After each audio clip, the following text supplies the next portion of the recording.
Hello, we are back at it again with some Umineko. Cry on that Neko Dio. Hello, good to see you, Sky. Good to see you, Noobly. Hope y'all are having a good Sunday, Monday. Also, I feel a little smaller. Am I the right size? Do I need to be this small for Umineko? Can I be my normal size? I say normal size, but like, I feel like I'm more than often like this small when I should be like maybe like this big. But hello.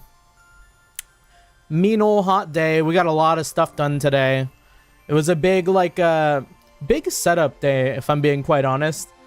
I set up the Zomboid server for next week, right? And that was what I set up earlier in the week. But I realized, oh, I don't want this thing running on my computer while I'm also trying to play the game and, you know, like stream to like OBS, YouTube, Twitch, and all that. So I'm like, if I'm trying to run a server and play the game at the same time, I think that only spells bad news. So I went and grabbed another machine, and by machine, I mean my work laptop. I mean what? My laptop that I have, and I put the dedicated server onto that. Was testing it for a little bit. Seemed like everything was good, and you know, it was chill. Also, hello, Brother Doom. Good to see you. Good to see you. This game's like Ace Attorney, but instead of yaoi homoerotic, it's yuri homoerotic. We love all forms of yaoi yuri homoeroticism. But yeah, like I mentioned, well, I didn't mention already, but I said it in text. I was like, oh dang, I forgot that last time we played, we lost a ton of progress. I skipped all the way through like the big old family spat. And I seem to remember, I don't remember if the dialogue about the puzzle and the picture of Beatrice happened after or before, but I didn't want to risk it, so I just kind of like stopped right here. And if it seems familiar, I'm just gonna like run it through a little bit further. But kind of wild, like we were playing this for almost 4 hours last week, and I was able to get through all of that text in about 2 or 3 minutes. Really goes to show how much reading things out will, you know, space out the game. Also, hello, Watermelon. Good to see you. Good to see you. Hope you're doing well. Yeah, there's a little bit of weirdness to the Zomboid server, unfortunately. One of the things I did want to set up was the Umamusume character models, and I don't think I can give that to people after the fact. So I think when it comes to like Wednesday or Thursday, whenever anyone decides to hop on, you do have to pick your horse at the start and be committed to your horse. Them's the breaks. Also, I finished question arcs yesterday. I'm halfway through Umineko. God dang! We love to see it. Peak stuff. Yeah, visual novels are like 15 minutes long if you just skip the dialogue. If you skip the game, you can get through the game real quick. Also, I've been really digging this track as I've been like, while I was waiting for a stream to start. Because, I don't know, it's another one of those tracks where you kind of have like light ambient audio underneath like a nice, like pretty track. Kind of like Alba Park in Persona 2. Because like you'll hear the cries of the seagulls underneath this track. It's like so pretty. Like, is my volume good for that? Let me double check.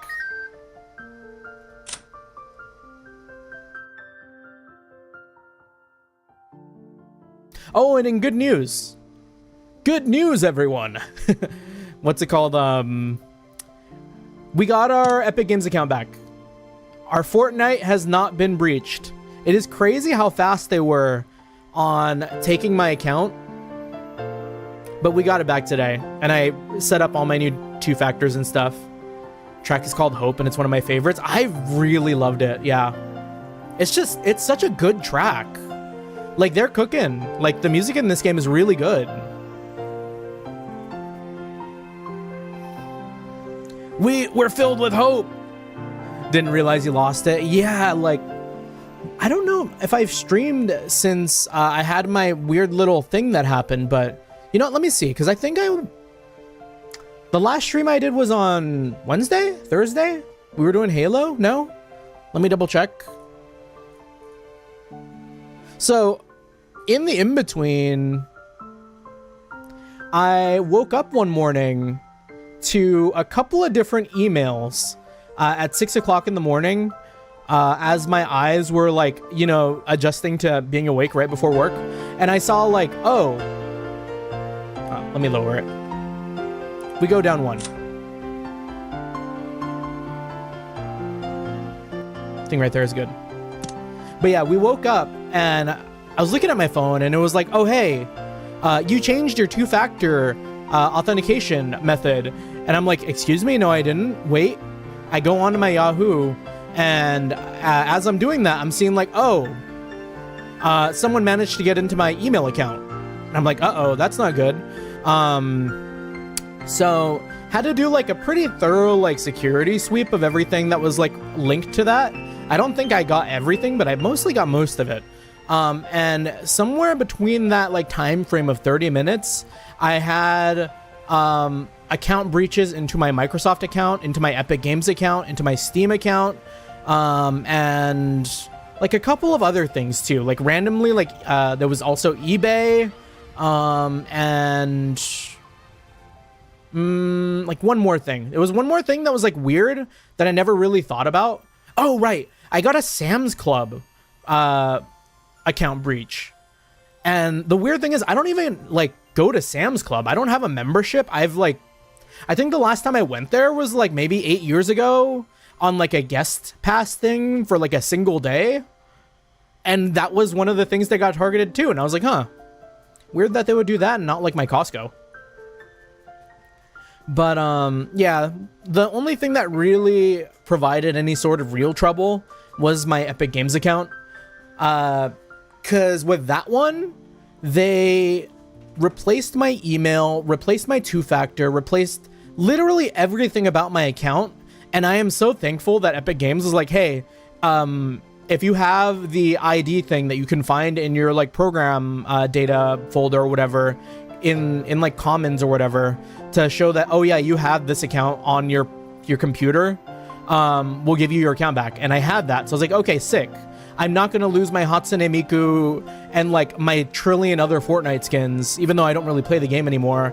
I'm not gonna lose it all. So I was like, oh hell yeah, because it would have been really sad to be like, ah, damn, I don't got Miku anymore, you know, I don't got Master Chief.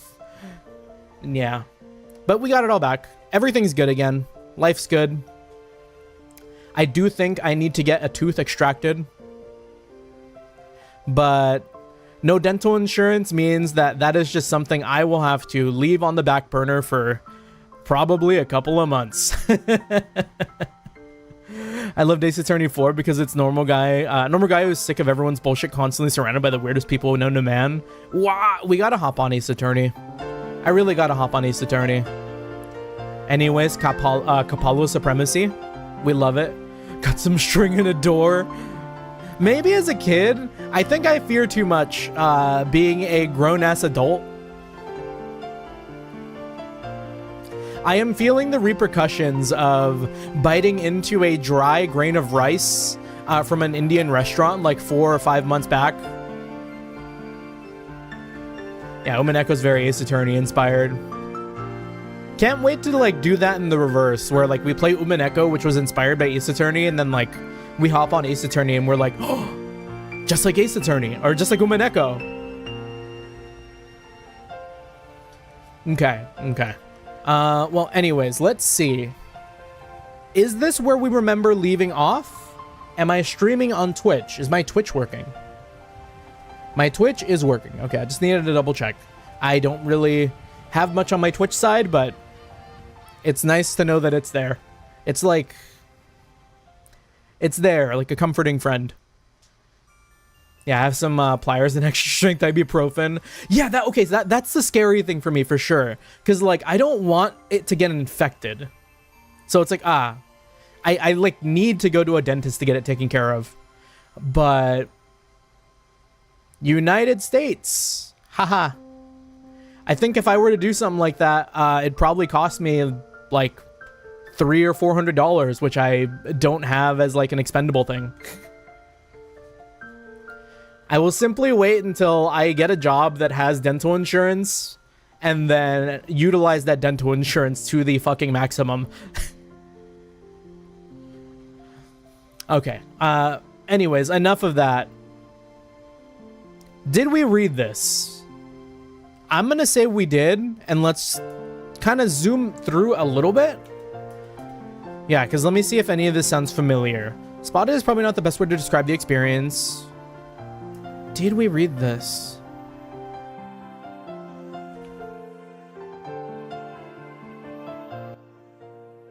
Because we ended the day, we crossed the hall. Maybe I didn't read this. Maybe I stopped exactly at the end of the meeting. I must have. This is probably like new text. In which case, I think we'll just like start from here. And if it really sounds like we're repeating stuff, then we'll, you know, just skip forward a little bit more. So anyways, 10-minute yap, 10-minute yap real quick today. I want to make some real progress because next week is going to be weird. We crossed the hall again on our way to the entrance. As we did, we once again spotted that witch's portrait. However, spotted is probably not the best word to describe that experience. It was more like her eyes were inexorably drawn to it. Oh. That woman's eyes with their sage-like glamour definitely had the power to make those who viewed it stand rooted to the spot. This has sounded familiar from Battler. Also, hello, Arcade. Let's get to see you. Get to see you. I hope you're doing well. So, this is the witch Beatrice. Huh. Wonder if that story's true. Battler doesn't believe? Back when we had asked what the picture was, the first person to tell him had been Maria. Therefore, when Battler showed signs of doubt, Maria must have felt that Battler didn't have faith in her. I'm eating mac and cheese. I hope there's no small bombs in it. Mac and cheese? Goated. I went to the grocery store today, but I didn't really find too much.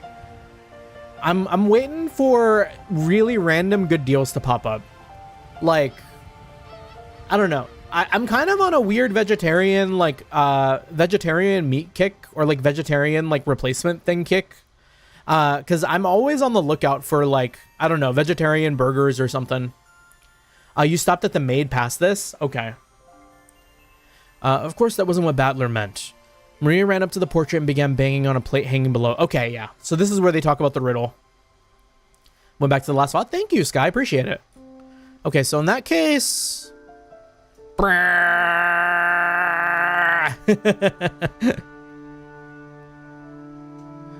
Yeah, let me just, like, double check. This is, like, a little bit of a reacquaintance stream.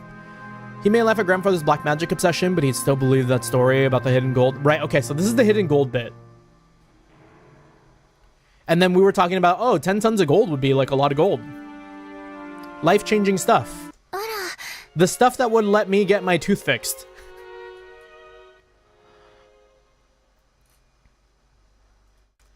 Yeah, don't bother trying to solve the riddle. It requires knowledge of Japanese.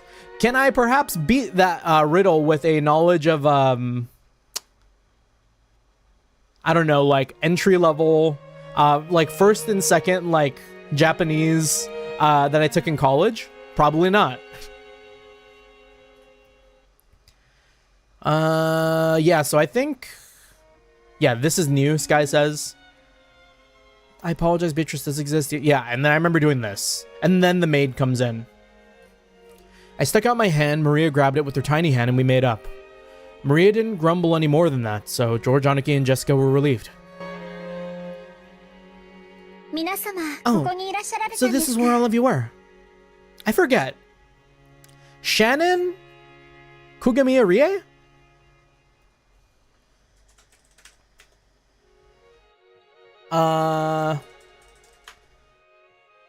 Double check BTVA. Is this Kamyu? Is this Kia? Is this Haruka? Yeah, okay, it is. I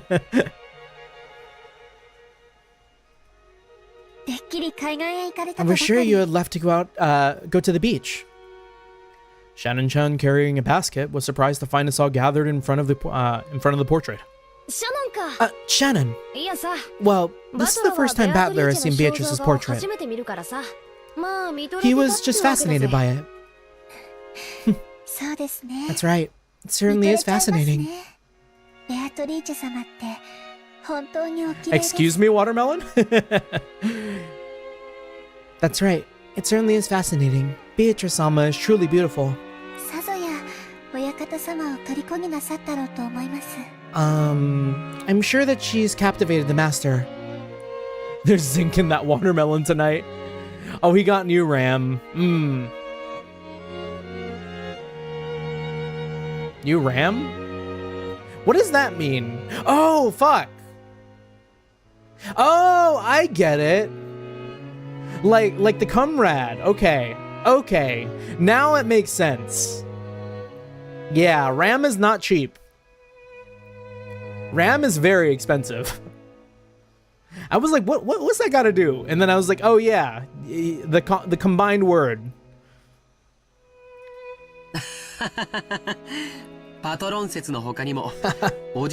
addition to the patron theory, there's also a theory that she was grandfather's first love.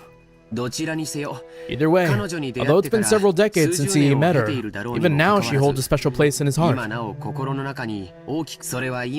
must mean that he's still captivated by her. Sheesh. That must have made grandmother pretty jealous, huh? Can we align ourselves with the Falcom line of thinking where George might be evil? Do people who wear glasses also stay evil here too? I'm not really sure, but that might actually be true. Apparently, grandmother believed he was cheating on her with some blonde. Hmm? Ooh? Good smell. Good smell coming from Shannon. Maria, sniffing, approached the basket Shannon-chan was holding with interest. After hearing that, I noticed a fragrant scent with a touch of vanilla. I apologize. I was told by Kumasawa-san to bring them to everyone. I also need to warn you, this game features child abuse, and child abuse written by Ryokushio 7, which is different. Our hit's different. No, that's fair. We've weirdly, if I had a nickel for every game that's featured like at least a little bit of child abuse, I'd have maybe 5 nickels. I've got a whole quarter. What is it, I wonder? Excellent. Cookies. Wait, maybe even more, because let me think. Okay. And I guess it depends on the level of child abuse too, because like, I would say there's child abuse in like a Dragon. There was child abuse in Xenogears. There was child abuse in Utawada Ramono. There was child abuse in Trails. We definitely had it in I don't know what in Mad Father. What were some other ones? Because that's already 5. That's already 5. I'm trying to think. How many more games did we play where like children were just fucking going through it? Somnium Files, that's another one. Fata Morgana, how could I forget Fata Morgana? So that's 7 nickels. It's pretty bad child abuse, very hard to set through. That's a sign of like good writing though. I think good writing makes people feel things. So yeah, the children are not safe. The children are not safe here. It is wildly dangerous. Everyone's out to fucking get them. We have to protect them. Oh, what is it, I wonder? Oh, excellent. Cookies. Ooh, wanna eat cookies? Wanna eat cookies? Ooh. Please, eat as much as you would like. But, would it be appropriate to serve cookies in a place like this? In front of the portrait? I think Maria's been a little too protected, to be honest. I mean, I like Maria. She's got like she's got like a little bit. No, very daughter energy. I think at one point I was like, oh, she don't really got daughter energy. She got gremlin energy, but she's kind of got daughter energy. We yearn to protect her. Shannon-chan sent us a glance that seemed to ask what we wanted to do about it. Well, yeah, guess eating here would be bad manners, generally speaking. Maria, why don't we eat someplace else? Also, I'm feeling a little too big. I'm gonna make myself smaller.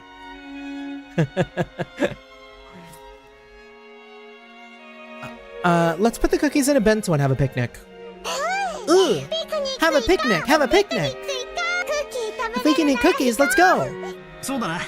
Yeah, let's get some fresh air. We shouldn't stuff ourselves right in front of the witch. That's right. Didn't we say that we wanted to go down to the beach in the first place? Let's go, let's go. Bro's not being the bigger person. Shannon-chan. Sorry, but could I ask you to get us a blanket to sit on and some flasks of tea? Flasks of tea? Right. Certainly. Shannon-chan received her instructions and gracefully bowed before retracing her steps. We headed for the beach on our own. Everyone headed for the entrance in a group. Feeling as though the witch was staring down at our backs, I turned around once more. Ooh. Battler, you still don't believe? Oh? Yeah. Nope, I believe. It kind of trips me up whenever I see Battler open his mouth. Because, like, he doesn't move his teeth. Like, I couldn't imagine talking like that. Like, what if we tried to do Battler in the way, like, I'm seeing him talk? It'd be like, nope, I believe. It'd be so much cooler that way. The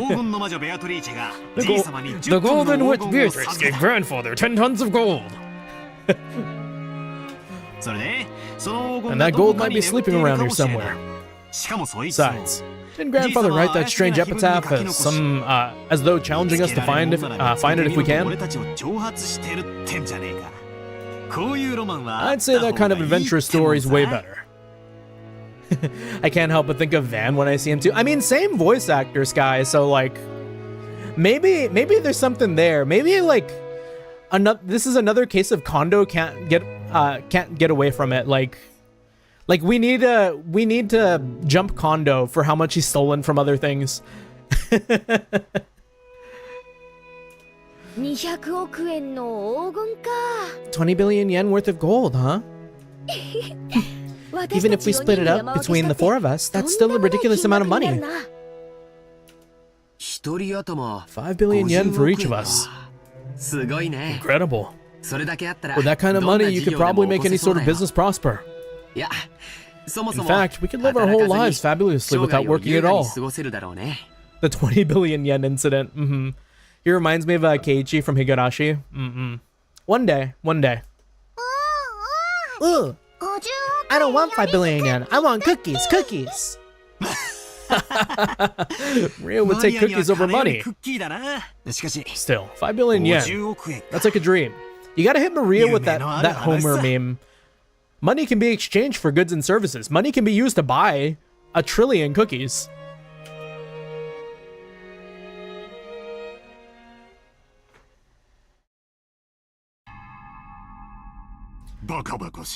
Ridiculous. Is it possible that you all truly believe in Father's Legend of the Gold?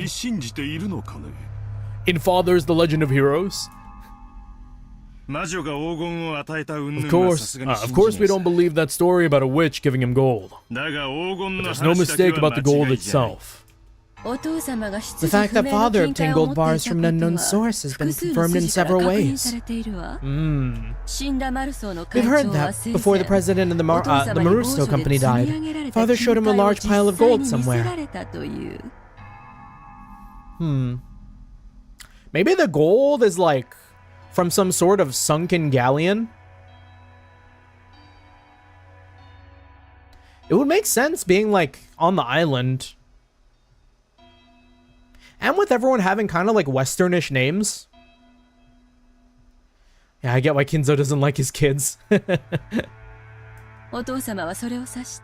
Father used that man's claim as proof that there were 10 tons worth.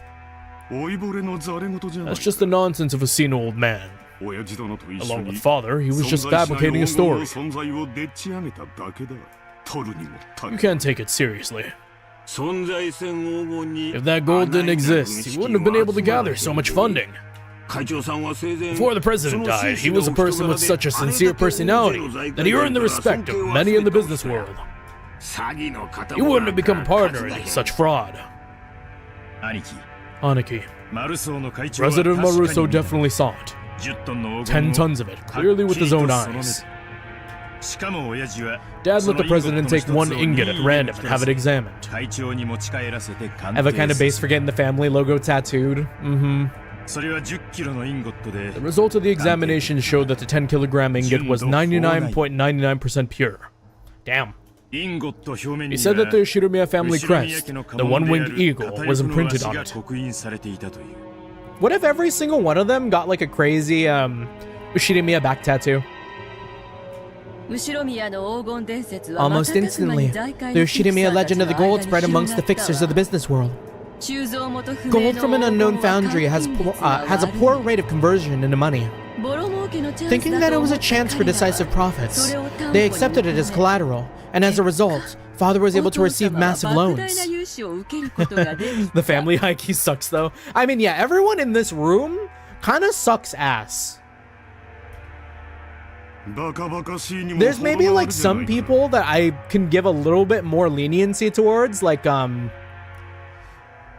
don't know. I still feel kind of bad for Natsuhi, but like it remains to be seen like what her immense evil is gonna be, because I feel like everyone in this room's got something really fucked up. But I mean, the way everyone here was treating Natsuhi, like she was going through it. Yeah, tramp stamp. Imagine turning 18 or whatever and getting the family brand. Rudolph got that Shiromiya tramp stamp.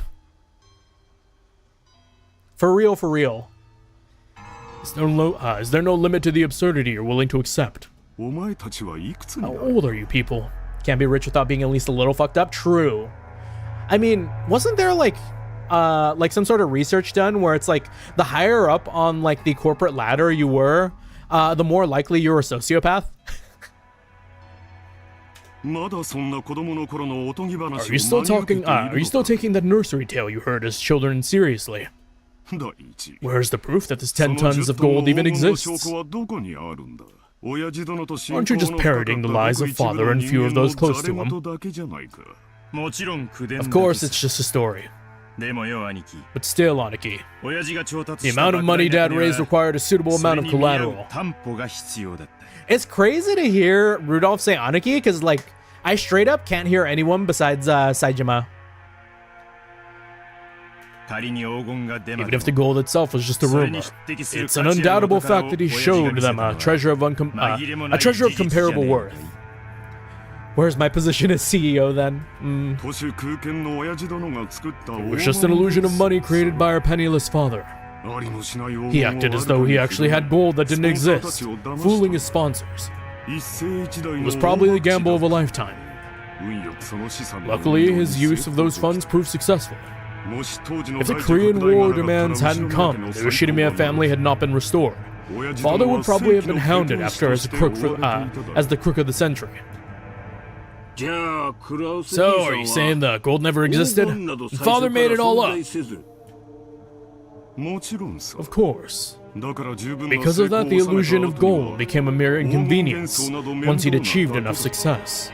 That's why later on, Father added all that about a witch and black magic, weakening the credibility of the entire story. Let's see, Kraus is a misogynist, Kraus cheated on his wife, Rose has BPD, and I don't know what the fuck is wrong with Eva.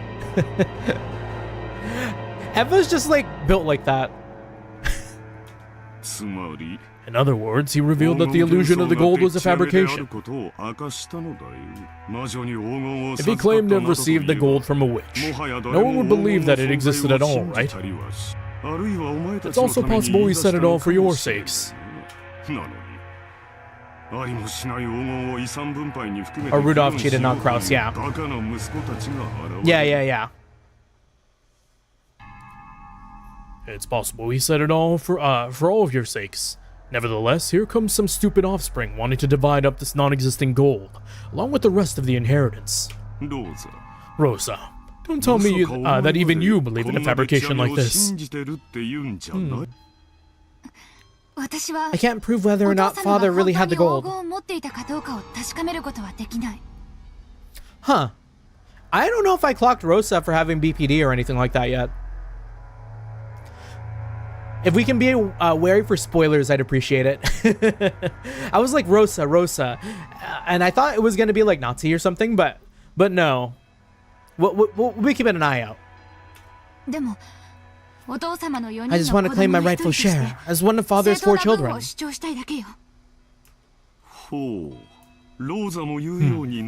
seems even you've started to talk that way, Rosa. I see. So that's what you're all getting at. You're trying to claim that I'm attempting to keep all the gold for myself. Nisan, you've gathered a massive supply of funds. That's a fact.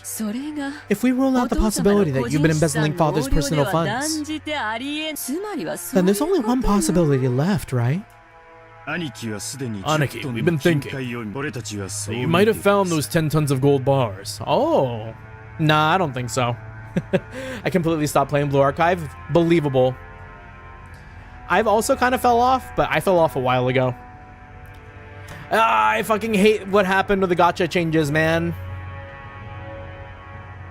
Blue Archive fell off. Ridiculous. Such a thing never existed in the first place. Then explain yourself. Was it embezzlement of father's assets or father's hidden gold? How could you have gathered so much funding if not by one of these methods? Even I have many friends in the political and financial realms. I've earned their cooperation, nothing more. I've still been playing, but I'm also not putting any money in. I'm 10 pulls away from sparking again in Uma Musume. I need to make sure I get enough before the banner runs out. For the what is it, Light Hello? We've got her at uncapped 2 right now. Same with the Agnes Tachyon card too. Even I have many friends in the political and financial realms. I have earned their cooperation, nothing more.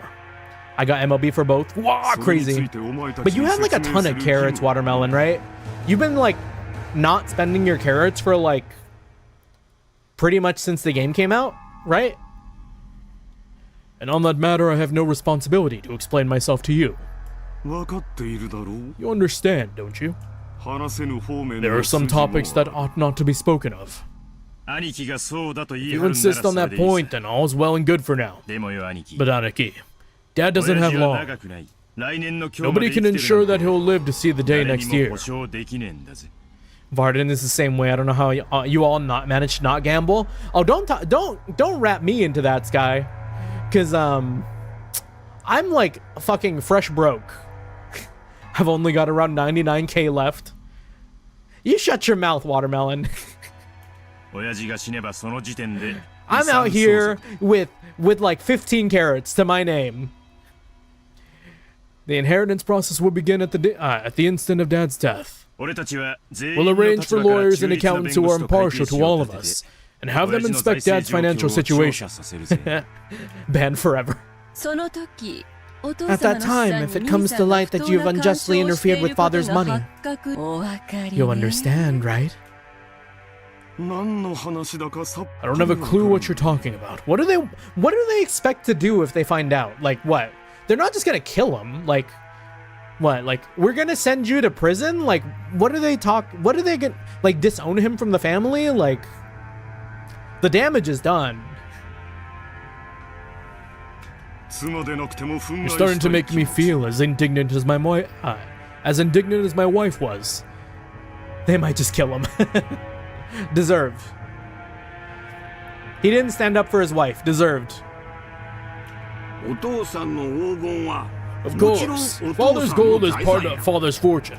We understand it's money you can't reveal openly. But the 4 siblings should have equal rights to it. Imagine dying and your kids are just arguing about the inheritance.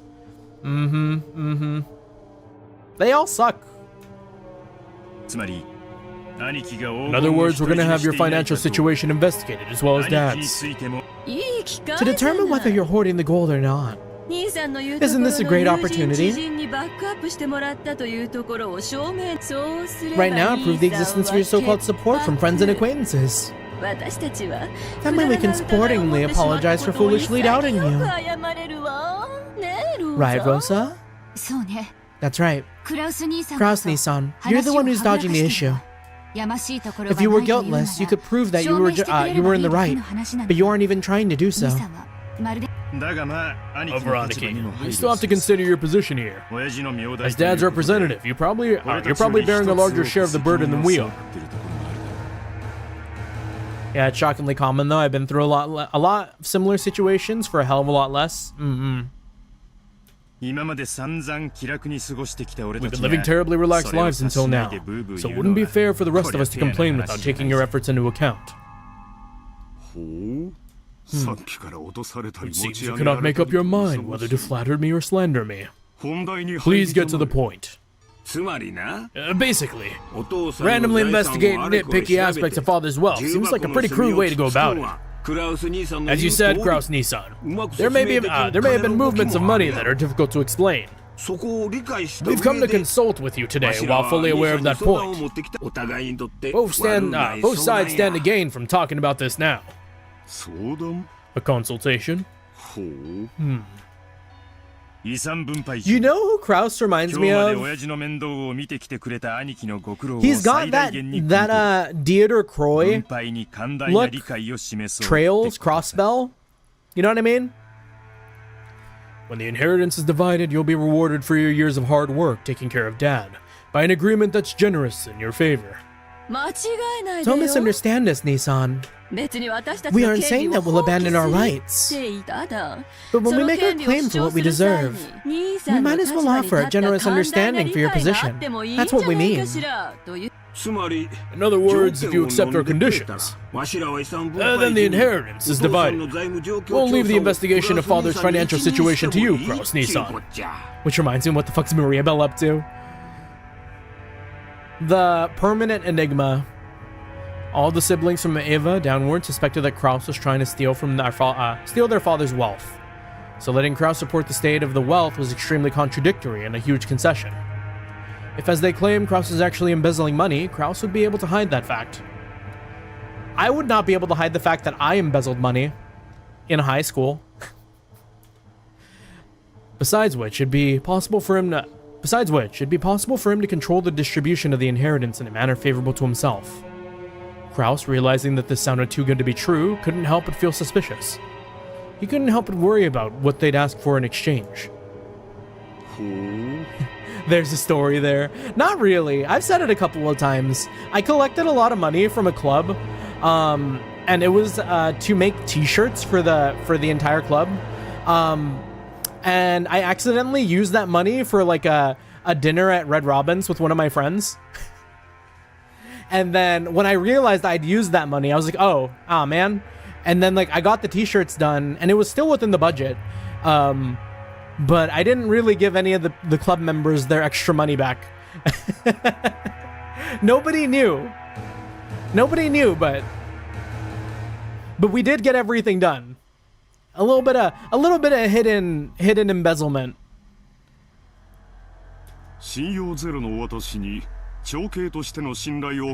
Yeah, YouTube age verification sucks if you think it thinks my boyfriend is a minor. Whoa. Yeah, verification's been kind of weird. I was seeing like a post from a mutual earlier that was like, oh yeah, you gotta like, do ID verification or whatever, and then we're gonna like limit your YouTube or whatever. I had that happen to me like a year ago, and I did the ID thing. I know a lot of other people aren't comfortable with that, but like if they want to come show up at my door and shoot me in the head, like, I mean, more power to them. If YouTube finds me a reasonable enough threat to dispatch of, then like, so be it. Oh, after mistrusting me completely, you now say that you're willing to restore your confidence in me as the eldest sibling. So what is it you want in return? Just what we deserve as siblings. You aren't the kind of person who'd steal Dad's property. But you also aren't being financed by some patron. Cygames and YouTube gonna team up for the hit of the century. Random guy in California gets gunned down in his home by Cygames and YouTube representatives. His body was then fed to the horses. Which, considering where I live, they would not need to travel far. Considering all that, there's a certain explanation that'd satisfy the rest of us. Nissan, you found 10 tons of gold and used that as collateral to gather some funding. Yes, just like Father did in the past, right? If that's the case, there won't be any funny business in Father's finances. You've always been a good son looking after Father. Why do we mistrust a person like that? Hideyoshi seems like... Hideyoshi is very snake-like. I don't know. He just seems like... I don't like... He puts on a face and, like, he feels kind of gross and slimy. Like, he's really trying to slime his way into the family. I like Hideyoshi, he's so male wife. I mean, yeah. But also, like... I don't know. There's just something about him where it just feels like he's trying far too hard to be like, oh yes, and also I am an Ushirimiya person too, or whatever. He reminds me of that one guy. Yeah, very Sagawa. Very Sagawa. But I mean, that could just be the look. Shimano's sworn brother. Mm-hmm.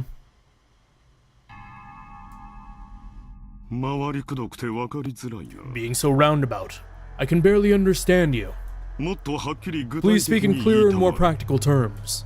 Our first condition. Aniki, you must admit that you found Dad's gold. Are you asking me to admit I possess gold that doesn't exist? He's a very sweet husband, Eva. Exactly. We can respect that.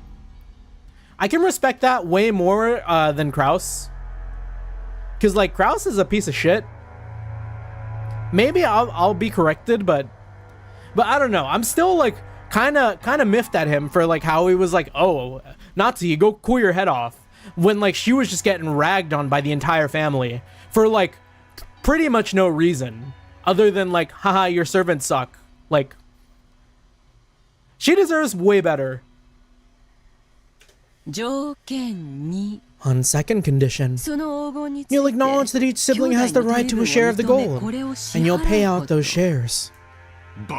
How foolish. With that non-existent 20 billion yen of gold, that would be 5 billion yen per person. Are you telling me to pay a total of 15 billion yen? Yeah, to be fair, Kraus is kind of a lesser piece of shit so far where I am. Yeah, it's like, I don't know, something in my mind is telling me that, like, Kraus probably, I mean, no, they did outright say that Nazi felt like, felt lesser because Eva had a kid before she was able to have a kid with Kraus. And it's like, being held to that Ushirimiya family standard, she was probably getting some flack from Kraus too for not being able to, like, conceive a child. And it's like,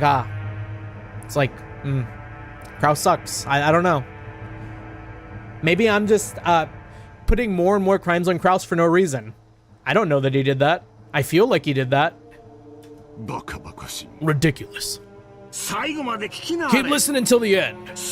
We know that much money can't just pop up out of nowhere. We're not asking you to make an impossible deal. Of course, regarding the portion of the gold, we plan to reward you plenty for your hard work until now. Our third condition. The portion of the gold to be the one bearing the title of the successor to the Ushirimiya head family will be 50%. The remainder will be considered the fair share for the siblings and divided up. Of course, this also includes you, Kraus Nissan. So would that mean Kraus gets like 54%? Yeah, to be fair, it's a most polished turd contest. Exactly. 200億のうち Of the 20 billion, 12.5 billion will go to Aniki. 25億をエヴァネさん 2.5 billion will go to Eva-ne-san. 25億 2.5 will go to me. 25 And 2.5 will go to Rosa. ありがたくて涙が That 出る division scheme makes me so grateful I could cry. So you're saying for the sake of the gold that doesn't exist, I must pay you 7.5 billion yen. What's wrong? Nissan, your share is 5 times the size of ours. These are such good terms, I'd be jumping for joy. 条件の4 Our fourth condition. 分配金は The gold will be liquidated and distributed along with the inheritance at the time of father's death. ただし However, as a deposit, 10% of our portions are to be paid to us promptly. 支払いは These payments must be made before March of next year. どうや、クラウス兄さん。 What do you think, Kraus-Nissan? This is an ideal chance for you to restore the trust regarding your handling of father's assets, isn't it? Yeah, actually, so far, Rudolph might be the least shitty.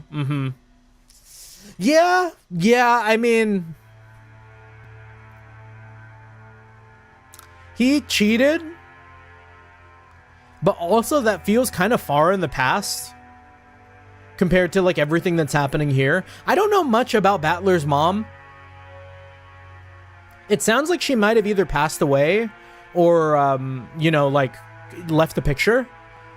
But outside of that, it's like, that's kind of up to Battler and Rudolph. Of course, it might be impossible to get a whole 7.5 billion before father dies. But it should be possible for you to manage a deposit of 750 million, right? Paying 700 million in half a year might sound like a pain, but you should be able to manage it well with all your friends in the political and business spheres. Normally, we'd hope to receive the 7.5 billion right now all at once. But out of concern for you, we'll show our sincerity by asking for only 10% of that for the time being.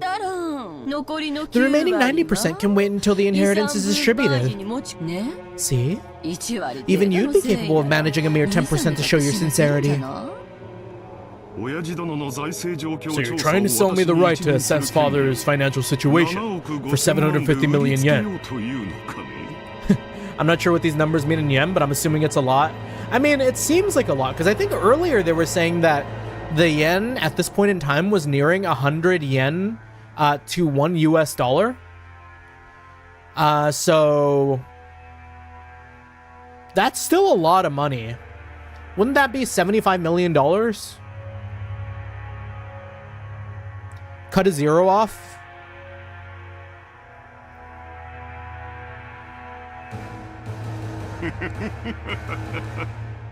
You know, I wouldn't be surprised if after hearing these terms, Kraus like freaks out and maybe just tries to like kill everyone on this island. How impressive. You all certainly have grown. To think that I am now the one being offered deals. Nissan, if you accept these terms, the rest of us siblings will leave the investigation of father's assets to you. However, the results of that investigation will be subject to scrutiny. It's only natural, right? We'd be so sad if you manage things so that our 7.5 billion shares shrank.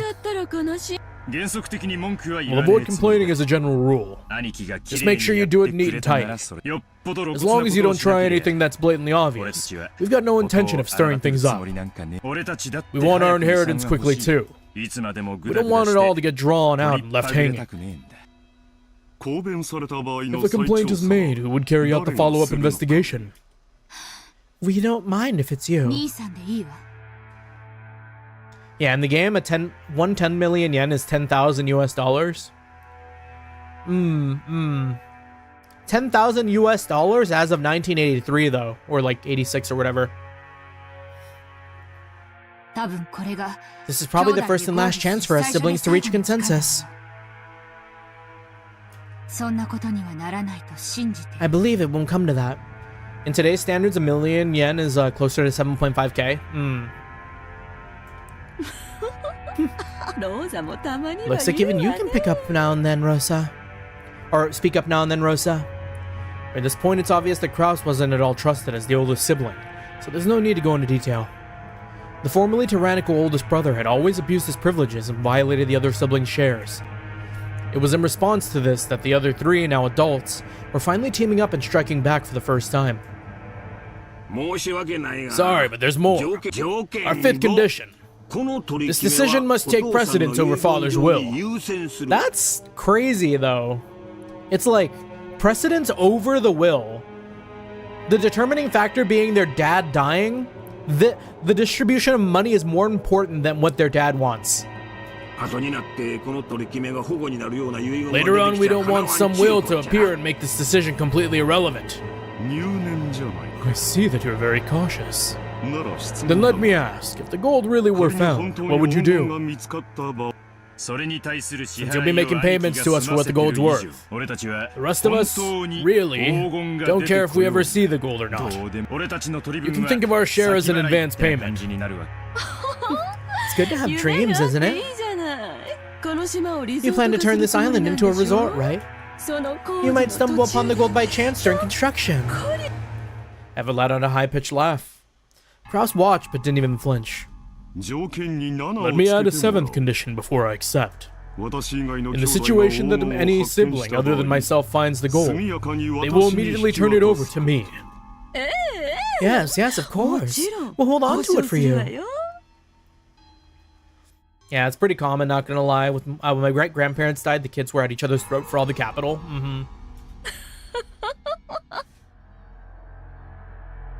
It was a play on words. Did I read Eva's last line there? Oh, yes, of course. We'll hold on to it for you. We did. Of course, the others, who were forcing Kraus to pay money for some non-existent gold, wouldn't save Kraus's portion if they actually found it. From the beginning, this deal had been nothing more than a threat directed at Kraus. How much money was it? A lot of money. Oh, I get it why it's a play on words. We'll hold on to it for you. They're not gonna give it to him. Money brings out the worst. It really does. Regardless of the actual facts, it was still extremely likely that Kraus was embezzling his father's assets. When Kinzo faced death at last and had his inheritance distributed, some unpleasant facts would surely come to light. That could easily become fatal to Kraus. The others had spotted this weak point and were threatening their brother under the veil of compromise, trying to wring a huge sum of money out of him. However, they had forgotten one thing. They'd forgotten that their brother's brain moved so swiftly, at least when it came to cunning and guile, that they'd been forced to band together to combat him. While Eva couldn't stop smiling, sure of her victory, Kraus let out a gloating laugh to show how relaxed he was. Yeah, capital isn't just money. We're talking house, land, animals, vehicles, etc. This all makes for such a touching story. My estrangement from you has all left a deep pain in my heart. If accepting these conditions means we siblings can become friends again, it would please me to no end. I'd be happy to agree to your deal. Rejoice, Rosa. We have reached an understanding. Also, Umineko time. Hello, Brando. Good to see you. Rosa's expression dimmed. It was never a good sign when her brother started talking like this. Eva also keenly picked up on this. That's why she was unable to wipe away a sense of unease, even though Kraus had obediently accepted the deal. My, how obedient of you. It's not like you at all, Nissan. I'm the only one that's not a mod. I feel left out. Noobly Day Oneer.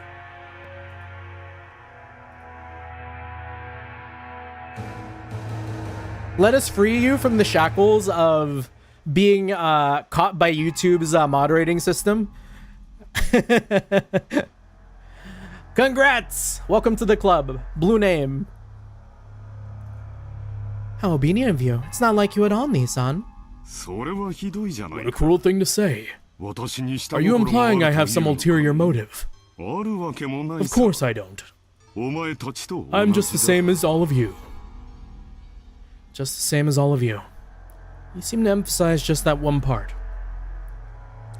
Wait, really? Oh my god. Yeah, it's just, it ain't really much. I don't expect much out of, like any sort of real moderation or whatnot. It's kind of just like a fun little thing. The color of Rudolph's face darkened. To him, it sounded as though Kraus was saying, I have a plan similar to yours. So Rudolph panicked. He rushed to bring this nearly resolved discussion to a conclusion. ならいいんだ。 Then we're good. じゃあ兄貴。 So Aniki, ここにサインを would you もらえ mind るか signing here? 今の話を書き出 This し is た a written 俺たちの contract summarizing the 誓約書 discussion we've all been having. 人数分ある。 There's one for each of us. 同じ内容に Everyone 全員 will が sign for the サイン same contents. Rudolph took 4 written contracts out of his breast pocket that had the details of their deal written on them. Like and subscribe to instantly shit your pants. Oh wait, did I? Okay, I did pin skies. But thank you again, Noobly. Like and subscribe! クラウス兄さんの The 7th condition you proposed will of course be added right now. もちろん今安心したって Don't worry about that. 兄貴、 Aniki, ペン使う need a pen? Please pen. I kind of like the way I be crying on that Neko for the moment. Rudolph took a fountain pen out of his breast pocket and offered it to Kraus. Kraus made as if to accept it, but then with a small laugh, he drew back his hand without taking it and spoke. 実は Actually, in order to ensure that this agreement is properly executed, I'd like to propose an amendment on just one point. As soon as Kraus said the single sentence, all the siblings felt as though something ominous was creeping up their back at the same time. That won't do. We've already decided, haven't we? Just stay quiet and sign it. エヴァ Why are you in such a hurry, 何を焦って Eva? いるんだ。 Wait, Kraus kind of scary here, not gonna lie. もちろんサイン Of course I'll sign it. お前たちに I promise the share of the gold going to all of you will be 7.5 billion yen. I also promise that when father's inheritance is distributed, I will cleanly and neatly liquidate it. However, there is one point that I simply must insist that you compromise on. Who of the Yoshida-miya men would bottom?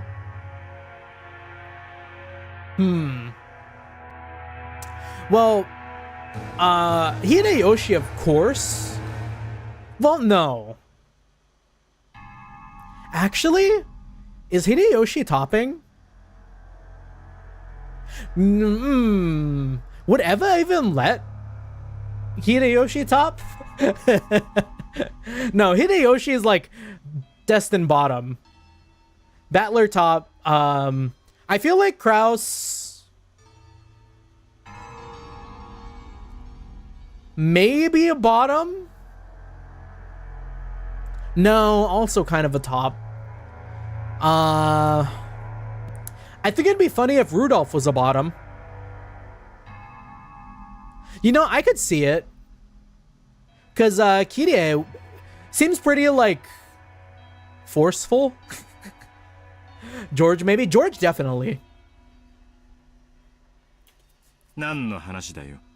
Feel like Battler tries to act top so much that he's actually a bottom. Yeah, it's like a top, like the reversal, like, syndrome. Like, when you're, like, too much of a top, you kind of become a bottom. Which is why I was thinking, kind of the inverse. Like, it works both ways. Because if you're presenting really heavily as, like, a bottom, I feel like inversely, you might actually be a top. What are you talking about? どの点が気に What 入ら don't ねえ you ってんだ like? 分け前の一 The 部 part about promptly paying 10% of your share, 750 million yen. お前たちの As you 指摘 pointed 通り out, my financial 私の situation is 財 far 政 from 状況は決 prosperous. して裕福数々の While I can guarantee that I will collect on various future investments, I must admit that I am quite poor at the present moment. Kirie and Rudolph have the kinkiest sex imaginable. I wouldn't surprise me. She seems like a freak. In short, I have absolutely no money that I can move around right now. I am incompetent and my business sense is dull. Since I am the loser you all claim me to be, I don't have the power to move 750 million yen in just half a year. That can't be true. Are you trying to deceive us with such a half-baked trick? At the time of the division of the inheritance, I will liquidate everything at once. Remove the condition that I must pay you 10% in advance. That is the only condition under which I am willing to sign. クラウス兄さん Kraus Nissan, that 10% is nothing more than a number to measure your sincerity, isn't it? 本当なら All things being equal, you shouldn't have any room to negotiate at all. そこを100歩譲っ We're た doing you 上で a huge favor by offering to let things slide for just 10% in good faith money. Now that we've explained that, you rejecting our offer would seriously damage our trust and relationship, right? George and Shannon probably have really awkward sex, though. If at all, honestly. I don't know if George got that dog in him. Exactly. Hideyoshi had a humble expression on his face and was rubbing his hands together. But his eyes weren't calm at all. Kraus had already seen through to the shadow in the depths of those eyes. Why are you in such a rush? Or could it be that you are afraid of something? Rosa, won't you tell me alone? George gets pegged. I'd believe it. For some reason, I read George gets pegged in the, like, It's Always Sunny in Philadelphia. Is that how they do it? It's Always Sunny in Philadelphia? Like, as the, like, episode title screen. Rosa, won't you tell me alone? Secretly, so the rest of the siblings can't hear. It's not as though I... Quit it, Aniki. All we're asking is whether you're gonna sign or not. Just forget about making any strange deals or any other suspicious moves. You say I have no room to negotiate. Are you trying to claim that I am in a weak position, which therefore puts us in an unequal relationship? Shivers began to crawl up Rudolph's back. He began to feel himself getting overwhelmed by the height of his brother's completely unsurmountable wall. Ignore the fact Shannon's 16 and George is 23. Well, I don't know if I could, but let's consider 2 years pass. Even then, that still feels kind of icky to me. Maybe it's just me getting old, but like 18 is just like far too young. And the long shadow that existed since they were children. Did I read that right? Hold on, let me see.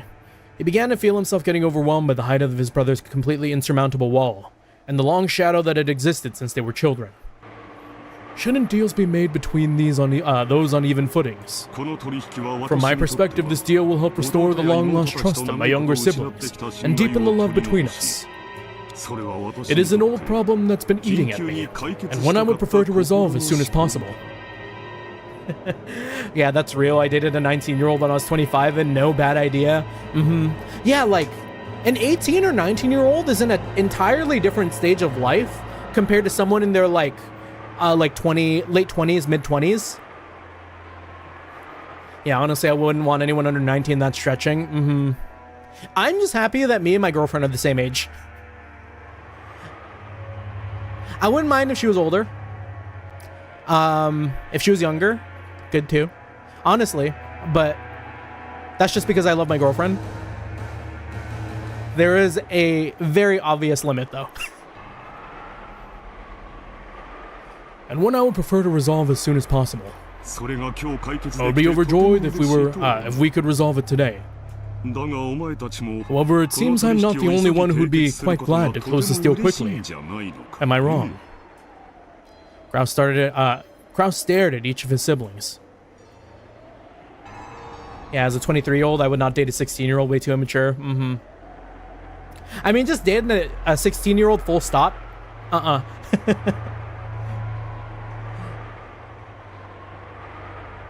think... What's it called? For a little bit, I think one of my nieces was... Gosh, and that is such a gray area, huh? When you're, like, dating someone in high school and, like, you got, like, a year gap. That is such a, like, questionable, like, ugh. Hope that's not the only reason. Kraus stared at each of his siblings. They avoided his gaze with animal-like instinct. We have to go for the hags. Exactly, Archeolus. Only Hideyoshi was slow in avoiding it, so he was caught by Kraus's gaze. Hideyoshi-san, I hear your company has been doing extremely well lately.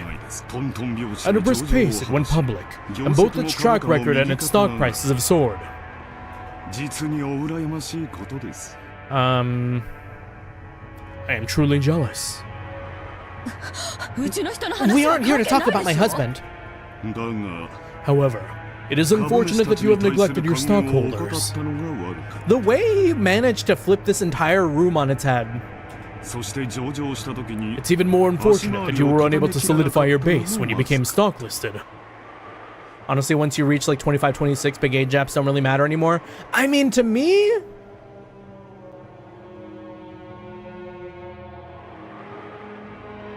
To me, it still feels weird as a like 30-year-old. Like...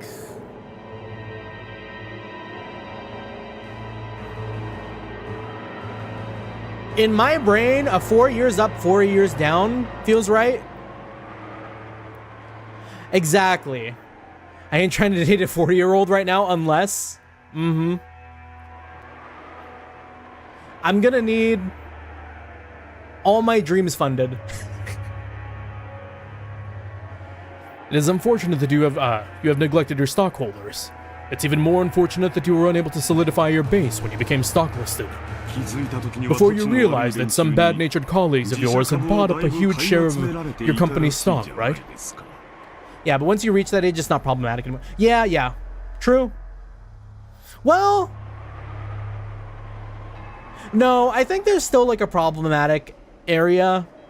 Like a 70 or 80-year-old getting with like a 25-year-old feels like weird. No? Am I not thinking like right about that? Like that feels a little weird. Yeah, I'm sure one of those celebrity 40-year-olds like 20 and just take care of me. I'd be fine with it. How could you know about that? The same way you knew about me. Also, I don't know if I read Krause's thing. We're getting so deep into the age stuff that I forgot to read. However, it's unfortunate that you've neglected your stockholders. It's even more unfortunate that you were unable to solidify your base when you became stock listed. Before you realized that some bad-natured colleagues of yours had bought up a huge share of your company's stocks, right? Yeah, what about a 7-year-old getting with a 40? You know, there is not really a specified range, but I think The Sims does a pretty good job at it, where you've got like, you know, like young adult, like, and like senior. Problematic take. The seniors should be with the seniors.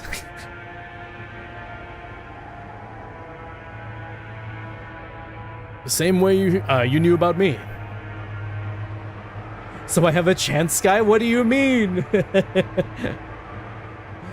I'm 23, my partner is 21. The same way you knew about me. If it's possible to collect evidence proving that no one would offer a loan to me, then it's possible for me to collect evidence on you. Is it really so unexpected as that? I'll take the senior should be in a grave. Wow! There are some cool old people. Kraus grinned broadly. In contrast, Hideyoshi's face was rapidly turning pale.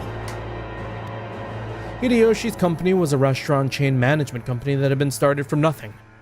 Thanks to Hideyoshi's management efforts, the company had achieved success repeatedly, expanding its range, and a petition to make it a stock-listed company had recently succeeded.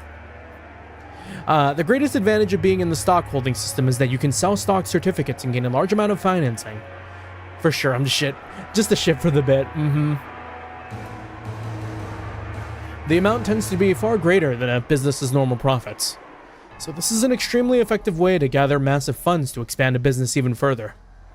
However, in exchange for financing the company, the stockholders gain certain rights. They're given rights that allow them to observe and guide the company they've invested in, leading to profits even greater than the original investments. That right is guaranteed to the stockholders, and they sometimes use it to dismiss ineffectual management. The right allows them to keep an eye on management and prevent the money they've invested in the company from going to waste.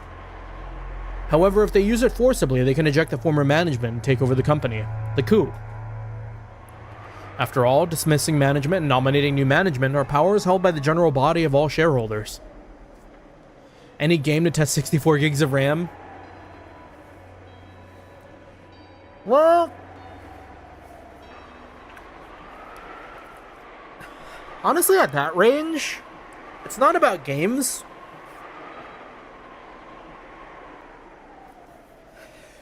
Oh man, I really gotta sneeze.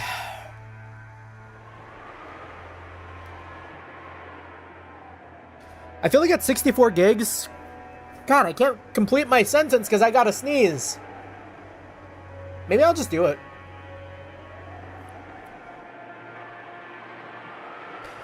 No, I'm stronger than that. Nope, I'm not.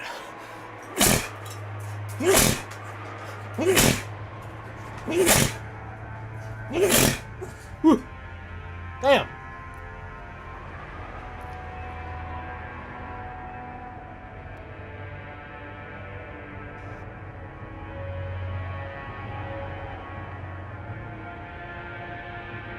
I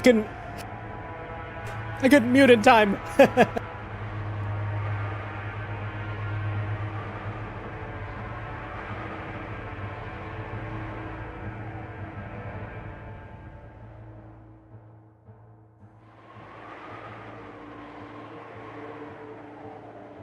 Ah, man.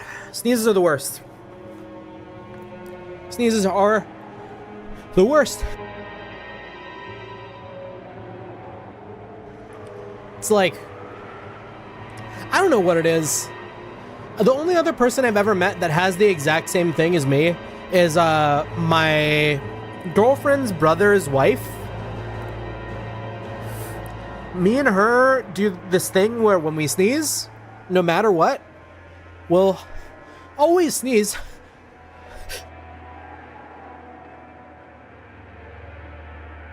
Like 10 to 20 times. It's so miserable. It's so miserable. Play task I do 6-7. 6-7? What was I gonna say?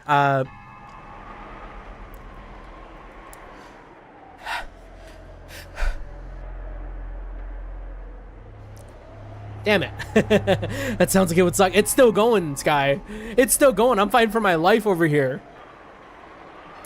64 gigs is like running a server territory, I think, Archeolus. Although, if you want like a maybe decent test, using RAM... Yeah, I don't know what games would be a good test for that.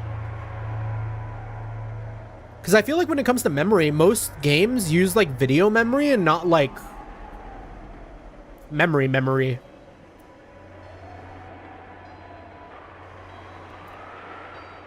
I think 3 is my record. My record, I think, was 38.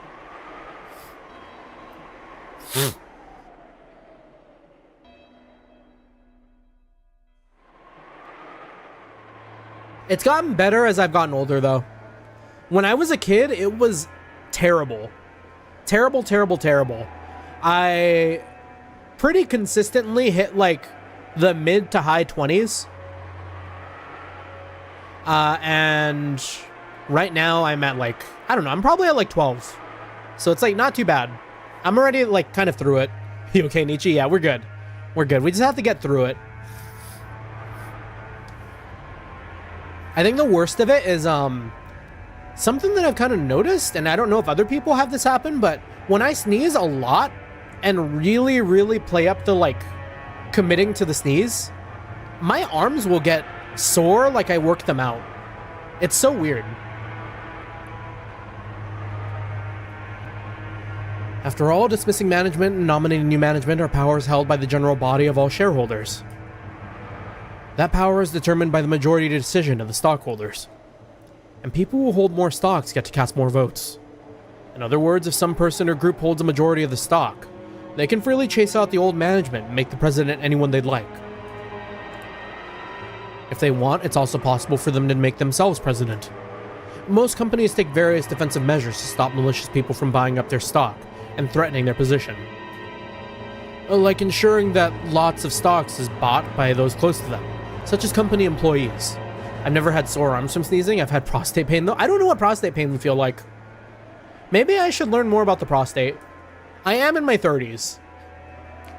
However, Hideyoshi's company had only recently become stock listed, and he hadn't had time to strengthen those defensive measures. Or maybe Hideyoshi was so engrossed in the management of his company that he couldn't properly understand the dangers of being stock listed. It's hard to say whether he should be viewed as a kind-hearted manager, immersed in the work of the management, or a foolish manager who had his feet swept out from under him. In other words, there existed some people who wouldn't let him get away with that naivety unscathed. Feels like he took a crazy shit? Nah, I don't think I've ever had that. Surprise prostate exam? To all the homies in their 30s, get your prostate checked. Or whatever. Wasn't there like a thing, like, aren't you supposed to like go and get like your prostate checked in like your mid-30s? To like check for signs of like cancer or whatever? Go do that. They began repeatedly buying up stock in Hideyoshi's company, rapidly gaining such strength that they couldn't be ignored. Then they sent anonymous documents to the shareholders in an attempt to gain control of the majority. The document read, "The current management continues to make pointless investments and is ignoring the needs of the stockholders. Let us force the current management to retire, cut the current wasted investment, and let this company be born again as one that gives more back to the stockholders." Do women have a prostate? Do women have a prostate? Google?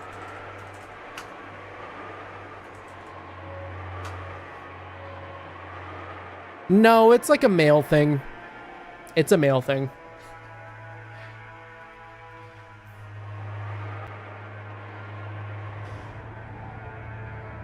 It's very difficult to make the actual state of a company's management known. What is chat tonight, though? The effects of moderating Noobly will be felt for years to come. The fruits of Hideyoshi's sleepless nights and constant concern for his company were cruelly distorted, and he lost the trust of his stockholders. Thanks to these efforts, this group had almost collected a majority of the company's stock. At that point, even Hideyoshi noticed and started to buy back the stock, but the stockholders realized that the company was undergoing an acquisition maneuver, and each demanded a ridiculous price for the shares that Hideyoshi was trying to buy back. They continually tortured Hideyoshi, who had no leeway in the negotiation of price. One of the certainties of capitalism is that the price will rise when two parties vie for the same thing. And one of the certainties of democracy is that the majority controls everything. So in the end, whoever buys up the most stock wins. Put another way, whoever has the most money wins.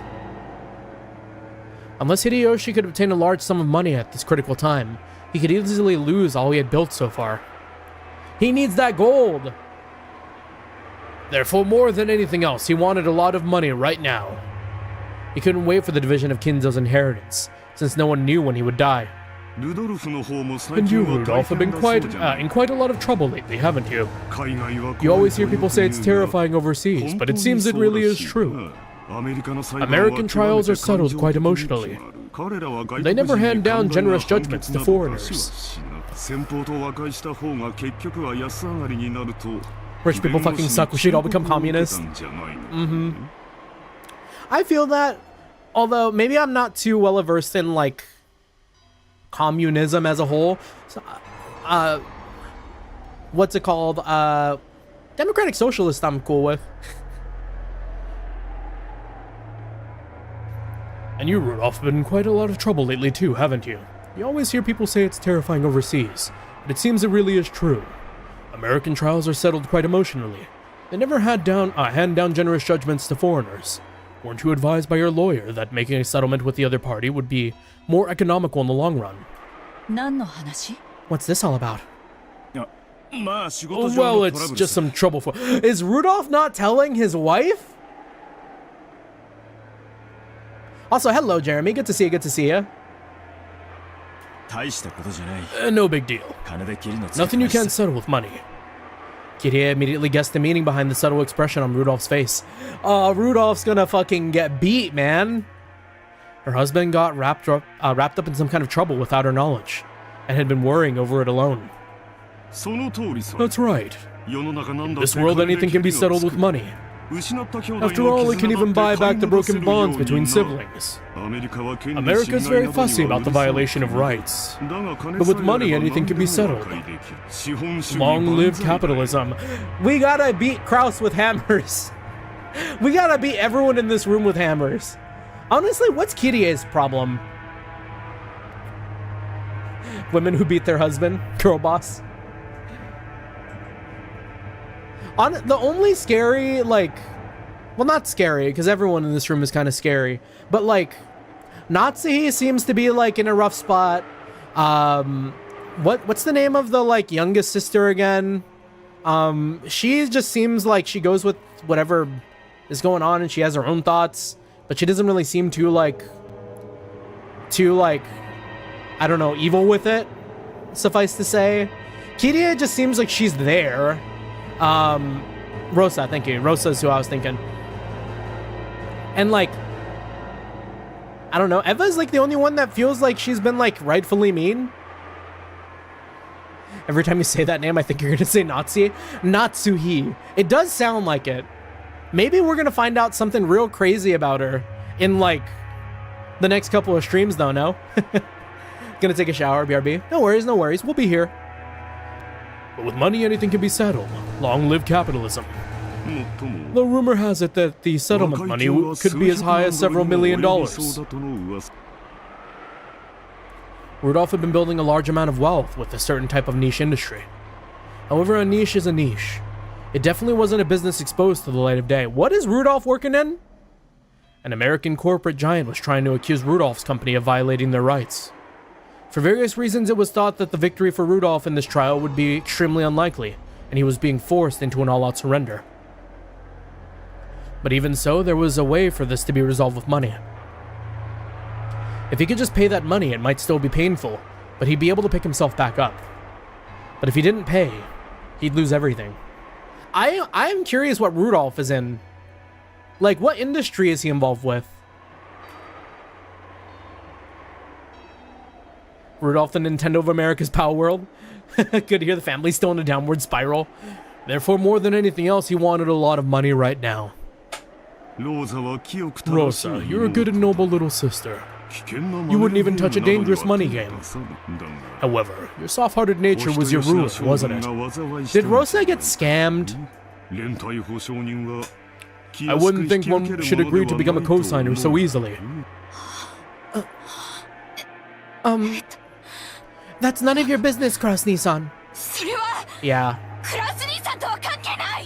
Damn. Damn, that's... She getting kind of wild with it. Maybe her husband, huh? Her husband kind of fucked her over? Rosa uncharacteristically laid bare her emotions in yelled. After all, no one was supposed to know that. As Kraus watched, he let slip a muffled laugh. Without exception, every one of them, more than anything else, wanted a lot of money right now. In other words, the situation had been reversed. After all, the person the younger siblings were threatening was the only one who had no urgent need for a large sum of money. The other three, however, wanted a lot of money quickly, no matter the cost. In other words, the longer it took to establish this deal, the better position Kraus would be in. Damn. Damn, that's crazy. Kraus is in such a good spot. Kraus was extremely sly. He had known of their Achilles heel from the beginning. Even so, he had not been certain. Therefore, he had hidden his knowledge until the very end, striking back only after analyzing their attitudes. If it were possible, I would like nothing more than to raise some money for my adorable siblings in their time of need. But unfortunately, I have nothing on hand. If you know of any sponsors that might be able to raise a whole 750 million, I suggest you try there first. Kraus's elated words were so obviously detached from what he actually felt. The other siblings could do nothing more than listen, grinding their teeth. Yeah, all of them fighting for an unverified amount of money or will. If they could think of a sponsor that convenient, they wouldn't have kept up this charade. Enjoy your lavenders, Archeolus. Well, we gotta hop on Power World someday. They had entered this huge battle specifically because they had exhausted all of their options. However, if you do insist on relying on your big brother, I wouldn't mind using my influence to help you find such a sponsor. Oh wait, I do believe you said I have no influence. Well then, I'm afraid I won't be of much help to you. Krause's low, gloating laugh began to fill the parlor. The younger siblings, who had been driving the oldest brother into a corner until just a moment ago, could do nothing more than grimace and grind their teeth. Lavenders are the 69th POW in the Codex, and they're the dolphins of the POW world, if you catch my drift. Whoa! Dolphins are one of the only creatures on this planet, other than humans, that have, like, sex for fun, right? Or, like, something like that. Eva! Don't make me laugh. As if I'd ever put myself in your debt. Don't make me laugh. Don't make me laugh!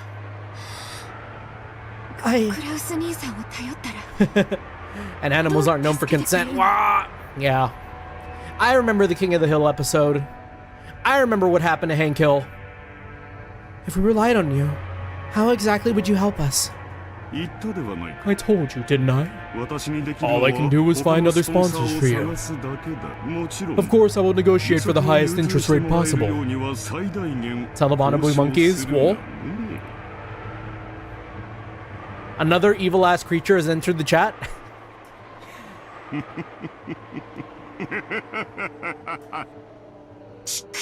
Damn you. Taking advantage of all of us. Honey, please calm down. Man, Kyrie looks like if looks could kill. She looks so disappointed in Rudolph. I am calm. I'm extremely cool. You bastard. Kyrie grabbed her husband's hand. But the action made him feel even more pitiful, so Rudolph shook it off. Krause laughed as though watching something highly amusing. In times like these, it certainly would be nice to find Father's hidden gold. If you did, you could split it up into 2.5 billion yen portions right now. How sad, how sad, how very sad. How extremely, totally, truly, hopelessly sad. Tonight, let us all drink together, as we solve the riddle of Beatrice's epitaph, and discover the location of Father's hidden gold. If we four friendly siblings work together, there's surely no puzzle we can't solve.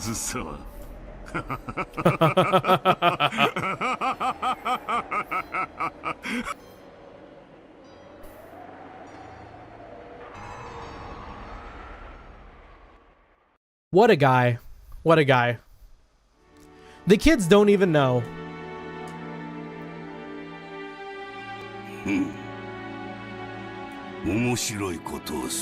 Quite an entertaining scheme. Well then, what are the conditions they've attached? Well, whether or not Krause-sama actually discovers the gold, he'll pay Eva-sama, Rudolph-sama, and Rosa-sama a total of 7.5 billion yen for their shares. However, 10% of that will be paid before March.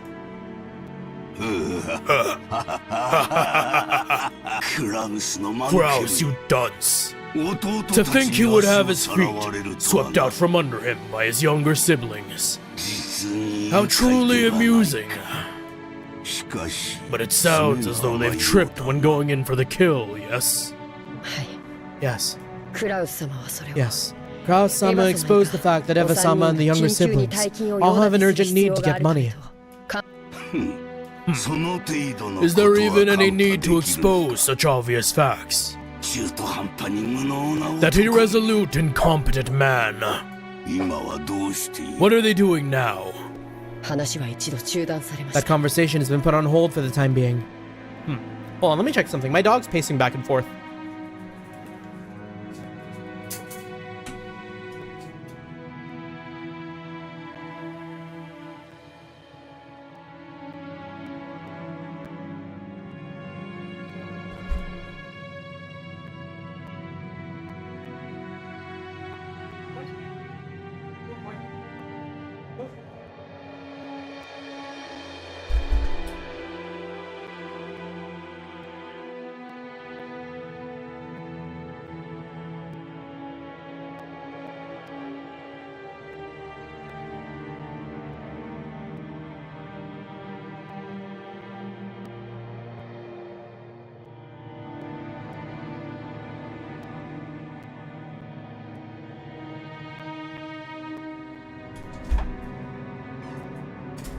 Yeah, no idea.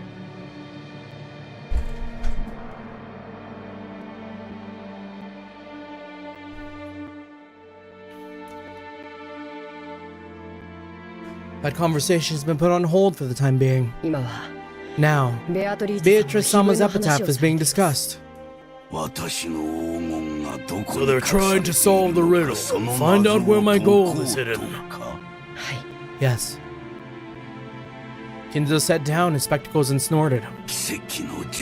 Will the miracle be fulfilled first? Or will those fools expose the gold first?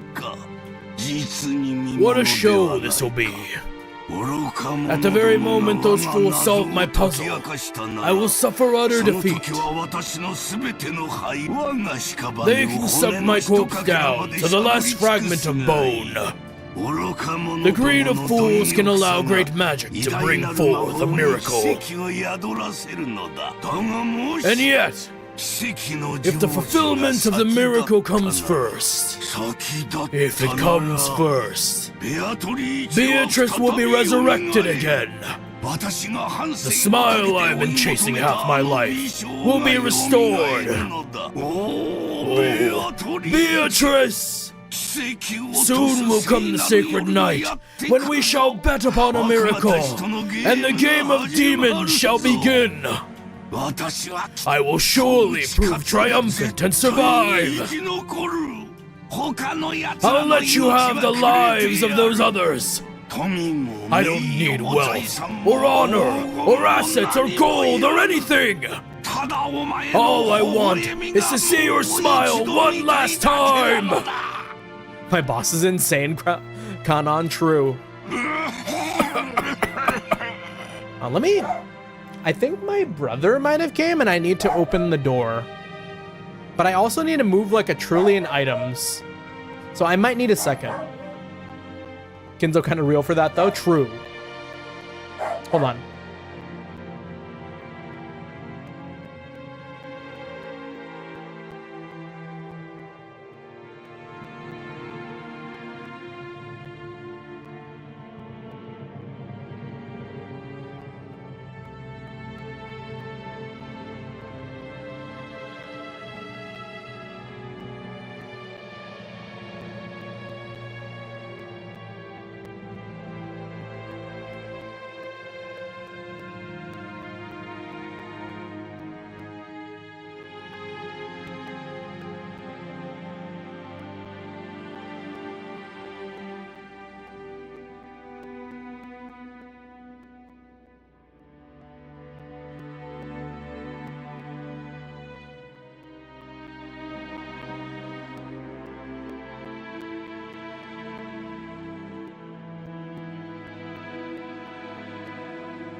Yeah, we gotta heat up in the room.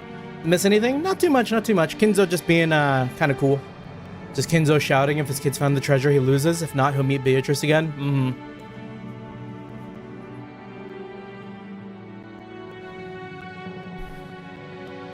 Yeah, we might have to like pause for a little bit later too. Because, yeah.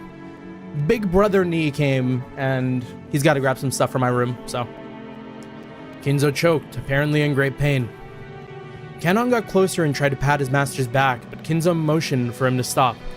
Do you know why I went to the trouble of exposing the hidden location of the gold in the place that everyone can see? No. It is because magic power is determined by risk. If the number of people who try to discover Beatrice's gold is great, and the danger of them succeeding is great as well, then the power of magic will bring about a grand miracle if we succeed despite the odds. In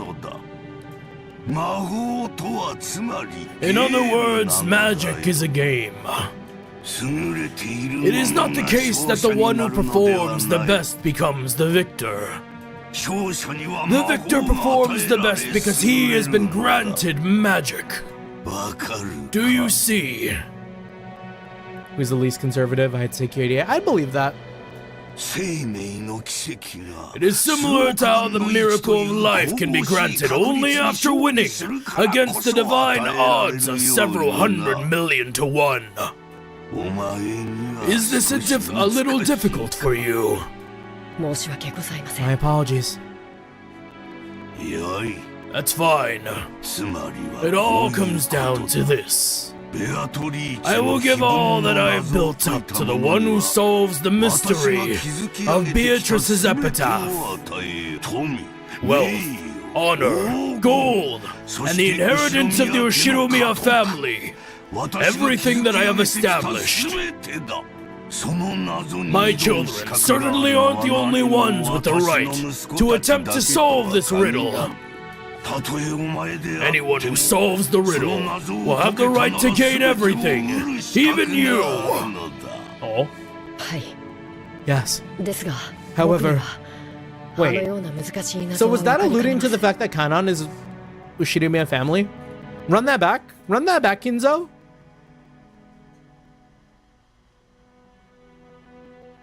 My children are the only ones with the right to attempt to solve this riddle. Anyone who solves the riddle will have the right to gain everything, even you. Well, maybe not. Doesn't necessarily imply Kanon is Ushiromiya, but maybe. Dude left the One Piece. For real, though. And I left all my treasure in one piece.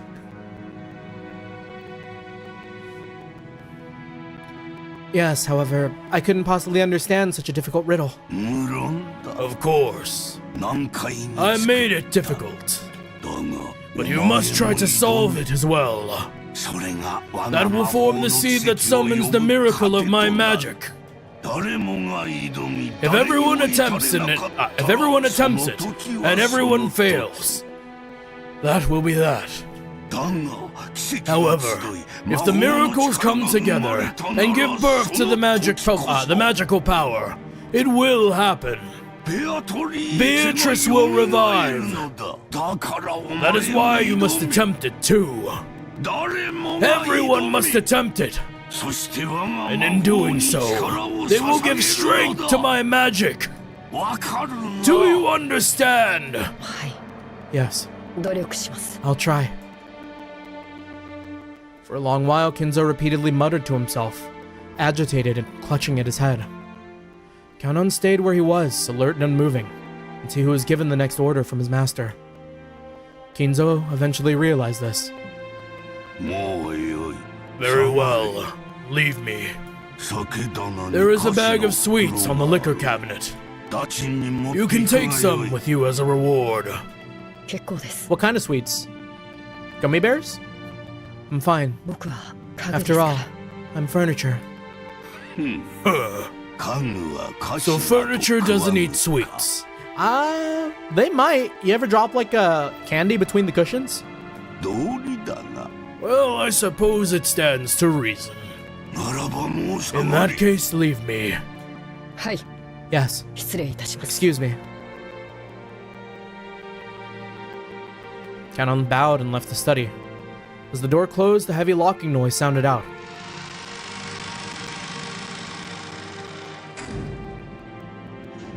Also, hello, Flash. Good to see you. Good to see you. Hope you're doing well. How's it going? We're throwing out our voice for the bit. We love to throw out our voice specifically for Kinzo because he's got that old gravelly man voice. You know what I mean? But it was not the sound of Kanon locking the door. It was the door locking automatically. No one can enter without Kinzo's permission, and once they left, they could not enter again. It was a mechanism that Kinzo, unable to trust his blood relatives, had created to seal himself up in his own study and isolate himself from the outside world. He was already unable to trust anyone accepting, not the children, he was already unable to trust anyone accepting, not the children who shared his blood, but those servants who called themselves furniture. Missed the secrets? We're just about to dive into them. It seems like, I mean, we did miss a couple of the secrets of the family members.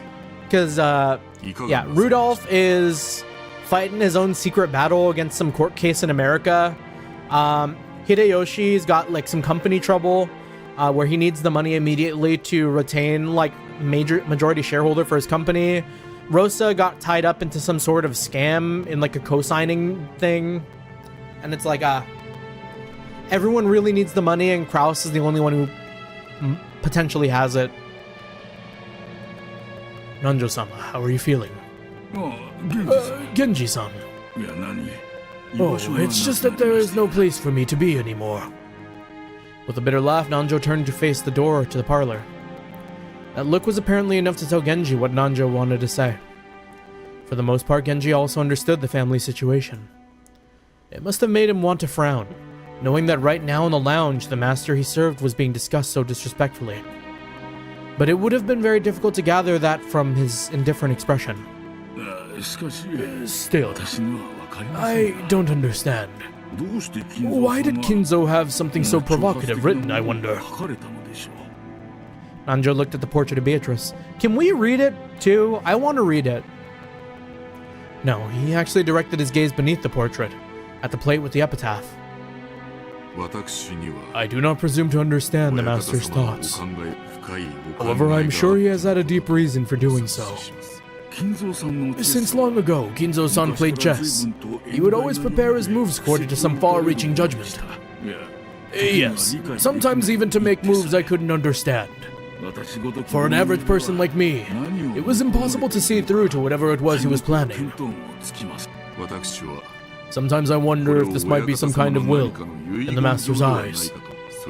Perhaps he wishes to hand over his wealth and title to one who can understand it. So you're thinking he may have wanted the four siblings to work together to solve the riddle, before some outsider like myself solved it. Kinzo-san may speak of his children in insulting terms, but perhaps he also wants them to repair their relationship.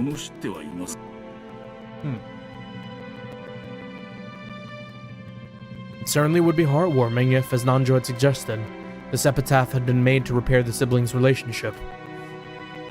However, both Nanjo and Genji knew that nothing could be more impossible than this. They'd know Kinzo longer than anyone, and Kinzo trusted them more than his own relatives. But even they could not guess at his true motives. Master always says that everyone has the right to try and solve the riddle, even if they aren't a member of his family. What about you, Dr. Nanjo? No.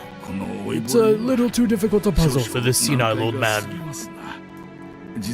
Actually, I once wrote this epitaph down on my notebook. I want to read it.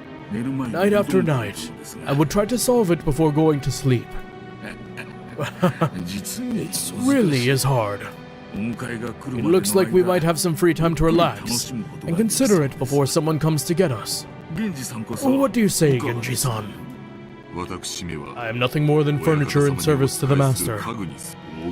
Gold and assets are unnecessary to me. My, you're very modest. I imagine that's why Kinzo-san trusts you so much. If so, I'm honored.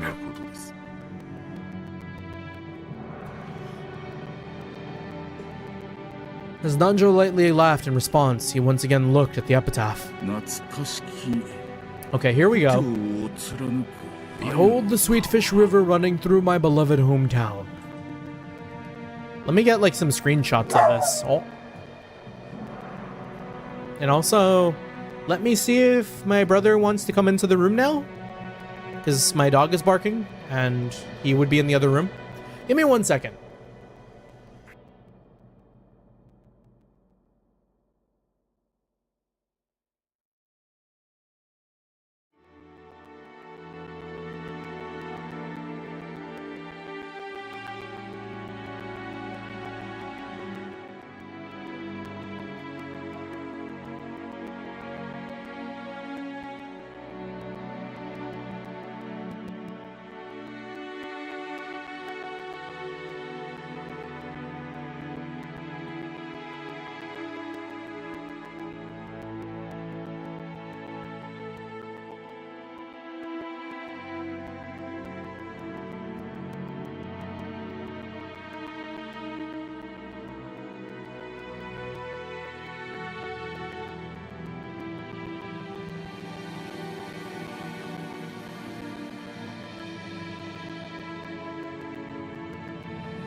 Sorry about that. I had to do some maneuvering. We're all good now, though. Should be good. Unlock the model. And we're cool.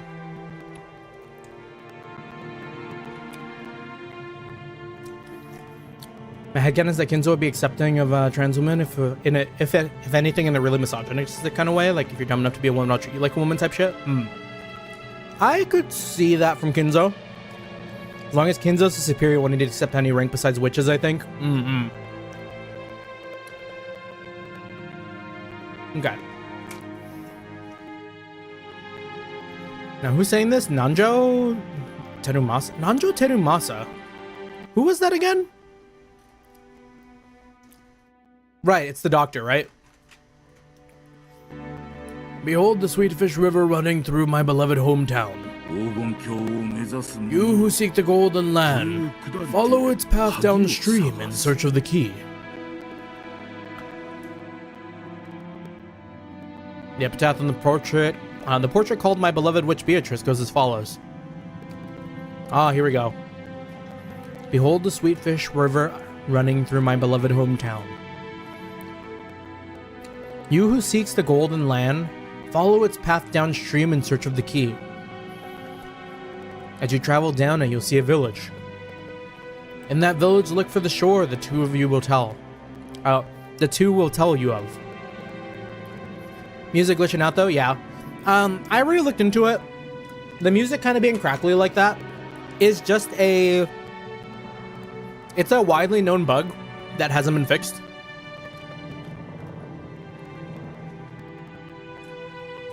Supposedly it gets better once I hit like chapter 2, and it's like only present in chapter 1 weirdly. In that village, look for the shore the two will tell you of. There sleeps the key to the golden land. The one who obtains the key must then travel to the golden land in accordance with these rules. I should have taken a picture. On the first twilight, offer the 6 chosen by the key as sacrifices. On the second twilight, those who remain shall tear apart the 2 who are close. On the third twilight, those who remain shall praise my noble name. On the fourth twilight, gouge the head and kill.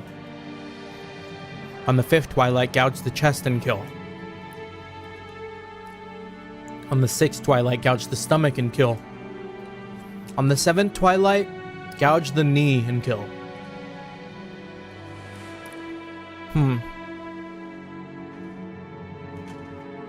The 7th is probably where it ends, huh? Because, like, the 7th mod or whatever, 7th expansion.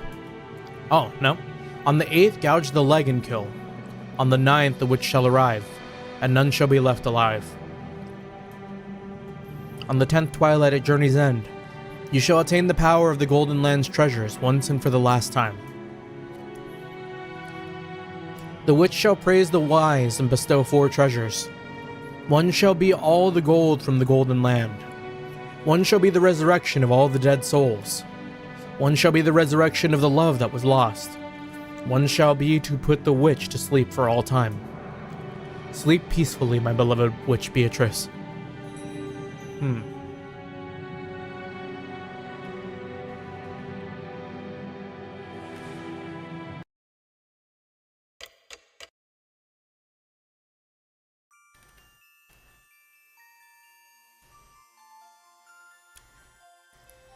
Four rewards sounds like 4 different endings. It does. I wonder if this is, but I don't think this is a game that has that. So on the 10th twilight, the journey ends, and you reach the Golden Land. You really are diligent, Maria. You did a good job writing this all down. I forget a lot, so I always write things down. She's so cute, y'all. She's so endearing. I actually like Maria a lot. Even though she's got that, like, ugh. Mama told me to. There was a notebook inside the handbag Maria was always carrying around. And Beatrice's epitaph was copied onto it. Thanks to that, we were all able to challenge the puzzle of the epitaph while walking down the beach. Jessica and the rest had already tried to solve it several times, and had already gotten bored with it. However, since this was my first time, I was so excited I couldn't stop. Fun hydration game, drink for ooh. Oh, we're gonna be so hydrated. We're gonna die from water poisoning. It really tickled my sense of adventure. Let's start with the first line. Behold the sweet fish river running through my beloved hometown. Meanwhile, I needed to bleach my ears. I need to hear the granny laugh to cleanse it. Where was grandfather's hometown again? I heard that before the war, the Yoshidamiya family had a mansion near Odawara. Okay, so like, immediately my mind drifts to like, okay, what's like the kanji used for the town of Odawara? Maybe like it's a combination thing of like, you have to like combine a bunch of different kanji together and then it will reveal the answer.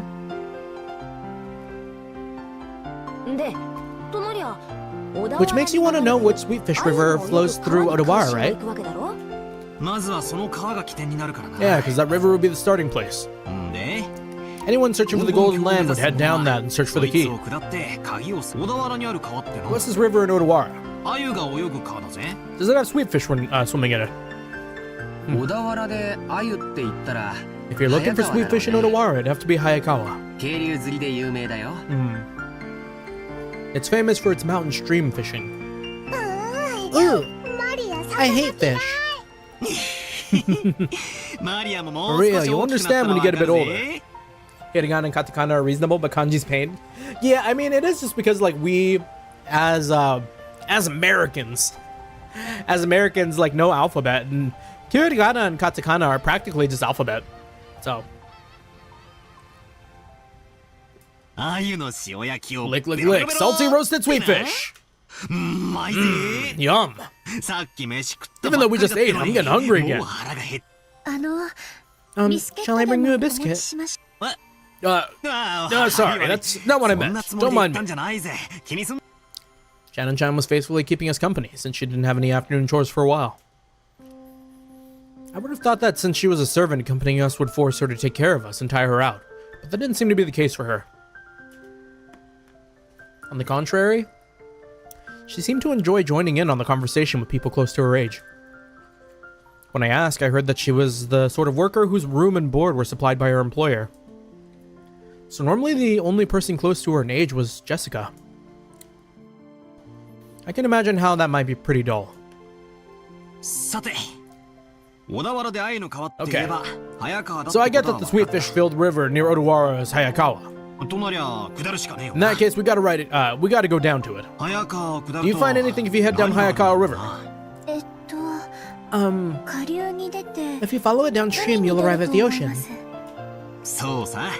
Of course, you reach the mouth of the river. And the third line of the epitaph was, as you travel down it, you'll see a village. So maybe a town going down, yeah. By the way, since long ago, the mouths of rivers have been key points in transportation, and larger cities tend to be built there. That'd be the next checkpoint. That's a pretty good theory. Just like you guessed, there's an old city there that was very prosperous in ancient times. That's where Odawara Castle is. I think I might have gone to Odawara Castle on a field trip once. It really was a wonderful castle. Yeah, I also went there. Even though I live in a Western city style house, it's true that Japanese people feel calmer with the Japanese layout. Ooh, castles are boring. Theme parks are better. Ooh. I see. Okay. If we find the gold, the Great Bagler-sama will generously reserve a whole theme park for a day and let you play in it. Still, Odawara Castle, huh? The hidden gold of Odawara Castle. Oh? That's actually starting to sound pretty good. Well, we figured out that much 2 years ago. The village down the river where the sweetfish swim in Odawara. We figured it was probably somewhere near Odawara Castle. The problem is the next line. Let's see where Battler's strange reasoning can take him. Jessica grinned broadly. She seemed to be implying that she would have solved the puzzle long ago if it was that easy. Damn it. I'll definitely find it and keep it all to myself. The fourth line. In that village, look for the shore the two will tell you of. Okay. So, the two will tell you of. So probably combine Odawara and how like whatever. What was it? Odawara and what was the town? The castle? Well, Odawara and Hayakawa, I think was what it said. I don't know what it means by the two, but anyways, the shore. What does it mean by the shore? No, wait. Is there any place near there with shore or that in its name?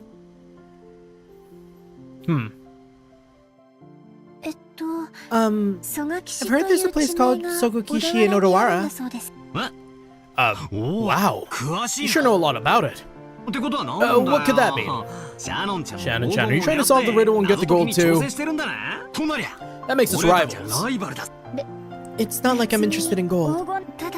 It's just that George-sama told me about it before. That's because we reached the same conclusion 2 years ago. We even went to the trouble of laying out a map and looking it up. It was about 5 kilometers to the north of Odawara. We definitely found a place called Sogokishi there. However, after that, we got stuck. The 5th line doesn't say where the key is hidden in that place. Maria-chan, could you read it for us?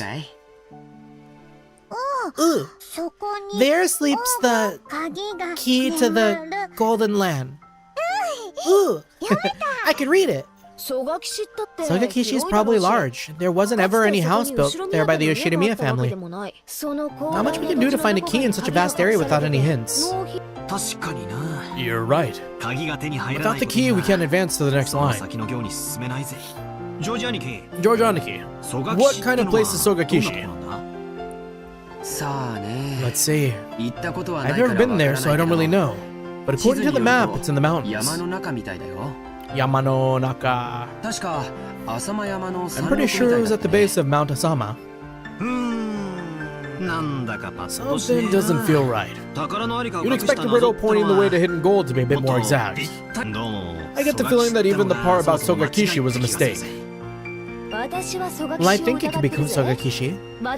It could be talking about some house that grandfather lived in when he was a kid that we didn't know about. After all, the first line mentioned his beloved hometown. Shannon, you serve grandfather alcohol and stuff a lot of times, right? Hasn't he ever talked to you about his past? The master almost never speaks of the past. However, he talks of the great Kanto earthquake as though it was someone else's story. Someone else's story mentioned? Peak Album by Maru Maru? Or actually, that one's a Chair X Destructor album. So he may have been living far away from the Kanto area. The Yoshinoya family may have been living in Odawara, but not all the branch families were. Grandfather often called himself part of the branch of a branch family, at least connected to the successor. And that means the beloved hometown might not be Odawara at all. I've never heard anything about grandfather's hometown. And I doubt he'd actually tell me if I asked. If the so-called beloved hometown is referring to the Yoshinoya family's roots, then the Odawara theory is wrong from the beginning. Of course, this doesn't completely remove the possibility that it was Sogokishi. For example, perhaps he lived in Odawara when he was very young, but moved far away later. Ooh, I don't understand what you're all talking about. Ooh. Maria had been completely left out of the conversation. She now sat puffing out her cheeks in boredom.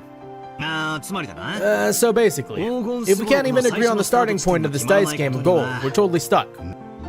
But wait, after the first 5 lines, the thing we end up finding is a key, right? Even if you don't have a key, it's always possible to bust through a door. Can't we just skip the first 5 lines and start figuring out the rest? I hadn't thought of that. Well, we were just wasting time anyways. Let's hear the rest of Battler's reasoning. But in the next part, it gets dark really fast. Shannon-chan frowned slightly, and this is the part where you gotta kill dudes. After looking back at Maria's notebook to recall what was written there, yeah, I was forced to agree. On the first twilight, offer the 6 chosen by the key as sacrifices. It sure does get horrible quickly. On the second twilight, it says to tear apart the 2 who are close. Does that mean to make them break off their loving relationship? Or does it mean to literally tear them apart? I don't know, but either way it's pretty disgusting. Even if we set the second line aside, it mentions 6 people for the first twilight. Then 5 people for the 4th through the 8 twilights. So at least 11 people must be sacrificed. Ooh, their sacrifices to revive Beatrice. I see. Sacrifices to restore the witch. Yeah, that's what it means. Near the end, the witch will be revived on the 9th twilight. That last part is guaranteed. On the 9th twilight, the witch shall revive, and none shall be left alive. So everyone will die in the end. And after that, the 10th twilight is the goal line. Not sure how you're supposed to reach the golden land if everyone's dead by then. Depending on how you interpret it, the traveler who holds the key may or may not be included in the none shall be left alive part. But at the end, there's something pretty interesting. After reaching the goal, the witch gives out 4 treasures. One shall be all the gold. The problem is the next one. It says the dead souls will be resurrected, right? Doesn't that sound like it means everyone who died in the earlier lines? If you put it like that, then the part about reviving lost love might refer to the pair torn apart in the second twilight. I want to cosplay Guts from Berserk, but I'm short and feminine with a curvy body. Don't let that stop ya! Simply hit any cosplay you so desire. That's right. The 4th one refers to the 9th twilight. The 4th treasure is putting the witch, revived on the 9th twilight, to sleep. If we put a happy spin on all this, it'll be hectic with people dying and breaking up all over the place. But it'll all be made right in the end. The awakened witch will sleep again, and everything will be like it was at the start, except with a huge pile of gold. Witch must be pretty busy with all the killing, reviving, breaking up, and reuniting people. Not to mention waking up and sleeping. Sheesh, just when the tale of the hidden gold was getting interesting, it all gets pretty dubious once the witch starts showing up. Too true. I laughed along with Jessica. After all, the idea of a witch was just too ridiculous. Of course, once we started laughing like that, Maria, who believed in the witch, got angry. Ooh, the witch is incredible. She can do anything with magic. Even kill. Even bring back to life. Even give love and even take it. She can fly in the sky. She can become invisible. Can even make golden bread out of nothing. Ooh. Ooh. Fart, that was like 5 hydrations. Dang. My bad. We were just joking. Jessica apologized, sticking out her tongue, but Maria didn't accept it. I'm gonna cast an ban on this Gaki. She grabbed her notebook back out of my hands and, opening to some other page, tried to prove that the witch existed. Those pages had colorful drawings of witches on them, and well conveyed the fantastical image Maria had of witches. It wasn't the normal sinister image of a crooked-nosed hag flying around on a broom, but a dreamlike person with unnatural powers who could do anything and wore a beautiful dress. It was just what you'd expect from an imaginative young girl. Flitting through the sky, crossing the rainbow, dancing around all night with a teacup and a teapot that would never get empty no matter how much she poured out of it. With the flourish of her staff, the stars in the sky would become candy and pour down. And flowers that produce sweets could bud by the roadside. I don't see how I could cosplay Guts with my body type, but okay. Anything is possible. I mean, like, even just doing like the armor, you don't really need much else. I think when it comes to cosplay, the physique doesn't really matter too much. Honestly, what matters is like the heart that goes into the cosplay. Like the costume. And that's good. Exactly, Sky. You don't have to look anything like the character you're cosplaying. Just, it's about the soul. It's about the soul. When I made... He's like 6 foot, I'm 5'3". Just be a little short Guts. Cosplays Archelaus. Now, like Like, I didn't look like a Minecraft creeper, but I sure made a costume for it, you know? Or like, I wasn't built like a StarCraft 2 Marine, but I made a costume for a Marine. So a chair. To Maria, witches were the only concept that could embody the magical dream that so captivated her.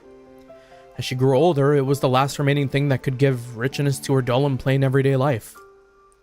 That's why Maria Bell... I'm thinking of fucking Maria Bell from Trails, from earlier, Sky. Beatrice would also be fun to cosplay. Because, like, witches and, like, Maria Bell was, like... Wasn't she, like, a witch or something? No, she wasn't. She was simply one of the alchemist of the Croy family or whatever. That's why Maria believed in witches.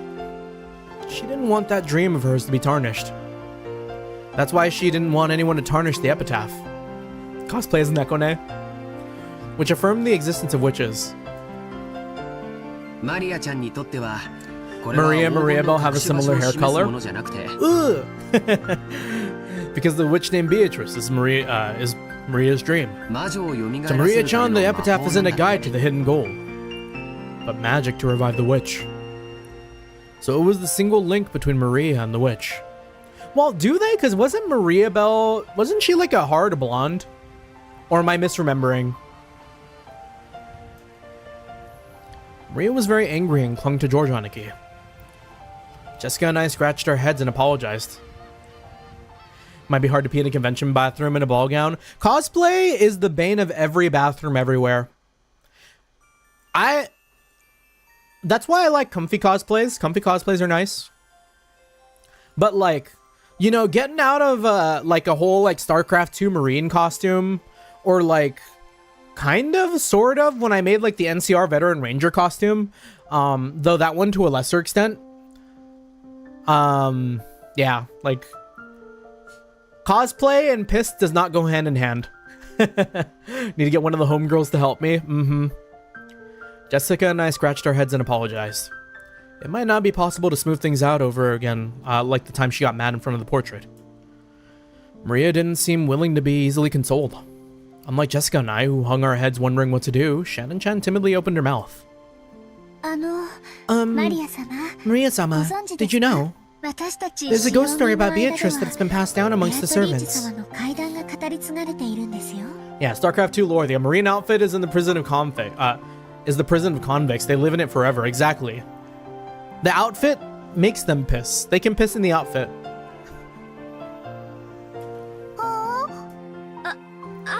Yeah, that's right. Shannon, tell us about it. I don't really know, but apparently it's pretty famous among the servants. What is it? A ghost story? Amateur move not adding a cosplay catheter? Crazy! Yes. It seems it's a story from before we were born. I also heard about it from my mother. Yes. It's been passed down since the time of the mansion's construction. The servants of that time whispered that the mansion had two masters. One of the day and one of the night. The tale that Shannon told was just like a typical campfire ghost story. If there was a forest with a witch living inside it, then of course the witch would come pay the mansion a visit from time to time. At some point, the ghost story naturally sprouted up between the servants. When people would do the rounds the second time to check doors, windows, and locks that were supposedly closed, they'd find some of them left open. Lights that were supposed to be off were turned on. Went out. And lights that were supposed to be on went out. Things left lying around would disappear. And things would appear when no one had any memory of putting them there. When any of these things happened, the old servants would say the witch had visited the mansion, invisible, and was playing pranks. Also sounds like CO2 poisoning. Also, we're gonna pass out now. Enjoy stream. Thank you, Sky. Or streaking? Nah, we ain't got it in us to streak. We're not that bold.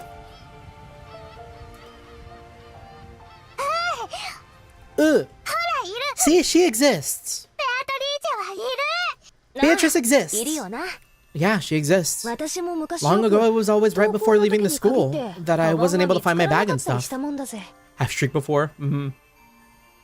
I mean, the most naked I've ever been in public, I think, was probably like a hot spring in Japan, but like that's pretty normal.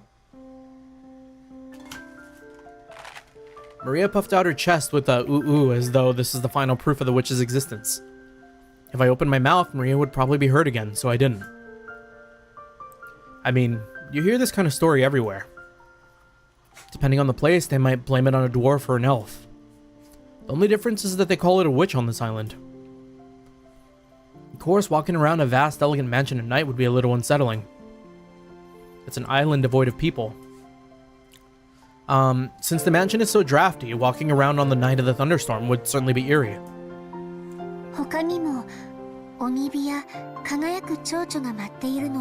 In addition, some servants have also seen will-o-wisps and glittering butterflies dancing around. Probably get fat shamed in Japan. I was fine. Hey, come here. No need to be barking.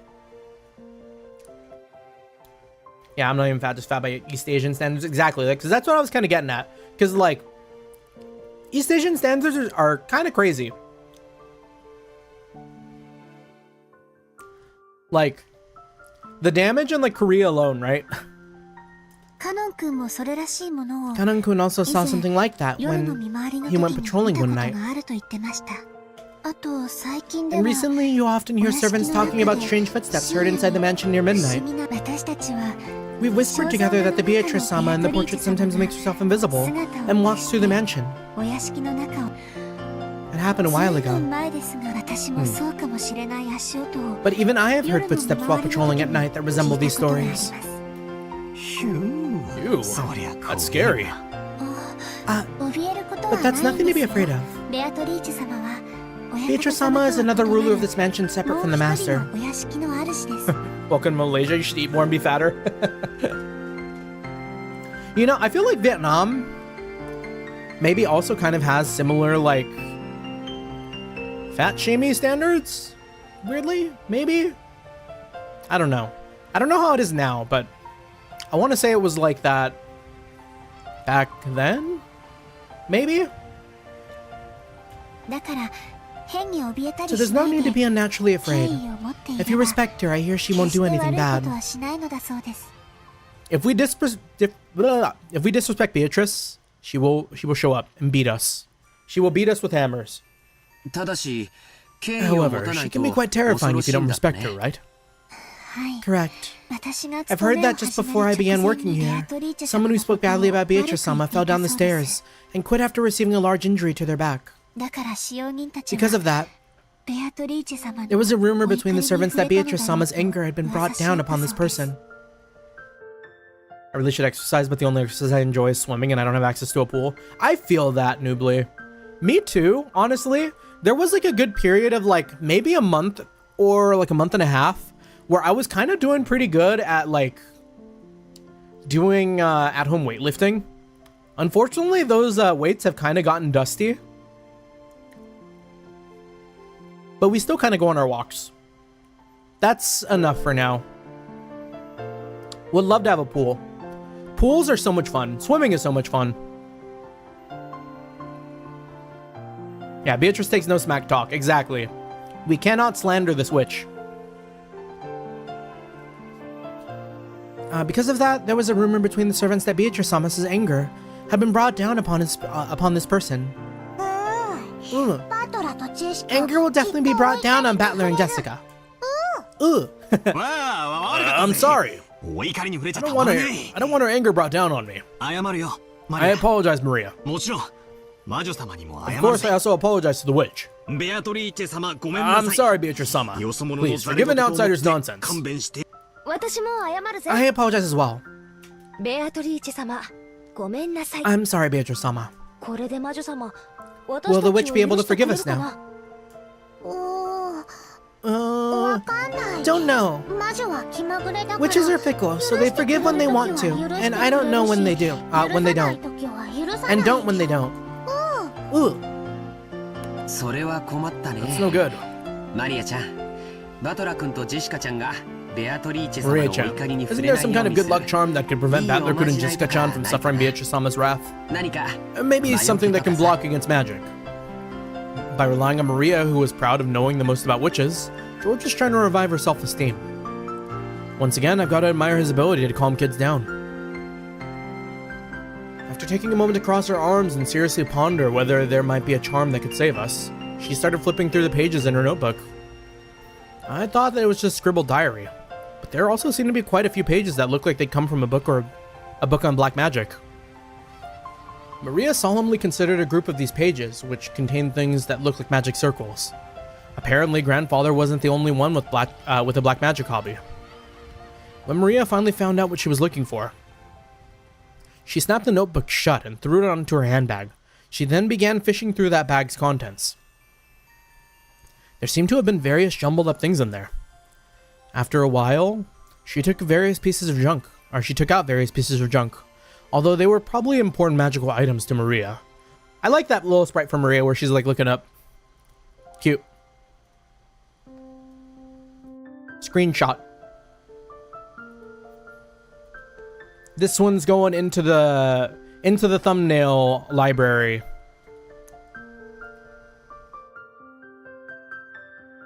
We don't have this game on Steam, so like I'm kind of just sending pictures to myself. And repeatedly threw them back in, saying they were wrong. It was all a little humorous, just like when Doraemon took out the wrong tool. Finally, she seemed to discover what she was looking for. With a face that was unimaginably cheery when compared to the intense expression she had worn until now, she held those out to Jessica and me.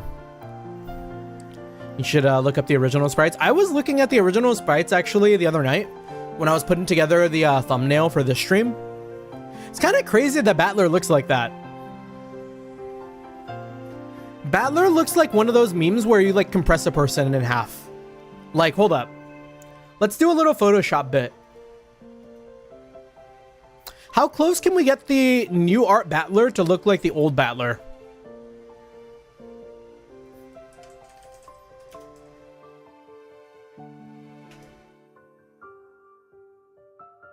Real quick.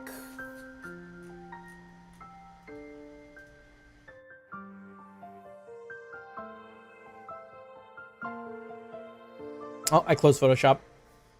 Let me open it up again. The original sprites are crazy. What about the original sprite for Maria? I haven't seen the original, but we can take a look at that too. Here, let me see. Let me open up a canvas real quick for 1920 1080. And we'll play around in our little sandbox here. Like look at this little guy.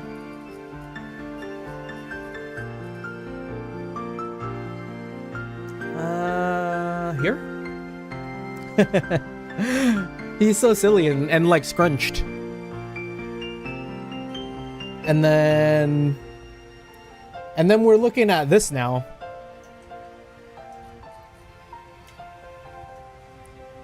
Like, that's crazy. Like, we gotta do, I think this.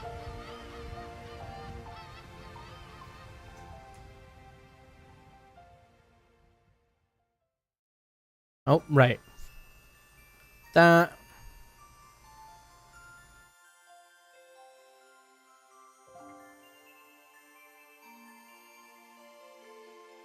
Oh no. I've beheaded the man.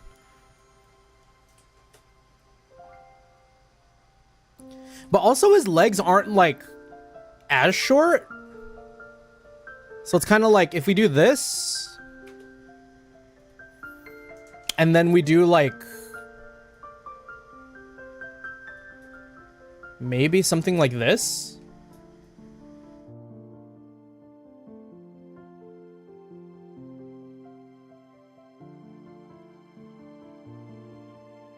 But then we got to get the feet a little bit wider.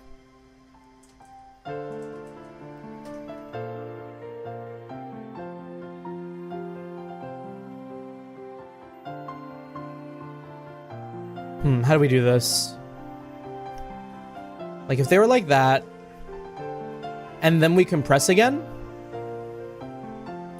Maybe from, like, the waist up?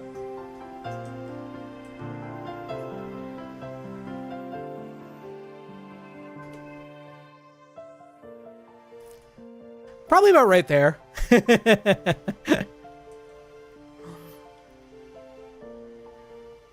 And then we make him like that's pretty close. That's pretty close. I hate the Steam sprites. They just look soulless. I think these look okay. But I do kind of agree. I do like the original sprite. The original sprite has a charm to it. Here, let me see Maria's old sprite.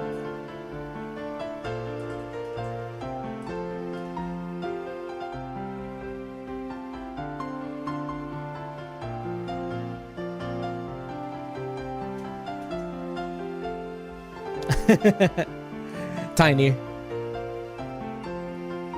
From that to this.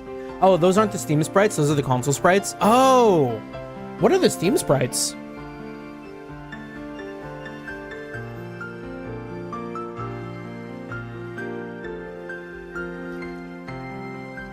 Look up the Steam sprites. Okay.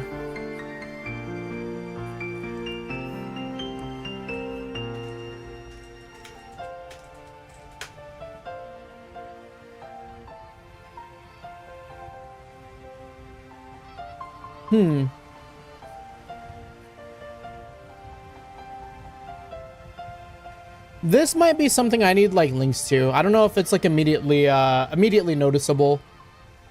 Umineko Steam sprites. OG versus Steam updated sprites.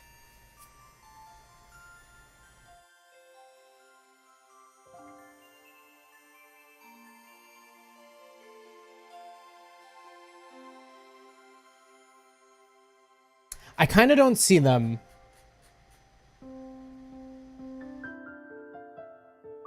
Yeah, I can't find them on like the wiki. Yeah, Maria looks... I can't really explain it besides lolly.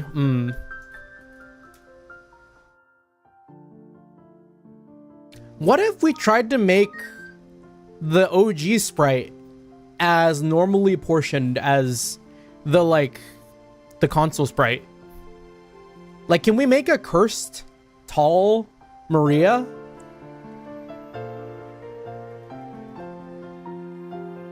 Well, first thing...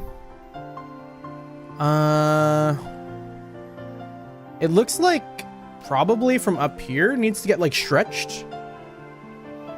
Because the legs look right.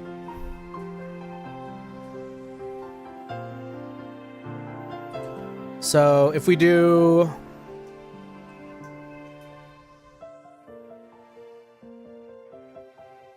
a little bit taller. And then everything a little bigger. Oh, why didn't I just do it like this? There we go.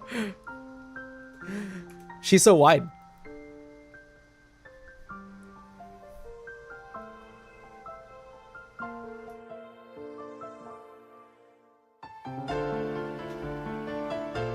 It's significantly harder to make this look like that than it is for this to look like that. They all got a little thinner. And maybe like the head needs to be a little bigger.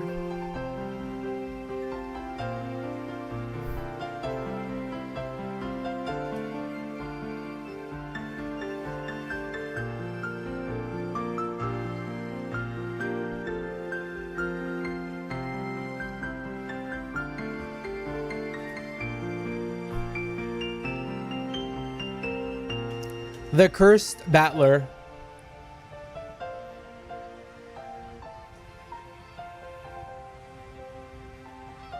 But yeah.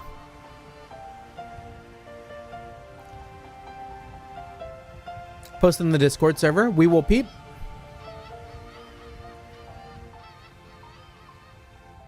I don't know if it's gone through.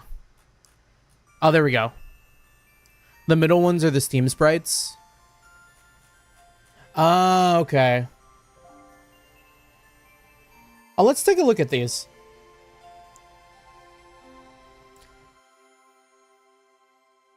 Oh, yeah, I see. I definitely like... Well, they all kind of have their own charm to them.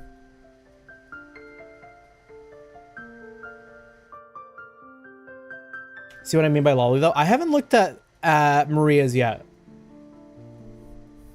Let me see. Let's scroll our way over. Oh, yeah, okay.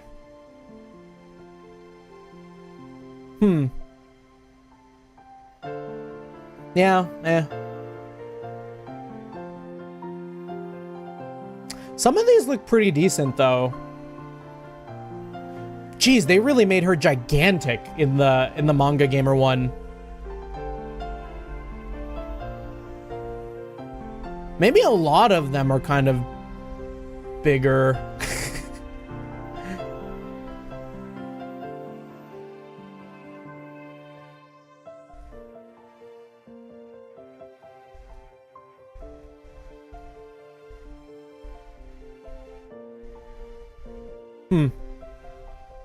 It's the eyes. It's the eyes. The eyes are big. It's got that old school, like, big anime eyes. The manga game sprites made all the titties bigger.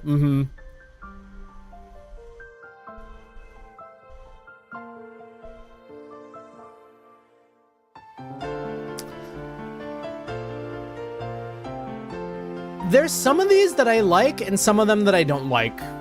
Like, I actually kind of like... I kind of like Hideyoshi's, but it's a bit of a departure from the original sprite. You know, that's probably what it is.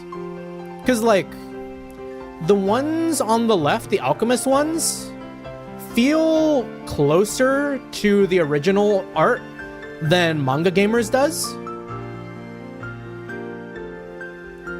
Like, they still retain a little bit of roundness, whereas a lot of the Manga Gamer ones are, like, very sharp looking.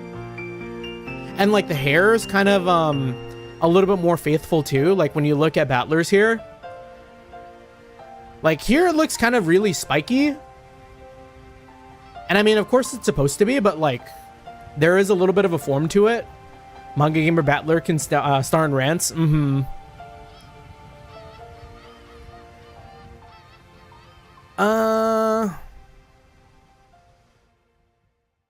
They kind of have varying, this is like a hit or miss, like for Genji.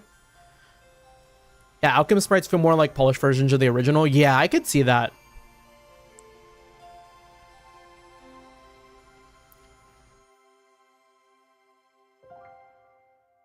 I don't like this one though.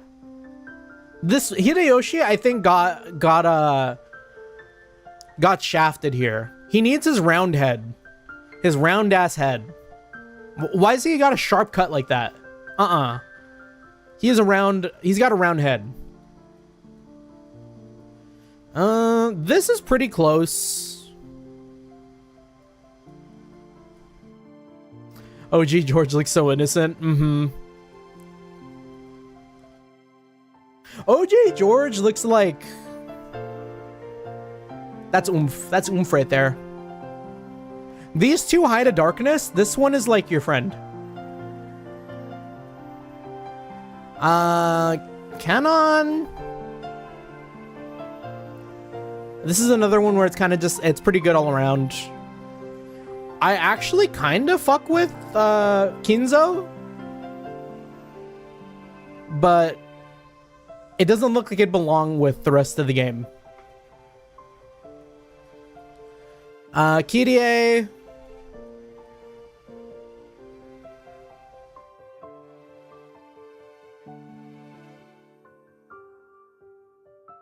I like this one better. Kraus doesn't look like they belong in the game. The maid looks pretty good all around.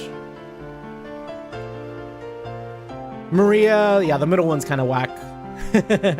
OG George looks like a submissive shy bottom. The doctor looks pretty good in all these. Natsuhi, I kind of like, no lie, the like, almost like tired eyes they give her.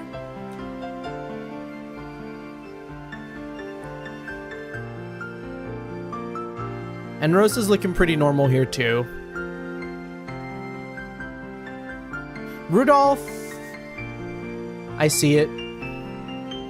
And Shannon, also pretty normal.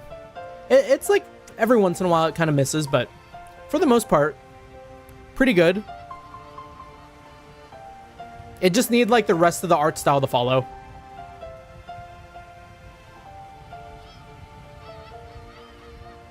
All right, close out Photoshop. Back to the game. Done with our weird Photoshop tangent. With a face that was unimaginably cheery when compared to the intense expression she had worn until now, she held those out to Jessica and me. Maria looked 6 and not 9. Yeah. What is she handing us? I grabbed it and saw that it was a very cheap-looking charm. It looked like a bracelet made from a plastic rosary, with a scorpion-themed medal attached. Huh. Have you ever seen those cheap Zodiac-themed accessories? The kind you might win in a crane game at an arcade. It really looked like something like that. There were 2 of them. Probably one for me and one for Jessica. Over the fact that there were 2 of them made them feel even more like cheap manufactured goods, making it pretty hard to think of them as magical items. You're giving these to me and Battler. With these charms, you won't have to you won't ever need to worry about Beatrice, because scorpions have the power to ward off magic. Really? Didn't know scorpions could do that. Battler doesn't believe. Ooh. I said too much and angered Maria again. Maria took out her notebook again, pointing out various pages as she went on and on about how the scorpion had such incredible holy power that it had been used in magic repelling magical circles since ancient times. I've heard about that from some of the other young servants. Something about how the scorpion is drawn as a magic repelling symbol in sorcery. I feel like I've seen that. Like there is actually something about that. Really? The scorpion protects against bad magic and calamity.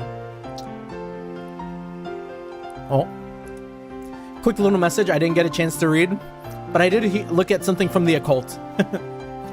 The scorpion protects against bad magic and calamity. And emeralds bring peace to the heart. Therefore, its effects are twofold.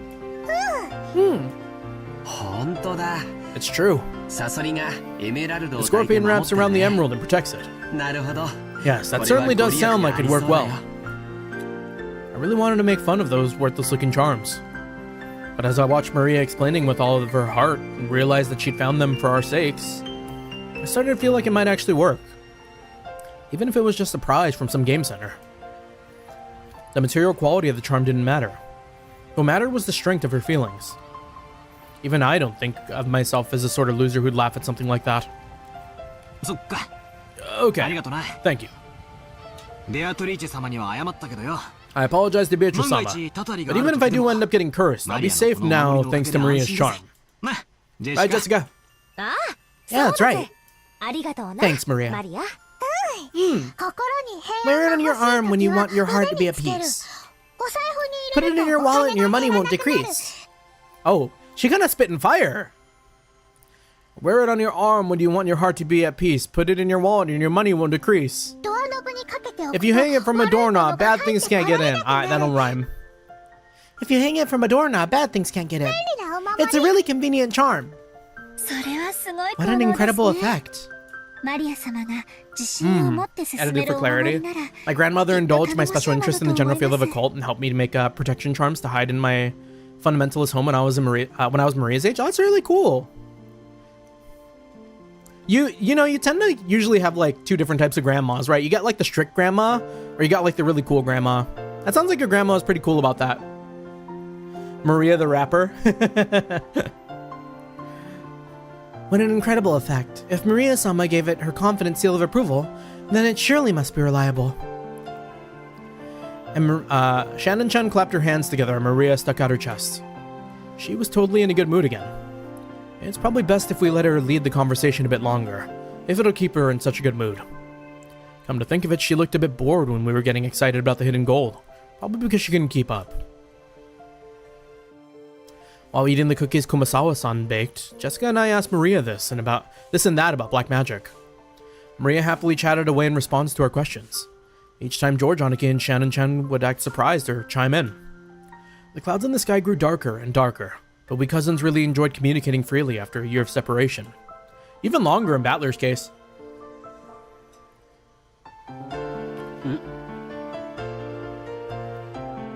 Yeah, I feel like if Kinzo wasn't awful, him and Maria would have bonded over to the shared interest. Yeah, right?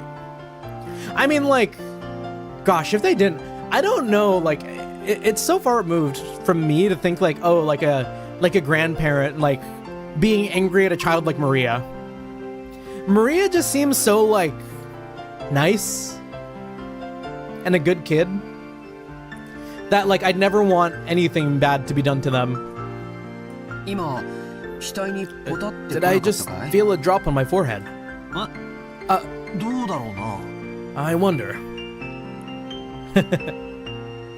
She might be one of Kinzo's favorites. I think, didn't Kinzo say something about her being like whack? Because the only one Kinzo didn't say anything evil about or mad about was Battler. Like, Battler's worst crime was that he abandoned the name, but everyone else was like... I remember Kinzo saying that, like... I want to say, like, word for word, he said that Maria was abhorrent or something. She was Norse pagan, so it was her way of connecting with me, where her personal faith and my autism overlapped. Huh, I wonder. As George Aniki rubbed his forehead, he looked up at the sky. Considering the color of the sky and the dampness of the air, it wouldn't have been odd for a raindrop to hit them. Yeah, monsoon is coming. The wind also seemed to have grown a bit stronger. Ugh. I didn't feel a drop. Only I didn't. Ugh. Don't worry, neither did I. Anyways, I'm sure it'll rain so much tonight that everyone will get to feel plenty of raindrops. That's right. Maybe we should head back soon. Shannon-chan looked down at her watch. It was probably well into the evening by now. Maria being born out of wedlock, right? I don't necessarily remember Maria's birth, but I know that Rosa... Or was it Rosa? Natsuhi. Natsuhi had problems, and that made Eva kind of get on a power trip. I think we still don't really know too much about Rosa. Shannon-chan looked down at her watch. It was probably well into the evening by now. I hope you're prepared for emotional damage. Is it already time for you to return to your work? Yes. Thank you very much for allowing me to enjoy some time together with you all. Tell Kumasawa-san thanks for the cookies. Nobody knows who Maria's dad is? Okay, everyone, how about with the cleanup? Shannon-chan declined our help, saying that it was a servant's job. But picking up a dropped fork before the waitress has to... Wait, let me read that again. But picking up a dropped fork before the waitress has to is like my purpose in life. We folded up the blanket, gathered up the trash, and helped clean everything up. The trash is getting away. I won't let it escape. I'll grab it before Maria does. Huh? I'll grab it. Maria, don't get your shoes wet. You'll get in trouble. To Maria, chasing after some trash sent flying by the powerful wind was just another game. Maria chasing the trash reminds me of Tomori chasing the like flower that was falling from the tree in Bang Dream Maigo. Also, shout out Bang Dream Maigo. We love the autism coded Tomori. And also, and on my goat. Wait, what version is this? I thought it was Steam with the 7th mod. We're doing the 7th mod. By the time we finished, the wind was blowing pretty strongly. Probably a good time to head back. You've all helped me out a lot. Thank you very much. Looks like you're really out of time. It's okay if you head back first. Georgianiki perceived from her hurried appearance that very little of her free time was left. Genji-san's very strict about time. If you don't show up where you're supposed to, At the right time, I bet he'll be pissed. Well, we'll see you later. Do your best with work. Yes. Then if you'll excuse me. After making a respectful bow, Shannon-chan ran towards the rose garden. Ran. Okay, let's head back to the guest house. We can watch TV or something and relax a little. Ooh. Wanna watch TV? Wanna watch TV? Ooh. Then it's decided. Let's all head back and watch TV together. Maria, who wasn't done having fun, agreed once television was mentioned. We climbed up the gentle stairs and returned to the rose garden. Are we gonna find a body? The wind had grown very strong and roses shook through the garden like ripples on the water. This might be our last chance to see these beautiful roses. I'll bet tonight's typhoon ruins them. These roses might be done in by tonight's winds. You're right. Still, I think the roses were pretty lucky. After all, they got to welcome all of you before the typhoon. All flowers lose their petals eventually. But that means we can admire them even more when they're in bloom. What is uuu-ing? Welcome on in, Melatonin. Good to see you, good to see you. There's a child in this game that has a little quirk where she says like ooh with everything. Usually like tail ending or opening her conversation or her dialogue. That's right. Maria, burn this image into your eyes. At this moment, they're the best roses of the year. Ooh. Burn in the eyes. Right then, Maria suddenly clapped her hands. It looked like she remembered something. My rose. The typhoon will send it flying. Ooh. Oh, you mean that sad-looking rose Georgianiki marked with the ribbon. Maria apparently remembered where the rose was. She ran at full speed. The rest of us followed her. Guaranteed, didn't, what's his name?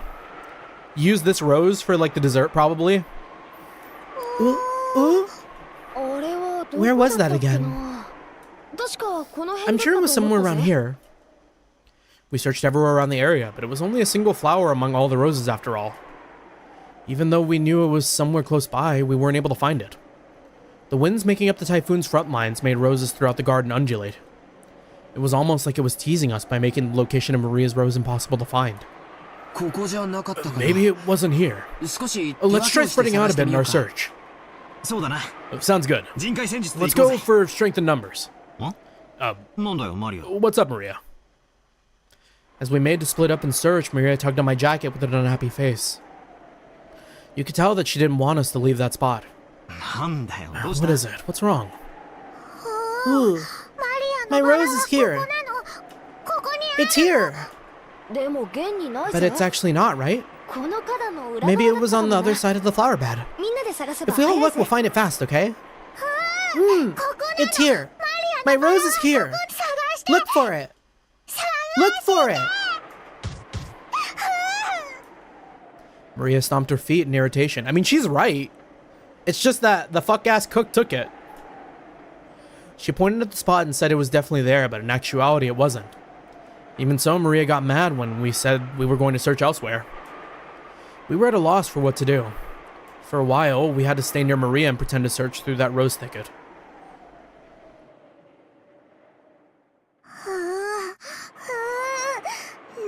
Not here. Not here. Not here. Maybe she's saying that it should be here, but isn't. Maria became increasingly irritated. Oh, man. Maria's really losing her temper. Sometimes Maria starts to really care about really pointless stuff. If she gets what she wants, that's okay, but... You can't find something that isn't there. That's not good. Just when we were at a loss of what to do, Maria called out in a loud voice. Mama! Ooh, ooh! Oh, we could see Aunt Rosa in the direction Maria was waving her hand. Maybe she wanted to look at the garden one more time before the typhoon came. Or maybe she had some business at the guest house. Aunt Rosa was coming from the mansion. She quickly noticed her daughter's voice and came over. My, what happened, everyone? Are you looking for something? Look for it! Mama, you look for my rose too! Ooh. Your rose? We found an unhealthy rose around here and marked it. We tied a candy wrapper around it. But Maria, if I remember correctly, it was growing right in front and really stood out, didn't it? Unless it grew legs and ran off somewhere, it must have been somewhere else. Maybe you remembered it wrong. It's here! It is here! Paddler doesn't believe. Ooh. How many times do I have to tell you to stop saying ooh before you understand? Mama will look for it, so stay quiet. Damn. I've never seen Aunt Rosa be anything other than kind and gentle, so her anger surprised me a bit. Yeah. It is a cycle of violence. Rosa feels powerless in the face of Kraus, so now she's taking down her kid. Aunt Rosa began searching as well, so we went along with her for the time being. But we were already more than sure it wasn't around here. So it didn't take long for Aunt Rosa to realize that too. This kid sucks? Don't say mean things about Maria, Melatonin. This kid's goated. The rose isn't here. Did you mistake this place for somewhere else? There are so many roses around. That's wrong. It's here. Mama doesn't believe. I already believed you and looked hard for it, didn't I? But it isn't here.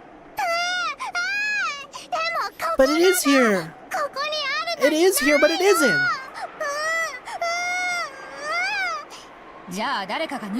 I feel like she's gonna get, like, hit. There's something in me that's telling me that, like, Rosa is gonna, like, strike her child. Then someone must have ripped it out. Anyway, stop saying ooh. Who ripped out my rose? Who did? Give it back. Give it back.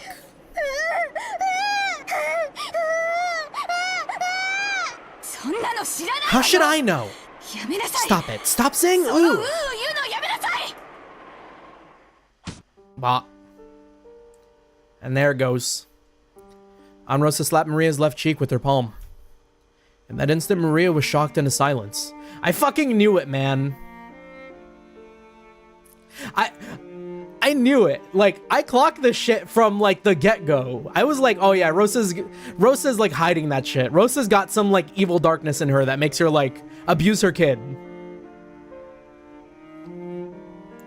Yeah, it's never easier. This scene always makes me grateful that as strict and ableist as my parents were, they were never this bad about my vocal stems. You spoil it? No, I think you're good, Noobly. I think, I was just already really cautious about her. She felt a little off. Like, my red flag radar was kind of popping as soon as we started talking with her. Aunt Rosa slapped Maria's left cheek with her palm. In that instant, Maria was shocked into silence. Of course, it was only for an instant. When Maria realized that her wish was being rejected, she started yelling even louder.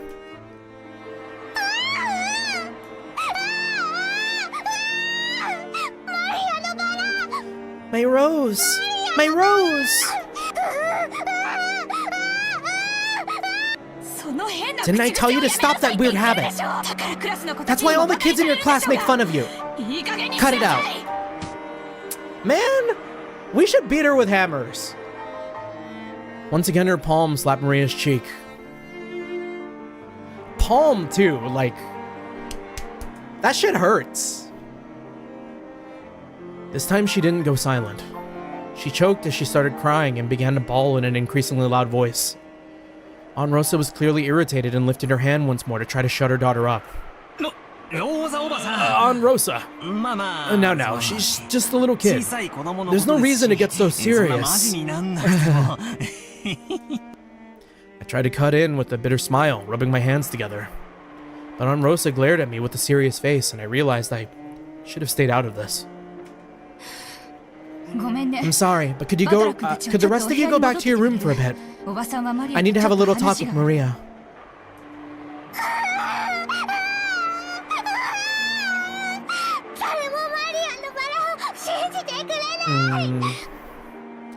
Nobody believes in my rose. Even though it was here. Look for it. Look for it. Here it was. But it's not here. So you must have confused this place for somewhere else, right? It is here. It's definitely here.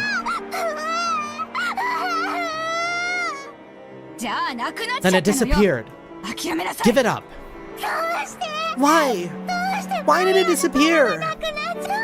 Why? Why? I don't know that. So stop saying ooh. Fuck, man. Rosa once again raised her hand, overcome by emotion, and slapped Maria's cheek. It was strong enough to knock Maria... Man! It was strong enough to knock Maria over. Hey, Aunt Rosa. Even if she's your daughter, violence isn't the answer. I stepped between them to protect Maria, who was still on the ground, crying ooh ooh. I knew that as an outsider, problems between parent and child was none of my business. But I wasn't brought up to just silently observe something like this. I need the monsoon to pick up like a really hard rock and just like clock Rosa. Don't you think it's weird, Battler-kun? Are there any girls at your school who mutter ooh ooh? Well, I'm in high school. But for an elementary schooler, I think saying ooh ooh is pretty cute. Cute? Saying ooh is cute? Cute? My careless words seemed to have earned me Aunt Rosa's wrath. She grabbed my collar with a terrifying expression. Don't say such nonsense. Do you know how old Maria is? She's 9. She's a 4th grader. Not a kindergartner. But she still makes that sound during class. Don't you get it? Do you know what they say about this kid when they bully her? Thanks to this weird habit, she still hasn't made a single friend. I'd be her friend. Man. Don't turn your eyes from reality and carelessly call Maria cute. Think more seriously about this kid's future.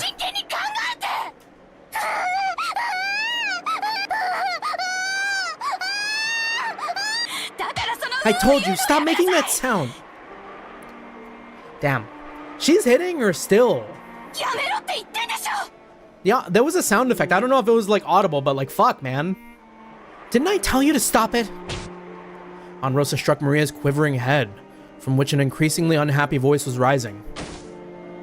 I tried to stop it, but Aunt Rosa pushed me away. My back hit Georgianiki. Come on, man! You cannot be fucking defending this! George! A long time ago, Aunt Rosa also thought of it as nothing more than one of Maria-chan's baby words. But now that it hasn't been fixed even midway through elementary school, she's been worrying about it a lot. How she talks isn't really that big of a deal, right? She'll never make it as an adult if she's like that. So even though it isn't fun to watch, this is a problem between parent and child. We need to have a fucking talk, man. Like, George, lock the fuck in. Well, even I get chewed out by Mom all the time because of how I talk. When they put it that way, maybe even a scene as painful as this isn't something an outsider like me should butt into. George Battler, understand. Aunt Rosa had to deal with this for so long. See how worried she is? How she smacks Maria, right? George lost a lot of points for me right here. Jessica, not as many, but George, definitely. When they put it that way, maybe even a scene as painful as this isn't something an outsider like me should butt in on. Battler, when you were a kid, didn't you have any bad habits that you couldn't fix and got you in trouble? Well, 1 or 2. Yeah, it's just how they viewed it in Japan though in the 80s, yeah. It is unfortunate, it's very unfortunate. Well, one or two. On parent day once, I kept getting yelled at in front of everyone. And it was embarrassing as all hell. Well then, you can understand how the two of them must feel right now. Yeah, Asians in general just beat their kids, yeah. It's not unheard of. Like, I think, for the most part, children are treated a little bit better here in the States than they are in, like, most places in the world. I don't know exactly, but, like, I want to say that's the case. At least on paper, you know? Well then, you can understand how the two of them must feel right now. Yeah, it varies by region or area, yeah. But I mean, of course, it's like, I don't know. Children are such a vulnerable population of, like, people that they unfortunately are just such easy pickings for people who abuse power like that. Parents, like strangers, whatever. Well then, you can understand how the two of them must feel right now. But varies by region for sure. Well then, you can understand how the two of them must feel right now. I'm sure they don't want us to be here now. You understand too, don't you, Jessica-chan? I don't think anyone likes to be seen when they're being scolded. Let's go. We'll return to the guest house. We shouldn't be fucking leaving Maria with this girl, man. She needs to cool her head. This is not good. If you're Asian and your kids moved here after the age of 18, I feel you're 10 times more likely to get hit as a kid. Or and your parents moved here after the age of 18. And after Maria-chan comes, let's go. We'll return to the guest house. Then after Maria-chan comes back, let's welcome her as if nothing happened. Makes me glad that my parents treated me well. That's probably for the best, isn't it? We thought George Oniki's point was probably a reasonable one. And we may have been eager to use that reasonable-sounding argument as a justification to retreat from this heart-rending scene. Jessica and I nodded at George Oniki, and we all left. We called towards Maria, telling her that we were going to go on ahead to the guest house. But she didn't seem to hear, and we felt sort of guilty and shameless after saying it.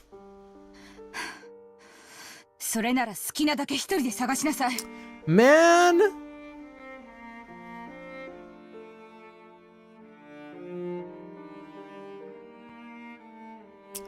You know what I also kind of am reading from this too? It's also like the cyclical generational like trauma of it all. Because like Rosa being the youngest was probably also treated similarly by her older siblings when she was growing up. Or at least in a sort of way that was like, oh, like, we're going to be very controlling of the way Rosa grows up. Or like something like that. And because of that, she maybe felt powerless growing up. And now that she has like a kid of her own, it's like that trauma is being passed down into Maria here. Yeah, big theme of Umineko, yeah. In that case, look by yourself as much as you want. Mama doesn't care. Yeah, the author's day job for a while was as a social worker, so traumatic experiences and trauma responses, whether good or ill, are mostly portrayed accurately, part of what makes his writing compelling.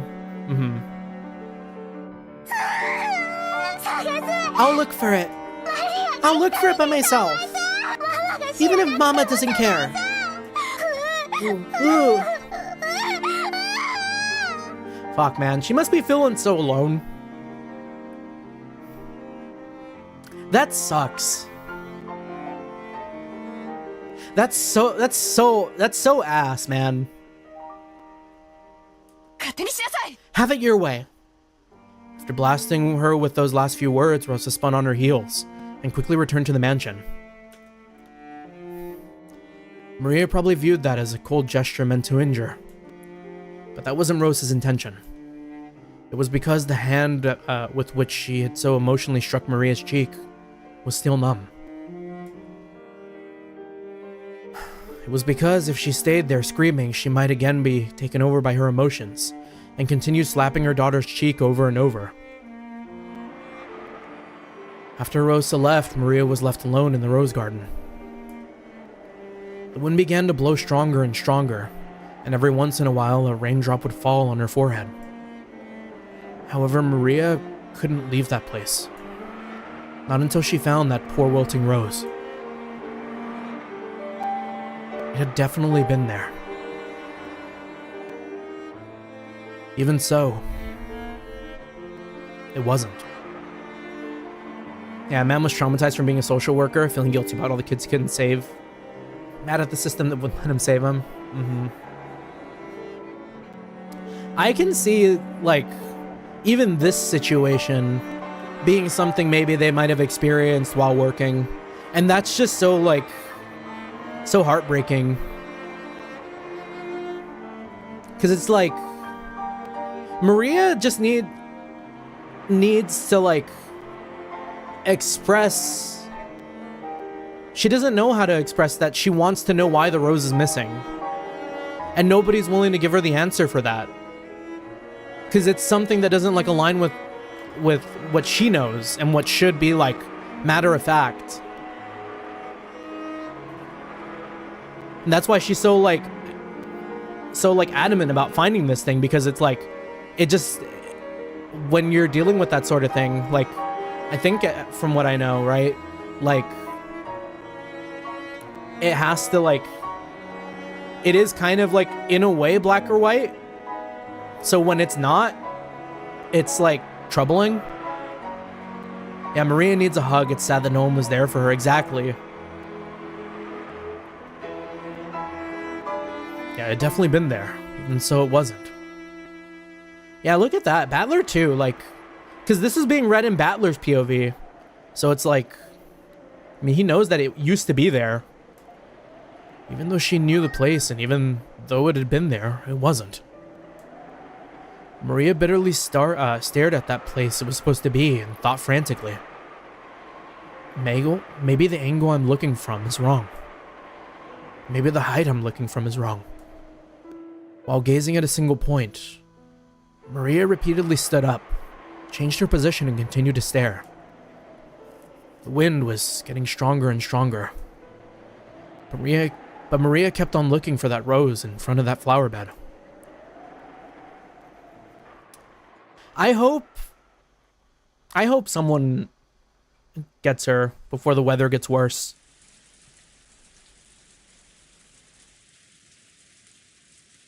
Kinzo noticed the sound of the raindrops beating on the window. It seemed to be pouring down thickly. It had begun to rain later than the weather report had predicted. Kinzo approached the window as if being summoned by the sound of the rain. The sound of rain is the sound of silence. The sound feels quieter than any silence, and makes humans remember that, in the end, they're alone from the moment they're born to the moment they die. You're late, Beatrice. Were those words directed at the rainy sky? There was no one to be seen in the direction of Kinzo's gaze. Yeah, as a random high school student whose kind aunt went berserk on his little cousin, he tried. Yeah, exactly. Well then, let us begin. Let us begin our banquet of miracles. This island has now been cut off from the world. Now there are none who can interrupt my ceremony. There are many fitting sacrifices for you. 4 of my children, 3 of their companions. 4 children, 3 companions, 4 of my grandchildren. Okay, everyone's accounted for. 4, 5, 6, 7, 8, 9, 10, 11. Exactly the amount needed. Me and my guests and my servants. You may devour as many as you please. The key of fate will select the sacrifices in accordance with the demon's roulette. If that roulette chooses me, even I will become your sacrifice. However, because of that, because I will bet on such madness, I will most assuredly bring forth a grand miracle. Come, devour to your heart's content. I will achieve victory over that roulette. Yes, I'll put everything on the line. First, I'll return the inheritance to the Oshinomiya family. Yeah, Rosa was past being able to be reasoned with, yeah. I mean, like, by the time it's, like, physical with a child, that's wraps. That's, like, you cut it off. Like, that's where, like, you need to separate them. Like, it can be mended, but, like, in the moment, like, that is straight up, like, you know, pull them away. Like, that's far too much.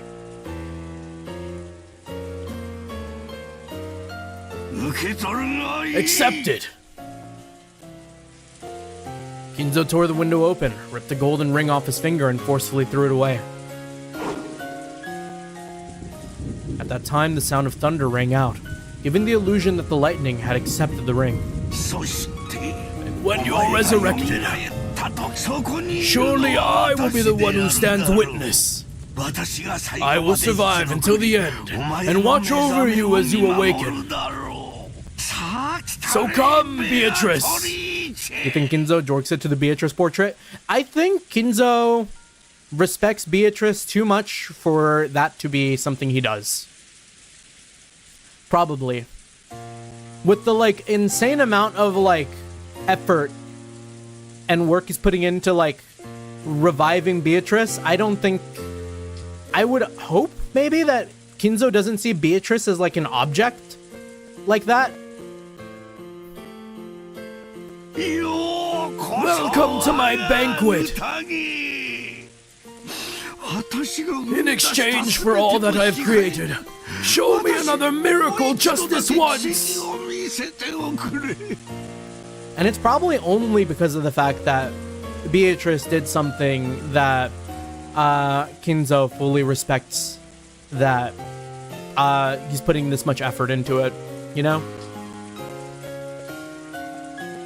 Beatrice is like Kinzo's like only exception type beat.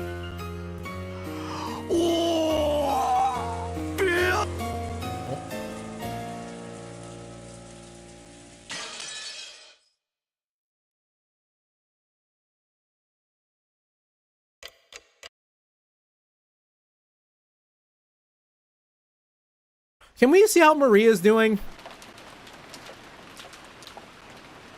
Yeah, 6 o'clock. A news sticker popped up on the top of the TV program we were watching. The disaster report told how municipalities all over were continually sending out rain, flood, and wave warnings. Of course, the raindrops beating harshly on the window were ever more convincing. This rain's incredible. Still, when it's raining this hard, it also feels like it might stop at any moment. You wish. They said the typhoon's moving slowly, so it might be like this all day tomorrow. I miss the rain. I want it to rain real hard. And even a little bad weather stops the boats from coming. Maria gets hypothermia arc is crazy, Noobly. Looks like we won't be able to head out on Sunday after all. Just in case, I cleared all outside business from my Monday schedule. I'm glad I did. Which means, looks like we'll all get to skip school Monday. Living on an island's starting to sound pretty good. Come to think of it, Jessica, you gotta take a boat to school every day, don't you? What do you do when the boat stops running? You stay home when it rains and show up late when the wind's blowing, like King Kamehameha? If the boat doesn't come, I stay home. Still, it's not as good as it sounds. Usually I'm ordered to study by myself, and it's not that fun when someone's standing right behind you watching everything you do. During the rainy season, does the weather ever stay bad for a long time?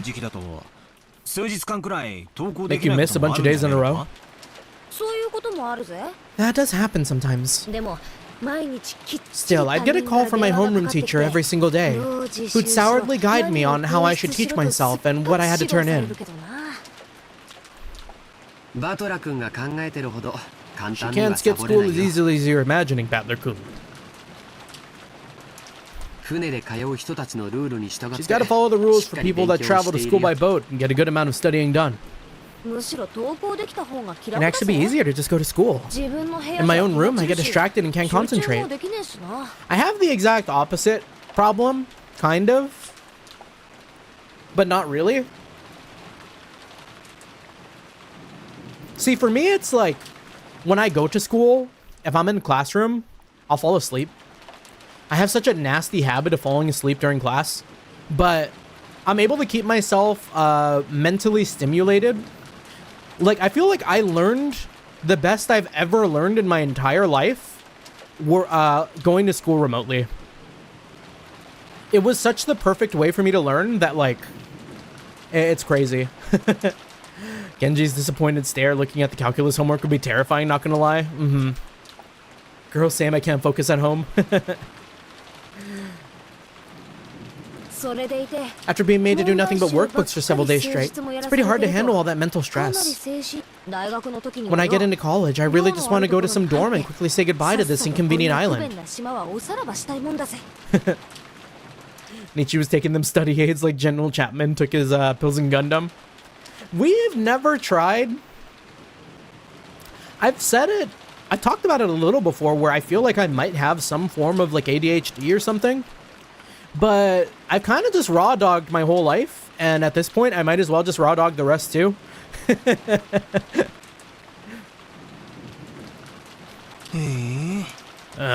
Okay.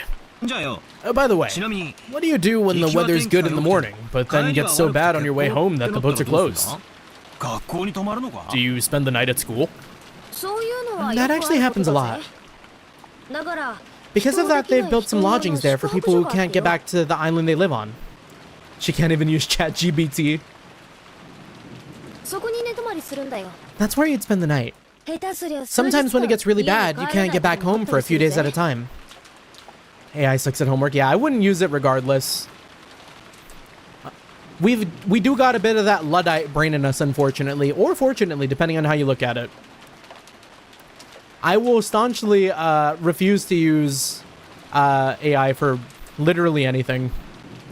It makes me sad that a lot of the search engines have adopted to not being search engines and have turned to becoming like just AI prompts. It's like, ugh, icky. Icky and bad. Someone commuting to school or work on a train packed to twice its capacity might carelessly think that. Commuting by boat would be pretty interesting and fun. But it sounds like it comes with trouble of its own. You hear thoughtless tourists saying stuff like that all the time. I've had enough of island life. I really want to graduate high school and say goodbye to this island. There were all dorm schools even for high school, right? AI used to be fun in like 2021. At least Krause and Natsuya loved her enough to not send her to one of those private schools for rich people. The ones in Japan famously had literal prisons in their basement. Damn! Now, rich people kind of go through their own versions of hell. I wanted to go to one of those from the beginning. But Mom's always going on about how I need to learn manners and discipline as a successor. So I ended up sticking close to home even for high school. I hate this island. I just wanted to go live in the city. I don't care if rain or even spears fall from the sky, as long as I can move to a city where I can wear casual clothes and sandals, and can get to a convenience store in less than 5 minutes. Hold on just a little longer. Just a bit more and you'll graduate high school, right? I can't wait a little longer. Big stretch. Just get stretched out and reclined in the sofa. Maybe it was a bad time slot because there weren't any interesting programs on. At 7 or 6 o'clock? 6 o'clock is prime time. And we had nothing to do but languidly kill time until we were called for dinner.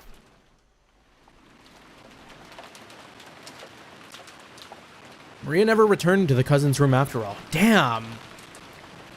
Aunt Rosa probably took her back to the mansion. It had to be pretty boring for Maria all by herself while the adults had a confusing conversation.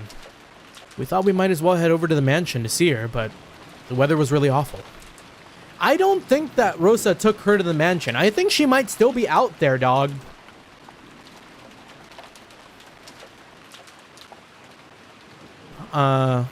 Since there wasn't much time until dinner, we stayed where we were. At the time, we heard the sound of a humble knock. Jessica answered. Hi. Yes? The preparations for dinner are complete. Please come to the mansion. It was Kanan-kun's voice. Did he go through all the trouble of coming from the mansion in the rain just to get us? Couldn't he have just called us on the telephone? Well, I guess servants at work don't always get to take the most efficient route. Just when I was getting hungry. Let's go. George Aniki turned off the television and stood up. My stomach's been growling for a while. I've always been a huge fan of the main family dinners. And didn't Goda-san say it was calf steak or something? Ooh, I can't wait. Thankfully schools like that were abolished there in the mid-2000s, if I remember right. Our dinners are always even more fabulous than usual when the family conference comes around. Even I'm looking forward to it. Let's go, let's go. As we left the room, Kanan-kun bowed silently and respectfully. Okay, let's go. We're gonna see Maria in the rain. That's gonna be real sad, huh? If Maria's in the rain, we gotta kill Rosa. Straight up. Okay, let's go. Is the rain pretty nasty out there? Yes. Take care not to get your garments wet. After seeing the three of us, Kanan-kun peered into the empty room. Wasn't Maria-sama with you? No, she's not. Wasn't she with Aunt Rosa? Man. Ain't no way. Rosa was lying on a sofa in the empty parlor, having fallen asleep before she knew it. She was bearing a burden that the children couldn't even imagine. That's why she only needed to let her guard down a little, before the weariness immediately dragged her into the world of sleep. Realizing this, Genji brought a blanket over to her. When he tried to spread it over her, her eyes snapped open as though she'd been shocked with electricity.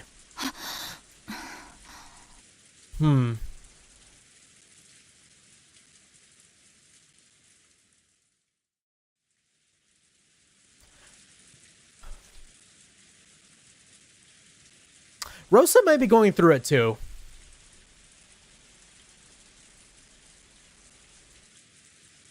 It was said that Rosa had a husband, right? And that her husband was sick. That is a crazy reaction to, like, blanket being thrown on you. I can understand, like, unfamiliar or whatever, but I don't know. It's making me feel like also, like, maybe Rosa is too, like, getting abused or something. It's you. Genji-san. Thank you. When she realized that the thing that had touched her was just a blanket, and that Genji had been considerately giving it to her, she let out a sigh of relief. Did I wake you? My sincere apologies. No, it's okay. I hadn't planned on sleeping in the first place. Yeah, nobody knows who the baby daddy is. What time is it now? When he was asked for the time, Genji checked a pocket watch that he took out of his chest pocket. It is roughly after 6 o'clock. Rosa gave her head a little shake when she realized that not much time had passed, even though it felt like she'd slept for ages. Just double check my sources. Literal prisons under private schools in Japan were abolished in 2003.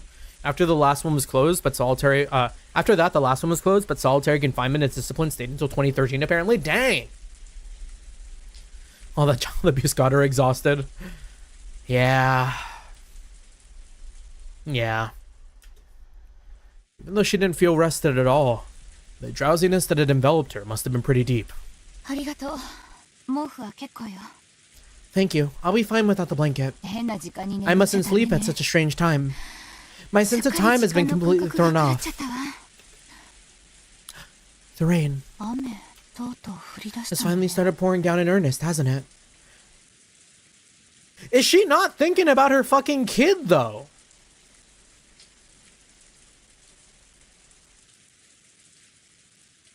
Rosa finally realized that the peaceful sound that had put her to sleep was actually the rain. 風もだいぶ出て The るよ wind's blowing hard, too. いよいよ台 I 風な wonder の if か the しら typhoon's finally here. That's what they said on TV. The typhoon is moving slowly, so they think it will be like this all day tomorrow. そう Really? この素敵なバラ So our 庭園 last も chance to see the wonderful rose 日 garden 中 must の have already 間見 passed 納め by. だったのね From the window, what she could see of the rose garden was completely blurred by the wind and the rain. マリア Maria. That's right. What about Maria? そうだ I have not seen her. Did she not return to the guest house? Rosa knew her daughter's nature well, so a chill ran down her spine. Maria was stubbornly honest. And if she was ordered to find something that didn't exist, she would look forever and ever. Even in pouring rain. No. 違うわいとこの子たち The cousins left before I did, so Maria was そこ alone. にはあの子は Unless someone told her to stop, she'd stay there even if it started raining 雨が spears. 降ってこよう傘もささず Without even opening an umbrella. How could I have lost my control of my emotions and done such a thing? Even though she'd known about Maria's simple honesty better than anyone, she'd once again lost control of her emotions and done something terrible. Maria! Rosa pushed Genji away and ran down the hall. At least she's locking in now.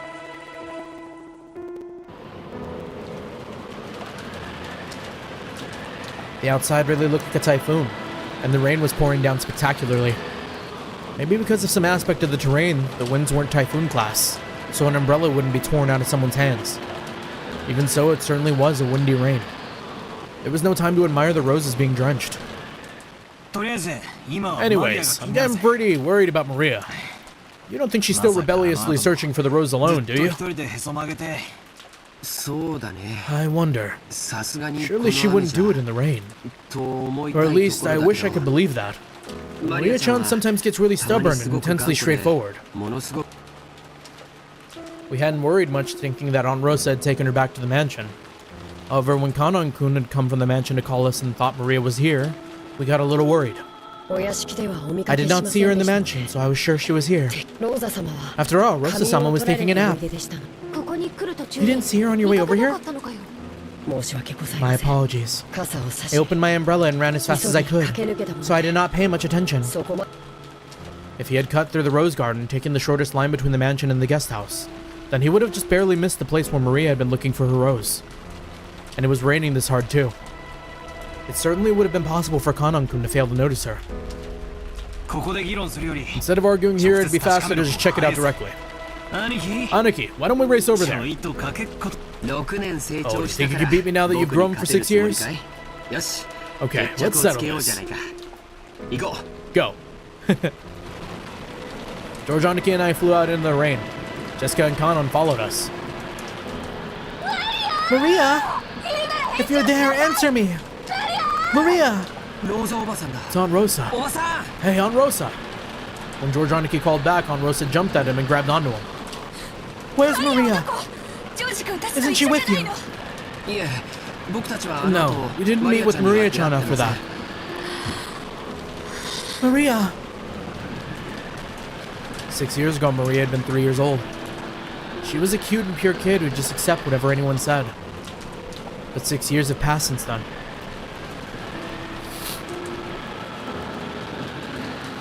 She's 9 now, and experiencing the ups and downs of life should have taught her something. But Maria, are you telling me you're still as innocent and pure as you used to be? As I circled the rose bed, something white unexpectedly turned to face me. It was a white umbrella. Maria was crouching down holding a white umbrella and still searching for that rose. Who gave her the umbrella? Did I mention I returned? Welcome back, Archaeolus. I don't think you mentioned it this time around. Well, I'm glad she has an umbrella. Is she gonna say Beatrice gave it to her? Her face, which had turned bright red from her crying her eyes out, was dirtied with water and mud. It was truly a pitiful sight. Maria, are you still looking? Can't find it. Can't find my rose. Maria had probably been here since the rain started pouring down. Her shoulders were freezing. She looked tired to the bone, but fortunately, since she was holding an umbrella, she wasn't completely soaked. The umbrella probably came from the handbag Maria always carried around. Thank goodness. Seriously, thank goodness. Battler-kun, thank goodness you found her. Maria! I'm sorry. I'm so sorry. Rosa threw her umbrella aside and hugged Maria. It's not here. My rose isn't here. I'll look for it with you later. Okay? So just put it on hold for today. Okay? Put it on hold for today. It looked like Maria still wasn't able to accept it, but she no longer had enough energy left to resist. Jessica and Kanon-kun caught up with us. I'll have a towel ready in the mansion immediately. Maria, were you here all this time? I'm sorry. I'm sorry for being such a bad mother. Aunt Rosa, why don't we head back to the mansion for the time being? If we stay here, Maria will catch a cold. You're right. Maria, let's go. If we don't get you cleaned up, Grandfather will be mad. Hungry. It's already time to eat. You did a good job holding out, Maria. Yeah, I had a friend compare Rosa to an alcoholic abuser. I mean, I could see it. It'd be like the equivalent of like her sobering up after her emotional like breakdown. That was like her sobering up. And now that she's sober, she feels bad about what she did.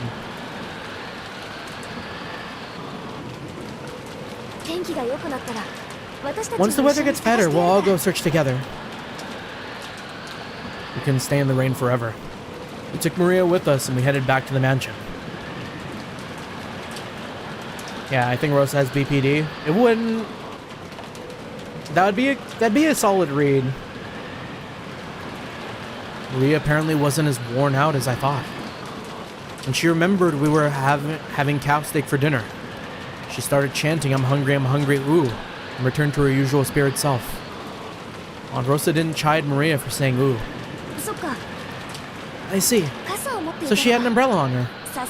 Maria sure is good at packing the right stuff. Ooh, I didn't bring an umbrella.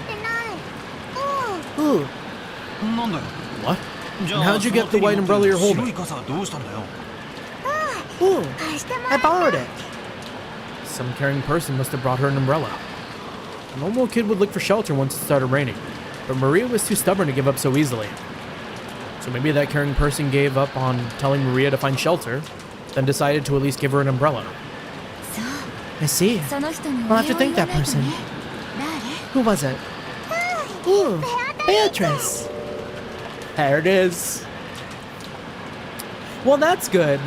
I'm at least glad that Beatrice seems kind to kids. I can respect that.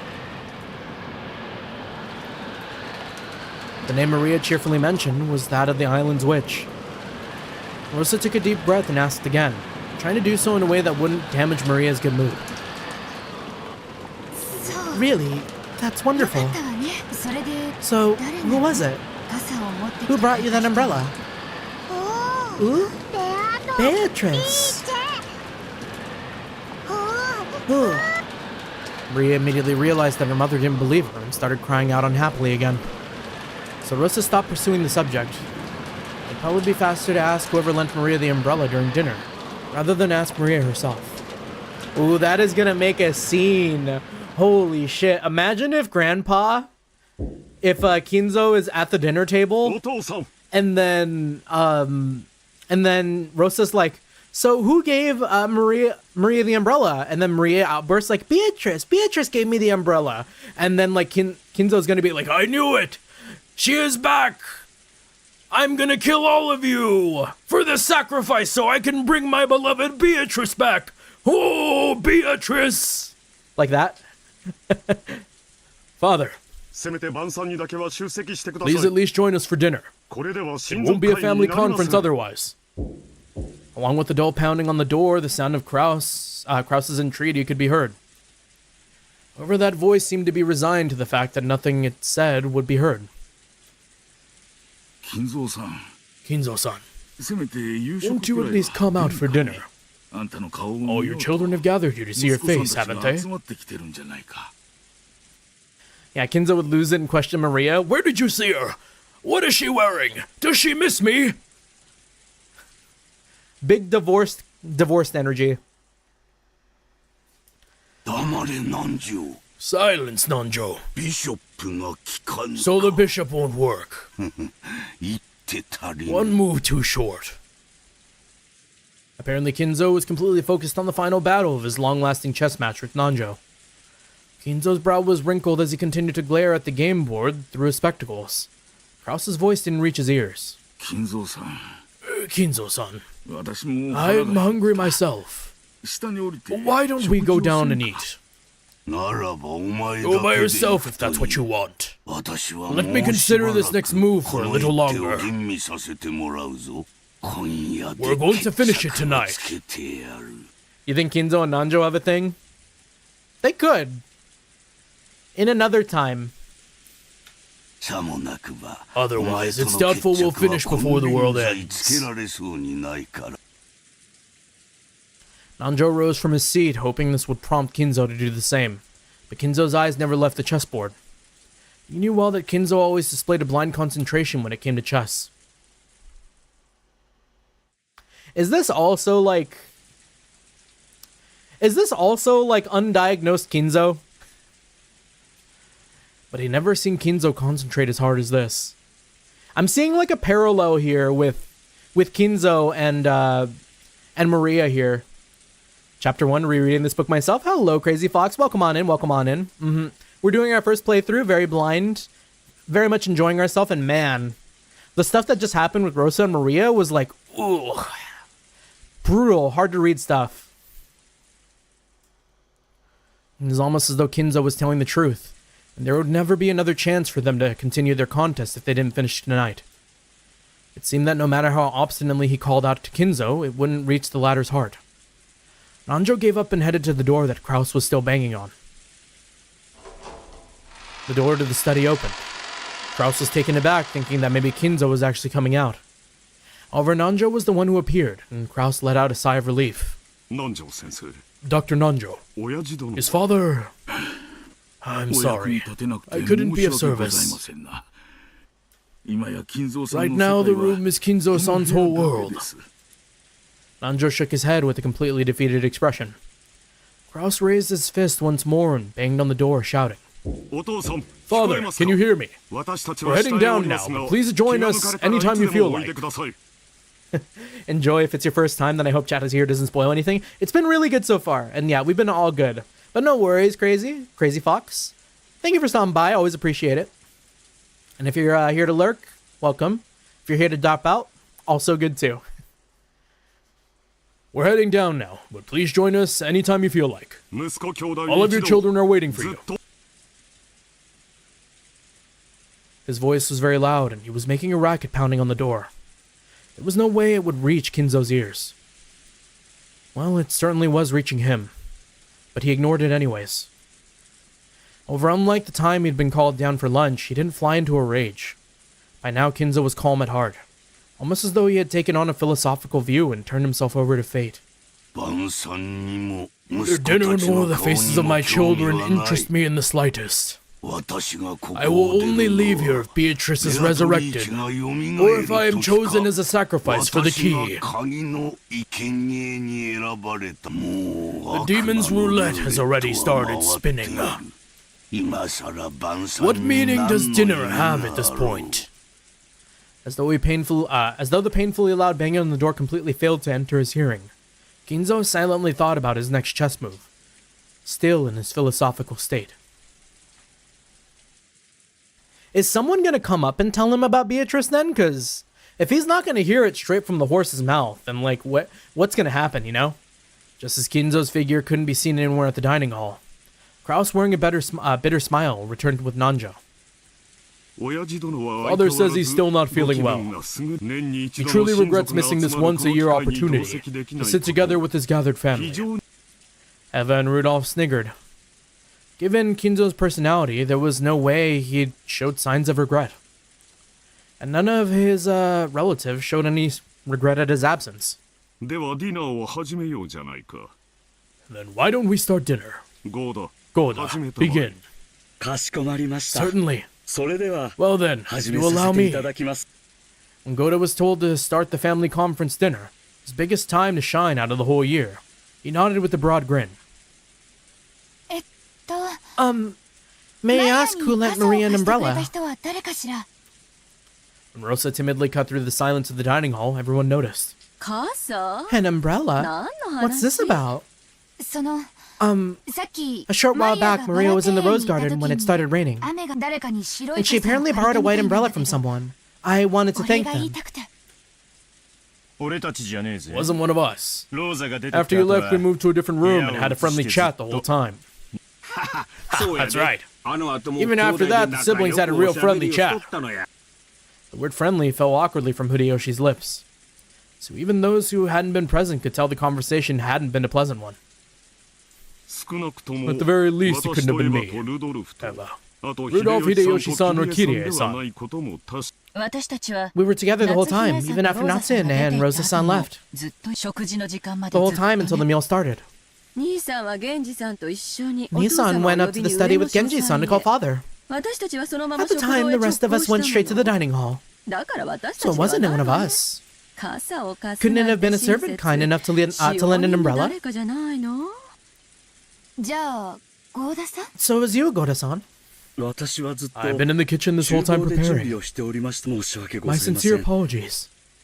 Goda looked slightly disappointed about missing the chance to show off. At that time, Shannon and Kumasawa appeared, pushing a serving cart loaded with hors d'oeuvres. Then what about Kumasawa-san or Shannon-chan? These are the last two, because, Kanan was with us. Yes? Has something gone wrong? Because Shannon had come in part way, she shrank back, mistakenly thinking that the others were searching for the one responsible for some error. It isn't like that. It started to rain when Maria-chan was alone in the rose garden. After that, someone lent her an umbrella. Aunt Rosa said she wanted to thank that person. Imagine Beatrice comes in and is sitting at the head of the table. Beatrice! Maria, her mouth a thin line, said the witch's name in a small voice. Aunt Rosa explained the situation one more time. As she did, Kumasawa-san cackled. There's that laugh. It wasn't us. Shannon-san and I were preparing the rooms together, so we did not go outside. Yes, I'm sorry I wasn't able to be of assistance. Preparing the rooms? What do you mean by that? Because of the rain. We thought it would be troublesome for all the guests to return to the guest house. So the servants were ordered to prepare the guest rooms inside the mansion. Really? How thoughtful. Yes, it certainly would be rude to chase us outside in the rain. Could you give it a rest? Yes. After receiving the order from Madam, Kumasawa-san, Kanon-kun and I started preparing the rooms. And it became time for dinner. So Genji-sama ordered Kanon-kun to go to the guest house and summon the children. Yes. So did Kanon-san find Maria on the way to the guest house and hand her the umbrella? Ooh, wrong! The person who had actually received the umbrella denied it. Rosa was troubled. All she wanted to do was give a word of thanks to the person who had lent the umbrella, but she couldn't find them. And she thought asking like this with everyone gathered for dinner would work immediately. Theoretically, yeah. Then, was it you, Natsuhine-san? I'm sorry. After everyone's friendly chat, my headache was so bad I've been resting in my room. Therefore, I did not go outside. Then who was it? George-kun and the kids? That can't be right. いえ、僕たちじゃ No, あり it ません。 wasn't us. 僕たちはずっ We と were watching television in the guest house テ the レビ whole を見て time. ました。 Actually, we thought Maria had gone back to the mansion with you. Natsuya looking real tired. I don't blame her. She is in a mansion with nobody who's her ally. そこへカノン君が来て And Ganon-kun マリアは came. 一緒じゃないのかと And 聞 he いたん asked で whether Maria was with us. 初めて屋敷にはい That's な when い we のか first と分か realized っ she たんで wasn't in the mansion. 第一俺だったら I mean, if it were me, I'd have grabbed her hand and pulled her under a roof before giving her an umbrella. Rosa was completely baffled. One by one, the relatives and the servants denied that they had done it, even though it really wasn't something anyone would need to hide. So by process of elimination, the number of remaining candidates wasn't large. Of course it wasn't me. Right after it began raining, I visited Kinzo-san's room, and I was playing chess with him until now. Which means it also wasn't grandfather. なんだなんだ Wait a sec. 妙な Isn't this 話 starting に to な get a って bit きたぜ weird? あと残るの Who's って誰だ Then who was it? Genji-san? Wait a second. Don't get me wrong. It's not like I'm searching for some culprit or anything. All I want to do is, as a mother, thank the person who gave Maria an umbrella in the middle of the rain. Giving an umbrella to a girl already in the rain was something to be praised, not hidden. Despite that, no one raised their hand. Why not? Everyone started whispering about how strange this was getting. Calm down, Rosa. Why don't we just ask the person who was lent the umbrella? That's what everyone had been thinking since the beginning. They were all scratching their heads as to why she didn't just ask Maria, who had been given the umbrella. However, Rosa bit her lower lip. After all, she already knew how Maria would answer if asked. Of course. Rudolph-kun here's got it right. Maria-chan, tell your uncle. Who lent you the umbrella? Beatrice! The dining hall was wrapped in silence for an instant, but it was soon interrupted by a burst of laughter. I see. So Beatrice, the witch of the forest, felt pity and lent her an umbrella. All of a sudden, you hear like a dun dun dun dun dun dun dun going down the stairs. Did I hear Beatrice? Oh! What a lovely story. Rosa, there you have it.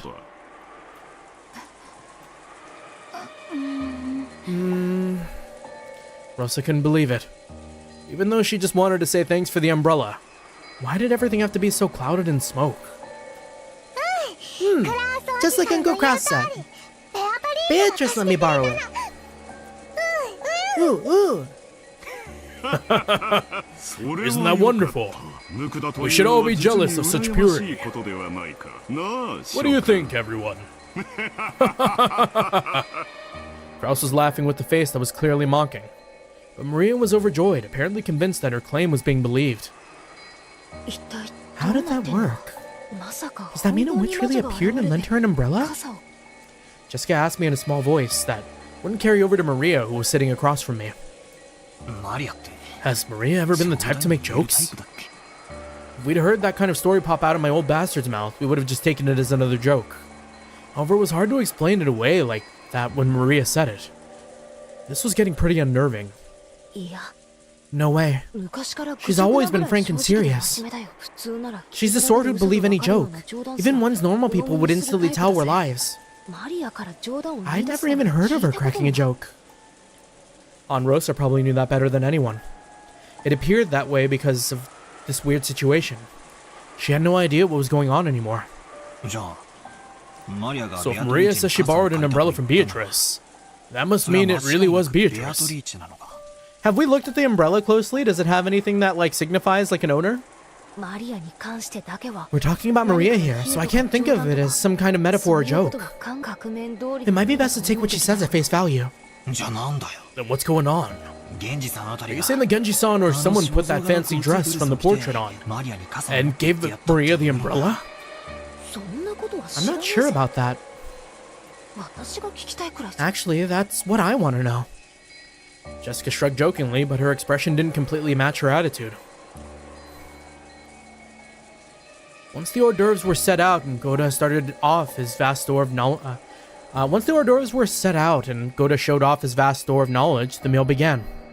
A couple casual chats broke out here and there, but they seemed somehow distant, and the meal ended up being so quiet that you couldn't ignore the sound of the rain sneaking into the dining hall. Yeah, Totsuka Yacht School was the one that caused the most issues most recently. It used solitary confinement both in its ships and the private harbor it used. That's crazy. The rest were cited in its founder's defense in the court records. Damn. Kumasawa and Shannon, pushing the serving cart, ran into Genji and Kanan on their way to the kitchen. Oh, it's Genji-san. Did you lend Maria-san an umbrella? An umbrella? What are you talking about? Well, I heard that when it started raining, Maria-sama was alone in the rose garden.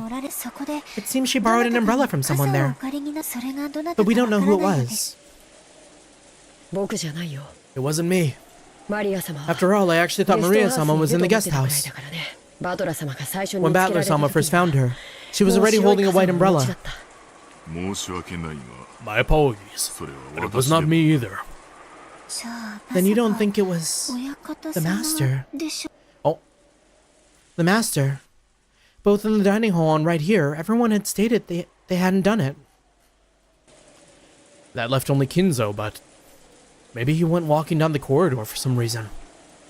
When he just happened to see Maria-sama in the garden without even an umbrella. The master is not particularly fond of Maria-sama.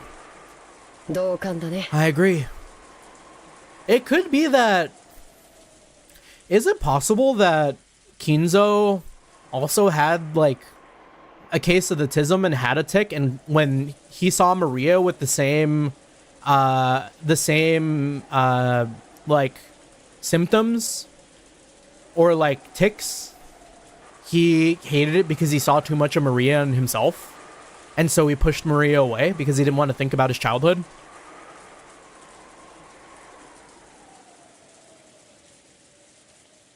That's a read. That's certainly a read. I agree. I can't imagine that for Maria-sama's sake, he'd go to all the trouble of descending the stairs with an umbrella. Oh my, how troublesome. Does that mean that the one who lent Maria-sama an umbrella really was Beatrice-sama?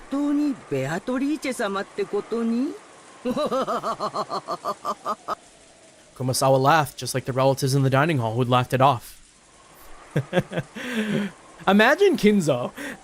Can you imagine, like, when we're not watching Kinzo? He's in the parlor with Nanjo, right? Nanjo is not Nanjo. Who's the doctor again? Not Nanjo, but the other guy. No, it is Nanjo. He's in the parlor with Nanjo, and he's going like, "Make your next move, Nanjo. Ooh, ooh." Kumasawa laughed, just like the relatives in the dining hall who had laughed it off. She couldn't think of any other way to break through the smoke veiling the current situation. Just then the crisp sound of hands clapping twice rang through the hallway. They all turned around at once to see Goda coming out of the dining hall. Okay, everyone. When serving a dinner, proper timing while setting the table is essential. Kinzo. Maria's uuu-ing brings back my days of uuu-ing, damn it. Please immediately see to setting out the soup. Genji-san. The women are in the middle of an important job, so please don't get in the way. Kanon glared at Goda for being rude to Genji, a person Kanon respected. Genji, realizing this, patted Kanon once on the shoulder as a warning. Kanon reluctantly turned away and returned his expression to normal. Obey Goda's instruction. Hurry and prepare the dining table. Come now, there's no time. Don't dawdle. Hurry. Goda grabbed the serving cart from Shannon and steadily pushed it towards the kitchen. Then please allow us to return to the kitchen. After all, Goda-san's temper is short. Can I do it? Because it's kind of like, you really got to reach into your throat for this Chiyo laugh. Right? That's kind of right. Let me hear it again. では、私どもも厨房に戻らせていただきます。コウダさんも気の短い方ですからね。Yeah. Please excuse me as well. My day's perfect now. Kumasawa and Shannon left. Only Genji and Kanon remained. Through the window, the darkness of the rainy night could be seen, along with the occasional thunderbolt. Yo, a track? Hell's Hall? We're cooked. Beatrice is gonna come up and kill everyone. Genji-sama. Did Did Beatrice-sama really return? I don't know. Shall I inform the master? That is not necessary. If she truly has returned, she will eventually appear before the master of her own accord. Furthermore, she is a fickle person. Ah, so Genji even knows a bit about Beatrice in that way. It will be pointless to report to the master only to find that she does not appear. I wonder if this means the master's ceremony has already begun. Probably. However, that has nothing to do with furniture like us. We must continue to return the favor we received from the master until our final moments. I mean, a furniture would not be a subject to sacrifice. Maybe them being furniture to the Yoshida family manor is a way of protecting themselves from Beatrice? Yes. That is furniture's duty. The thunder crashed once more. Except for those instants where lightning lit up the sky, nothing could be seen out the windows but the darkness of night. Just as humans rule when the sun is up, those that are not human rule when the sun is down. The darkness of night that now surrounded Rokenjima was ruled by another master, not the Yoshida family. Did the master take pity on Maria when she was alone and being pummeled by the rain in the rose garden, lending her an umbrella? Kanon looked at the rose garden's lights, dimly visible beyond the window. Dim lights weren't enough to illuminate the surrounding area.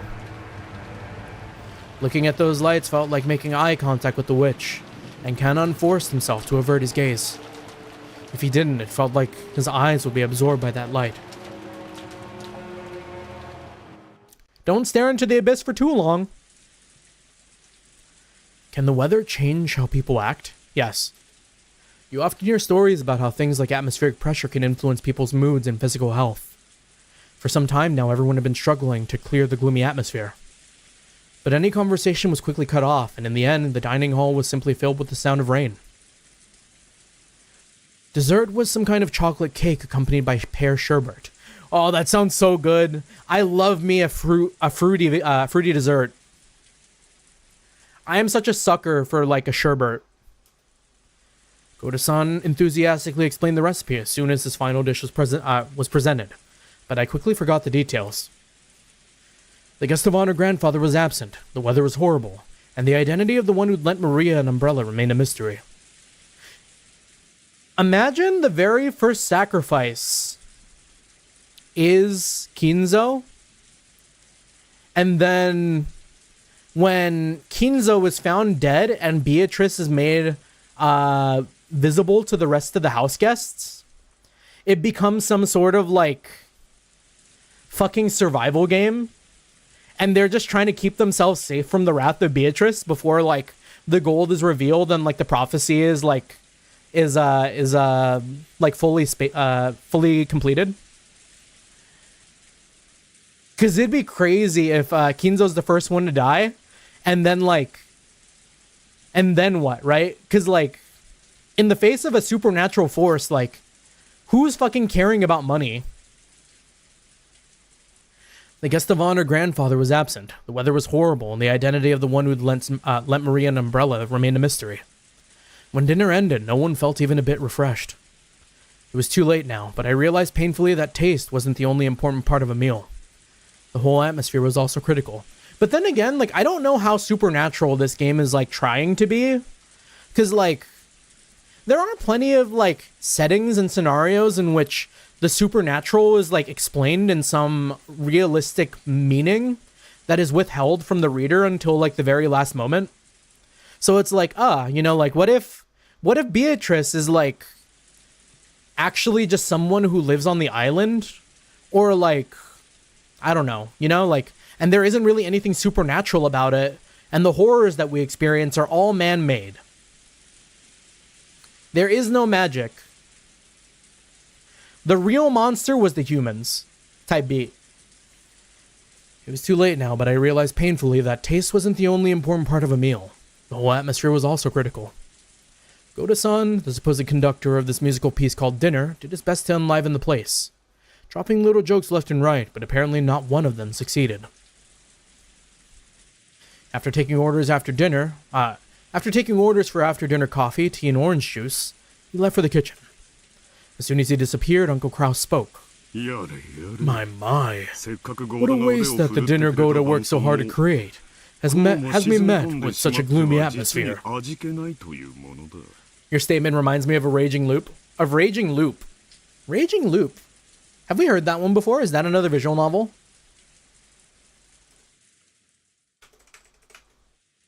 Ah. Cool. Yes, absolutely. It just feels like nothing would taste good today. I'd like to know why you feel that way. Later on, I'll do all I can as your older brother to help cheer you up. Aunt Eva grimaced slightly. I'd already heard she wasn't on good terms with Uncle Kraus, but it was pretty clear now. When I looked around, I noticed that my father and Aunt Rosa were also grimacing. Apparently there was something besides the weather troubling all of them. Both Aunt Eva and my dad aren't looking too happy. Really? I don't think so. I asked Aunt Nazi, who was sitting on my right, but she seemed to be in a bad mood as well. She snapped back as if to say she was absolutely not interested. Well, our adult conversation got a little complicated. It isn't something kids like you need to worry about, Battler-kun. Isn't that right, Nazi-san? Kirie-san. Uncle Hideyoshi laughed as he spoke, but without his usual brightness. So I could vaguely imagine just how complicated their adult conversation had become. On top of that, even Aunt Natsu and Kirie-san, the people he had directed his comment to, ignored him as though they hadn't heard anything. I didn't know what kind of conversation they'd been having while us kids were away, but it reminded me of how Dad said he had stomach cramps when we arrived at this mansion. The family conference might have been a playful reunion to us kids, but it was definitely different for the adults. After Uncle Hideyoshi's comment was ignored by the other adults and an awkward silence fell over the room, Kirie-san spoke up. We were talking about how the kids' careers would turn out. Such as what lies in your future, Battler-kun. Will you just drift on into college? Wouldn't that be a little disheartening as a starting line for the long race of life? Oh, wait a sec. Kirie-san, if you start talking about something like that in the middle of a meal, it won't digest well, and we'll all end up getting constipated. That's right. We're talking about Battler-kun and Jessica-chan's careers. You gotta think seriously about the future. Hideyoshi heartily agreed as if they had really been talking about that. But that was probably wrong. Kirie-san had been obviously trying to change the subject. However, if Kirie-san had determined that this was the best course of action for now, then she was probably right. Taking this into account, I cast aside my suspicions as the cause behind Aunt Eva and Dad's bad moods. At long last, the serving cart returned filled with coffee and tea. Kumasawa-san and Shannon-chan served it to everyone. Goda-san then explained that this concluded tonight's meal. If only the mood had been a bit more cheery, it might have been the best dinner of my life. It was a shame that the best dinners couldn't have been had under the best conditions. Jojo-ni-chan, is dinner over now? We love to see a smile on Maria's face again. Huge. Over? Yes. With this, dinner's finished. Don't be rude. Stay in your seat and calmly drink up. $1 million smile. 5 million yen smile. Or 2.5 million yen smile. Maria looked like she was really excited by the occasional crashing thunder. Maybe she wanted to quickly finish eating and run over to the window. She had been fidgeting for a while, waiting for the meal to end. Some people were afraid of thunder, while others find it interesting, and Maria was apparently one of the latter sort. Racist queer people call that shit Pride and Prejudice. That's pretty good. Therefore, when she heard from George Oniki that dinner was over, a huge smile broke across her face. She then rose from her seat, took out her handbag, which she'd set under the seat, never having left it even while she was eating, and began fishing around inside of it. No one seemed particularly concerned by this behavior. What's that? Where did you get that? George is the first to notice. Is she holding like an ingot of gold? Imagine! As he spoke, Battler noticed too. Oh! They saw that Maria was now holding a beautiful Western-style envelope. On the front of the envelope, the Yoshimiya family crest, the one-winged eagle, was done in gold leaf. Furthermore, the fact that it was sealed with dark red wax made it clear that this wasn't something Maria could have bought as a prank. Or brought as a prank. Maria-chan, what is that? It seemed that Natsuki had also noticed the strangeness of the envelope Maria was holding. Her voice sounded too serious for someone admonishing a small child, so the relatives around us finally noticed too. What's the matter, Natsuki-san? What is that? Maria, where did you pick that up? Is she gonna say it was in the umbrella? That envelope has Kinzo-san's. When Nanja muttered that, even us kids could understand why everyone seemed to be frozen solid. That envelope that Maria held was one of the Yoshimiya family head's custom-made envelopes for private use. In other words, it could only mean one thing. This envelope contained a message from Kinzo. Oh. What is an envelope like that doing here?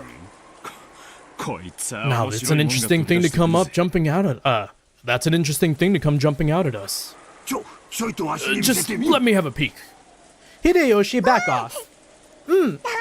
No, wait, I'll read it. Yeah, let Maria read it. It's her letter. I was told to read it to everyone.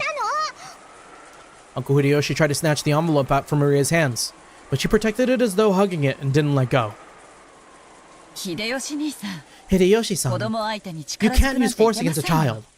Maria-chan, where did you get this envelope? Can you imagine, like, Kirie saying that, and then at the other end of the, or at the opposite end of her, where, what's it called? Where Rosa's sitting, or whatever, the opposite end? You just, like, see her kind of, like, wince a little bit, like, Maria-chan, where did you get that envelope? We just got a letter. We just got a letter. We just got a letter. I wonder who it's from. I think that's how it went, right? When I was growing up as a little kid, Blue's Clues was my jam. I got it from Beatrice when she gave me the umbrella. She told me to read it to everyone after the meal was over. God dang. Rosa looking guilty. I'm the witch's messenger. Oh, that would freak me the fuck out if I were just someone at the table. Messenger? Messenger? The almighty witch of the island sure likes to mess around. Battler tried to joke about it, but no one laughed. I wonder what's written inside of it, Maria-chan. Gonna read it. Ooh. Maria casually opened the envelope. I am Beatrice, and I'm going to kill you all. Ooh. It was sealed only with wax, so she just had to remove the sealing wax to open it. The sealing wax fell onto the desk. Hideyoshi hastily picked it up and stared fixatedly at it. He then set it in the center of the table, where Natsuki, Kirie, and Nanjo stared at it. Imprinted in the sealing wax was the one-winged angel. I was thinking fucking Sephiroth for a second. Imprinted in the sealing wax was the one-winged eagle, which was the Yoshimiya family crest and also Kinzo's personal crest. This is the family head's personal crest. I know it from the letters I've received from Kinzo-san before. Without a doubt, this is his wax seal. But aren't there several things in this mansion bearing that crest? For example, if there was some kind of stamp for wax seals, couldn't someone other than Kinzo have used it? No.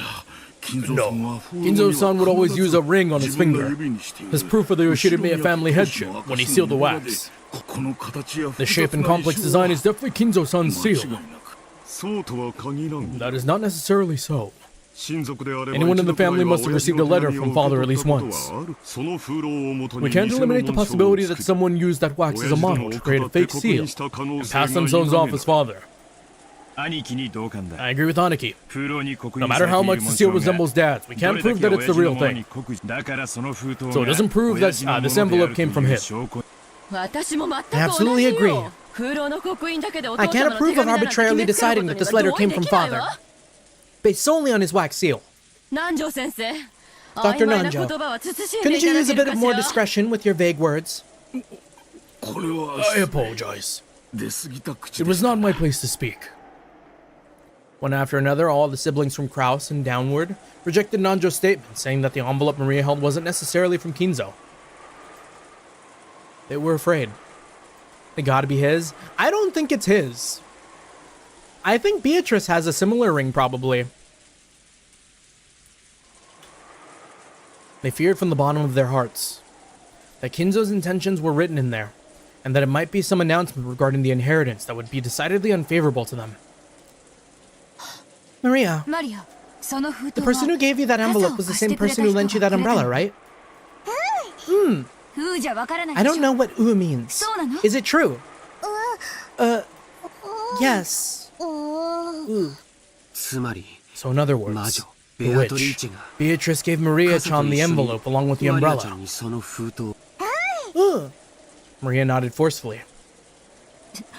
I agree with my husband. It's a dubious letter handed over by some suspicious person. It isn't even worth reading. There's nothing wrong with just reading it, right? Battler said it to Jessica in a small voice, trying to act tough, but Natsuki heard him clearly and glared at him with threatening eyes. I left for a moment. Did he promise to sing the letter song every time this happens? Is there gonna be more letters? Maybe. I'd be down. And then, Beatrice told you to read it after the meal was over, right, Maria? It's okay, everyone. This envelope didn't come from grandfather, but from Beatrice. Regardless of who actually wrote it, why can't we just hear what's inside before we decide? That's right. Even if father didn't necessarily write it, I'd still like to know what's written inside. Maria-chan, I'm sorry I tried to take it from you by force earlier. I apologize. So will you read it aloud in front of everyone? Maria, read it. I hope there's no difficult kanji in here. All the relatives stared fiercely at Maria. She spread the letter open with a rustle. Do you think it really did come from Dad?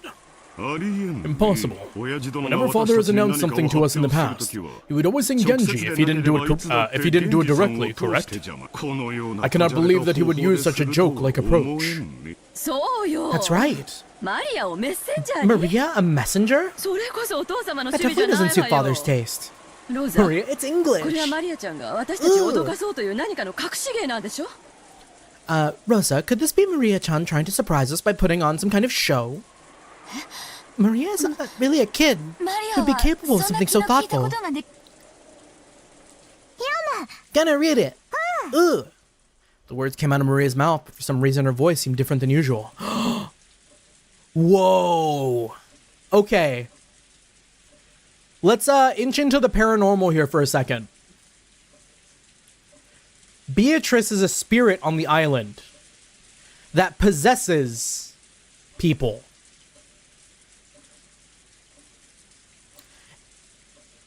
And maybe it's going to take control of Maria, and she's going to read the message herself? Yume getting possessed again. I mean, Maria, true. We love to possess the 9-year-olds for the bit. Everyone suddenly went silent. Whoa. No, that's not Maria. Welcome to Rokkenjima, members of the Yoshirimiya family. I am Beatrice, the alchemist for this family employed by Kinzo-sama himself. Nah, I would be fucking tweaking if Maria started talking like this.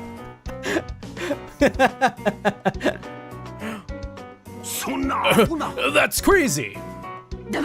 Quiet. I have served him for many years in accordance with our contract. But on this day, Kinzo-sama has announced the final suspension of that contract. Therefore, I ask that you acknowledge my resignation from the position of family alchemist from this day forward. Music getting funky. The song's called Fishy Aroma. Finally no more ooze. It's a great day. I miss the ooze. I actually like the ooze. How foolish. What nonsense. I can't stand to listen to that. And now there is one part of the contract that must be explained to all present. I, Beatrice, lent Kinzo-sama a vast quantity of gold under certain terms. One of these terms specifies that all the gold is to be returned to me upon the termination of the contract. Furthermore, I am to receive everything of the Yoshirimiya family as interest. Oh, we gonna be broke! Ridiculous! It's been ridiculous from the very beginning. So it's basically one of those things, right? Doesn't it sound just like one of those contracts with the devil? The contract's expired, so they've come to collect with interest. Is she trying to grab some retirement money for her old age or something? What a cheeky witch. Battler-kun. Now isn't the time to be joking around. Battler made a face as if to ask, if I can't make fun of this, then what can I make fun of, right? Like, the only way to fight off the unspeakable horrors of like a ghost possessing a small child and possibly like you know, taking your entire family bloodline into poverty, make a joke about it. It's a little spooky. Battler made a face as if to ask, if you can't make fun of this, what can I make fun of? Some of the adults' faces were pale while others looked dazed. After hearing this, you may feel as though Kinzo-sama has been savagely ruthless. I'm wondering, is it the same voice? Is this Maria's voice, but in a more, like, proper tone? Because, like, it sounds so different from when she's going, ooh, ooh, you know?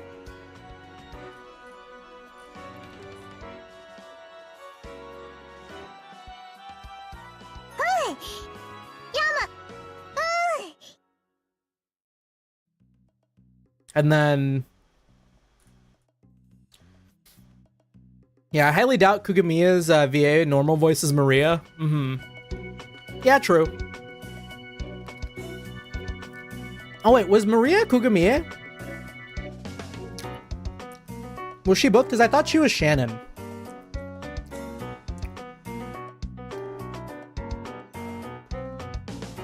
VA check. This was Yui Horii.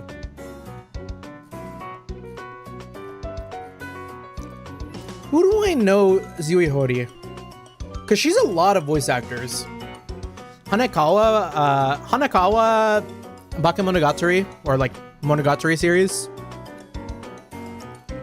I mean, I only watch Bake. Do I not know too many Yui Horii VA roles? I don't know. Real ones, listen in and let me know if this is Yui Horii. She was in Star Rail, I think. After hearing this, you may feel as though Kinzo-sama has been savagely ruthless. However,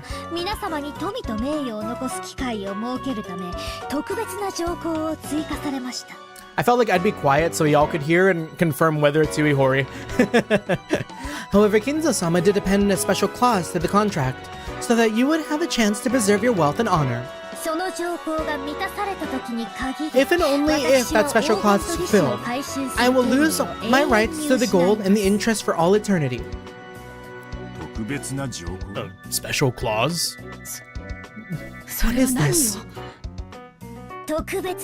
Special clause. Beatrice retains the right to collect the gold and accumulated interest upon the termination of the contract.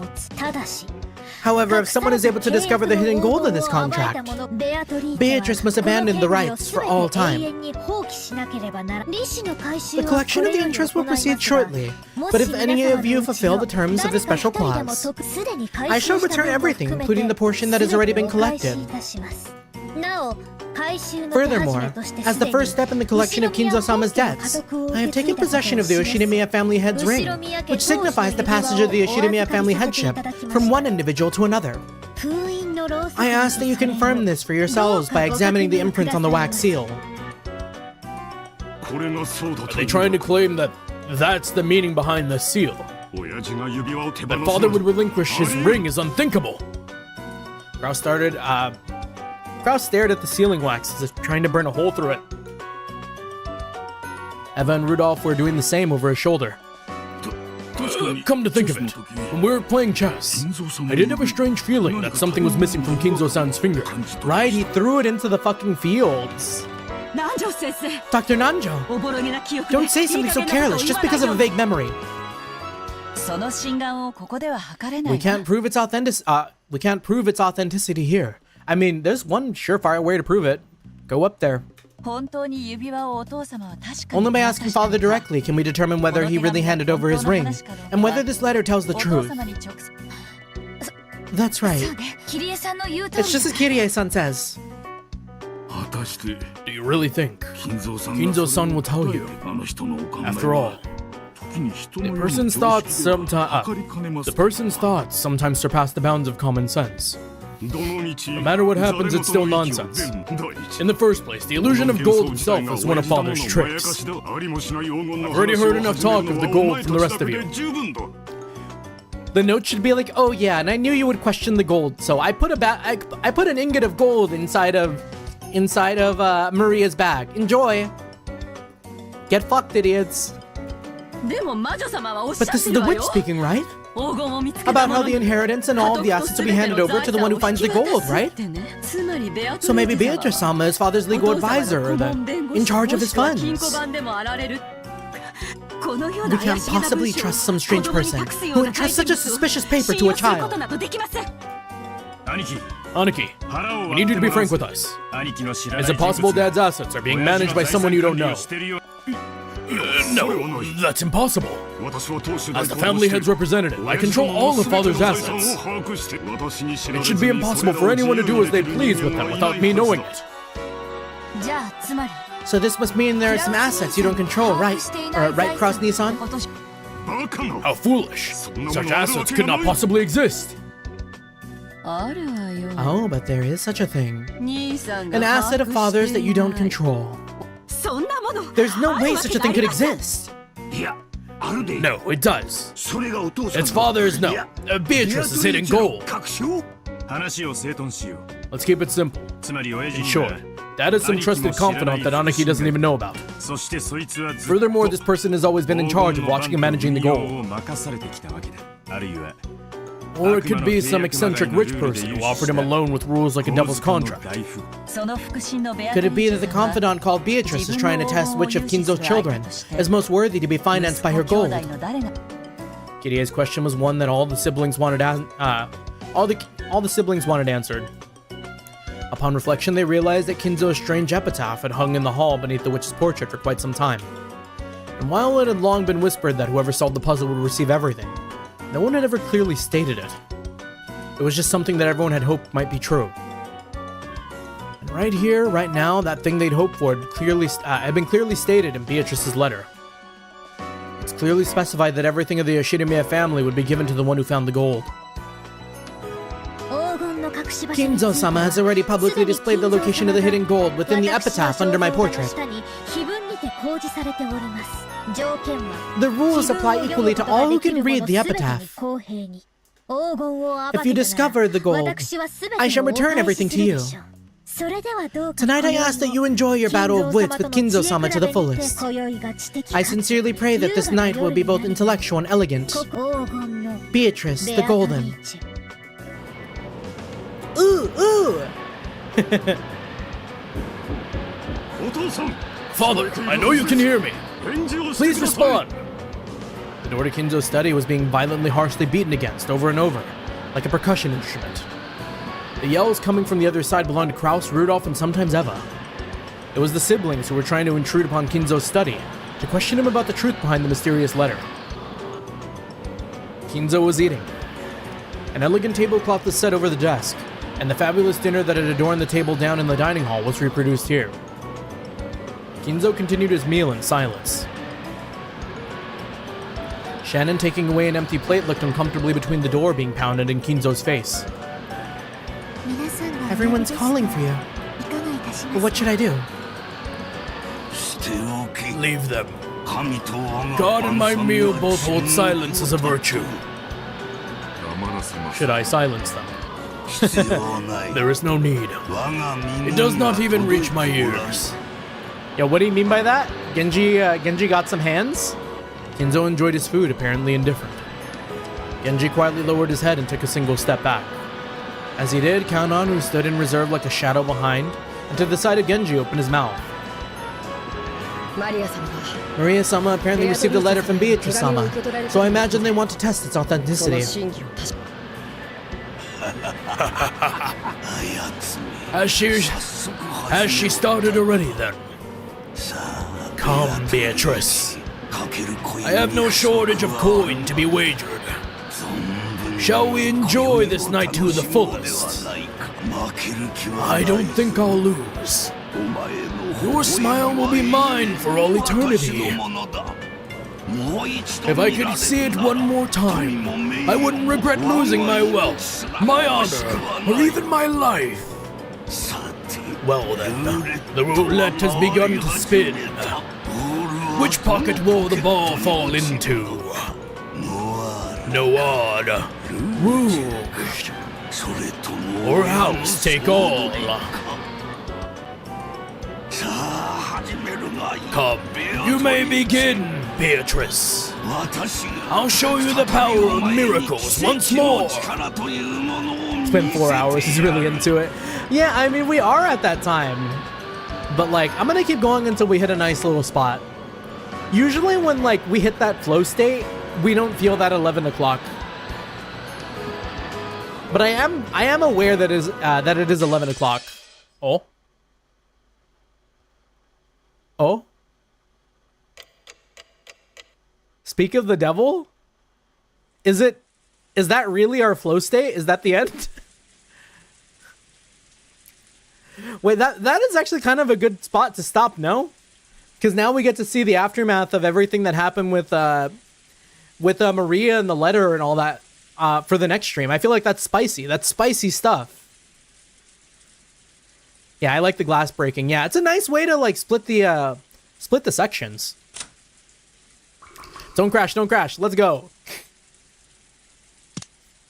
Fits the vibe. True. Whoa, okay. But the great witch Beatrice the Golden heard my needs, and she was like, okay, this guy's got work tomorrow. Let's find a nice way to split the section, and then segue into closing out. But ooh, GG, ooh. Really, really peak stuff. I'm really seeing the like impeccable writing.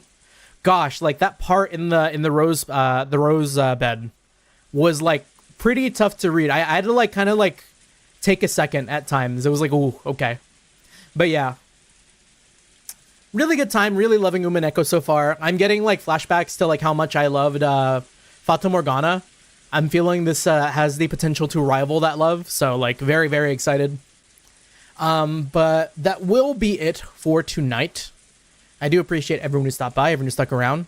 And maybe we can raid into someone tonight before we end the week. Let me see. Who's going right now? Where can we send our peeps? Yeah, Ryukishi 07 is one of the best writers of the 21st century, in my opinion. I believe it.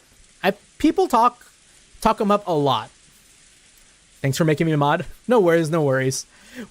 the chats are gonna get way more unhinged now because I know YouTube was out to get you, Noobly, and it's like now there's nothing stopping you. You can genuinely like just go hog wild. But if it gets too hog wild, I might revoke it. But I'm putting a lot of faith. I'm putting a lot of faith. Let's see. I don't feel like going into someone new. Felania, maybe? I make chats more funny. We love it. We love it. We enjoy it. We have a good time. Yeah, let's raid into Felania again. She's at a really cool part of Grand Blue Fantasy Relink. Maybe we could stop by for a sec before we GG's for the night. Da da da da da da da. I don't even know why I went into the Indiana Jones thing. But that is the link for our raid and our usual raid message right over here. Da da da. That is going to be where we're going to end our night. For everyone who stopped by, everyone who stuck around, thank you so much. Always appreciate the company. Make sure to like and subscribe as it does help us out immensely. Ooh. And next week is going to be interesting. I'm going to work out my schedule probably right now. I'm going to be busy on Tuesday night as well as Saturday likely for some Call of Cthulhu. We're going to try to finish it. So that cuts out like a couple of stream days. So I don't know if I'm going to get to Halo, and Wednesday is going to be Project Zomboid. So we'll figure it out. But be on the lookout for that schedule. I think tomorrow we'll do more in Stars in Time. But yeah, that being said, GG's. Thank you. Peace.